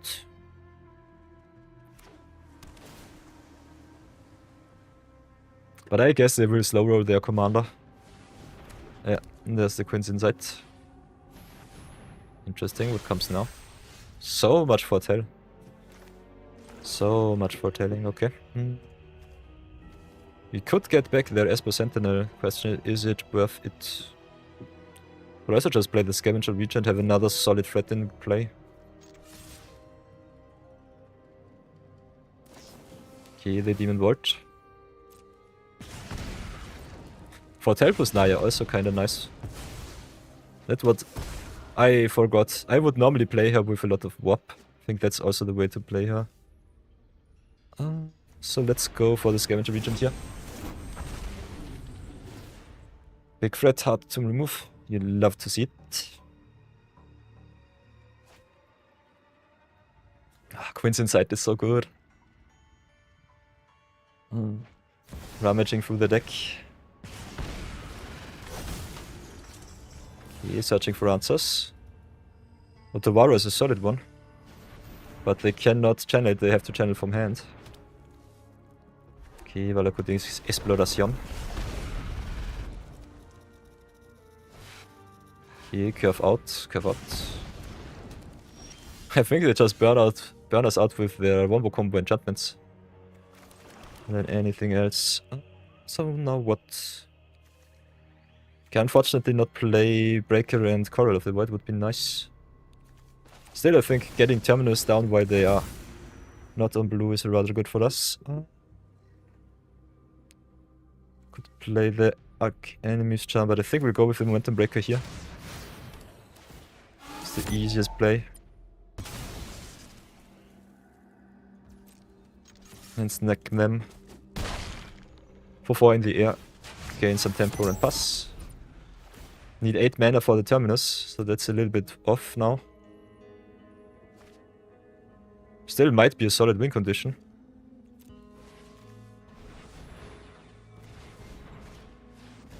Wahaha! Alchemy card, read it. Scale Soul Gnome. When this creature deals combat damage, discover where X is the damage. Whenever you play a card from exile, control a duplicate of it into your hand. This card is broken. What the hell? Sheesh. And it got haste too. So that sucks. Ugh. What do they conjure? Okay, Firebrain schemed. That's a lot of damage. And a lot of value for one card.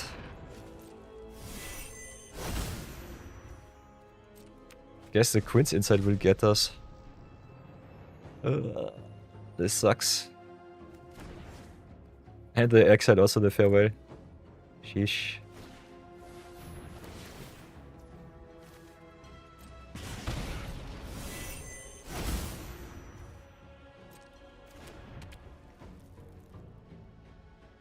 Now it gets really crazy.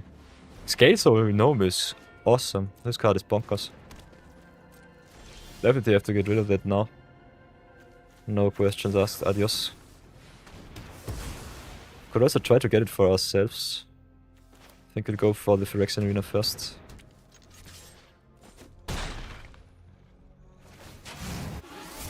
Yeah, but now they have the Swiftfoot Boots.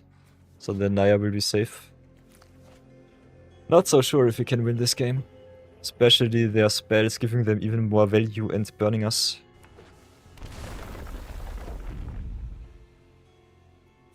Not what I want to see.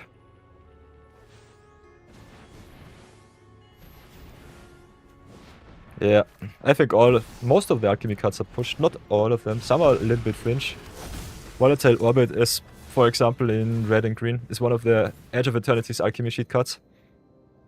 It controls your... I think for 3 mana if you sacrifice it and planet, which is nice. A little bit expensive, but okay. And can also deal 4 damage when the planet is on the battlefield. I think that's solid, but a little bit fair. Okay.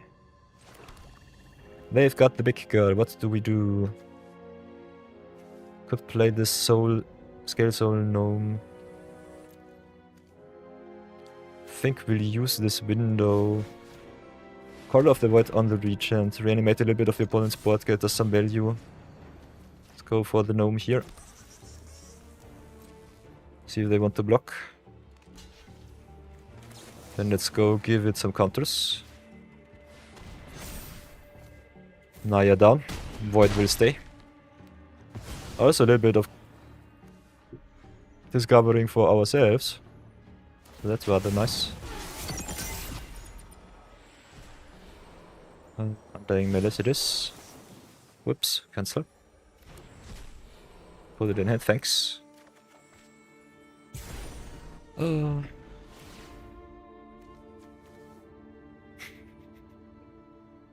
I love playing the opponent's pushed cards against them. It's so fun. Okay, they search for some answers, dropping the Rhystic Studies. Did not expect the Spanish Inquisition. Arcanim's Charm goes to town.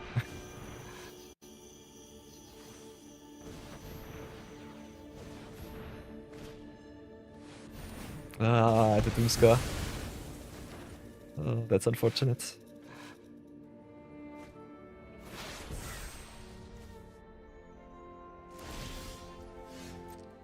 Okay, arena it up. Ooh, Timeline Color is nice. And Zenith Chronicler too. So we've got some options here. Got a lot of really good options. Could go for the wrench. See what they have still in their Excel zone and in their hand. They want to counter her, it's fine. We got the Timeline Color, so that's good. Could also just play the Raska and maybe go for some value. Kinda like playing their deck against them. If they have a counter spell, they should play it. Yes, they wash away, okay.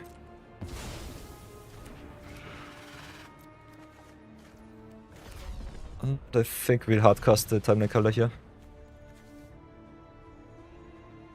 Is it a counter spell? Yeah, it's a sword coming. Naya also having haste really bad for us. We are at 11. 2 counter spells. Ugh. So much for tell.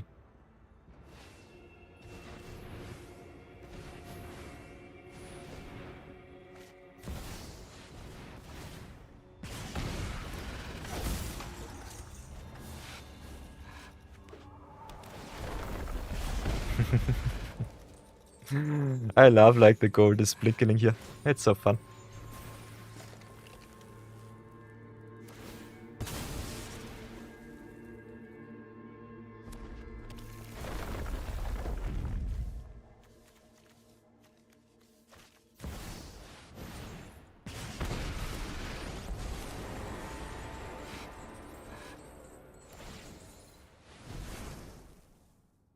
And they've got Mana Drain too. Yikes.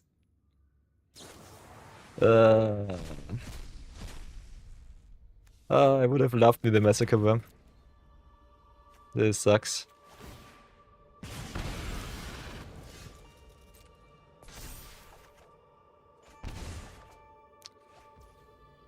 Can we win somehow? I personally don't think so. Chandra burns us. Exploration burns us. Queen's Insight burns us. We have to pay 2 for the Timeline Color. Raska loses us life. And could gain 4, which is a good start, but not good enough. Could just try it like this. Doesn't matter too much in my opinion.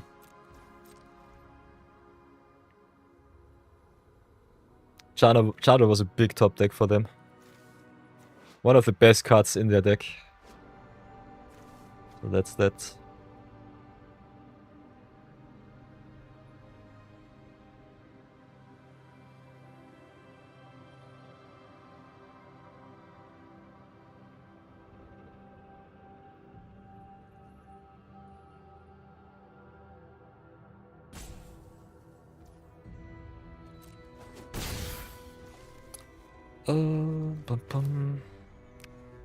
Can't play the Old Fate Scroll. Could also double spell Tiny Bones, Zenith Chronicler.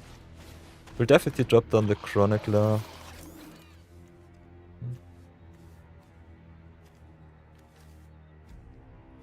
They still can play the Massacre Worm, so I think I might just kill them.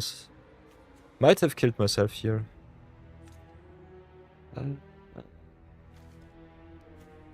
Yeah, let's play it like this. Pass for now. Playing the Chronicler was a big mistake. Giving them the extra damage with the Massacre Worm, yeah. Don't know what our out would be. We don't have anything with haste.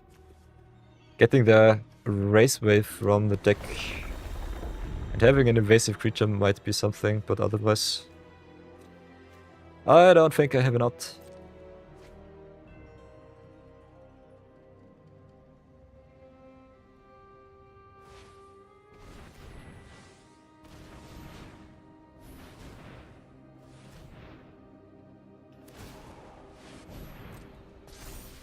Yeah, they flip for 4. Worm burns us, Chandra burns us in that game. I will consider. Thank you, thank you, thank you. Very awesome deck. Turn 1 death, right, sure. I love me the meme names.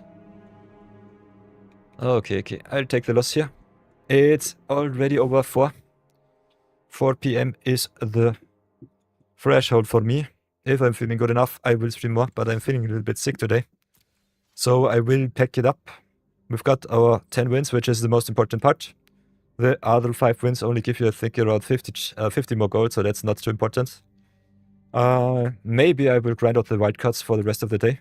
I've done so for the past 57 days, so that's something. Otherwise, zero budget brawl was quite fun today. Really like to see that. I think we might keep that up. Maybe have a little bit of friendly brawl again with my lovely Jettas. But I think for now I will pack it up, try to replenish myself a little bit more. And we will see how it goes tomorrow. Until then, I will leave you all in Twitch's embrace. Have an awesome day wherever you are on the world. It's Tuesday, so middle of the week already approaching really fast. Thank you so much for watching, everybody. As always, the show wouldn't be possible without you as viewers. And I think it's a lot of fun having some nice chit-chat with you all from time to time. So, see you all tomorrow in hopefully better state of mind and body. And until then, be good, be brave. Have an awesome time, and I see you soon.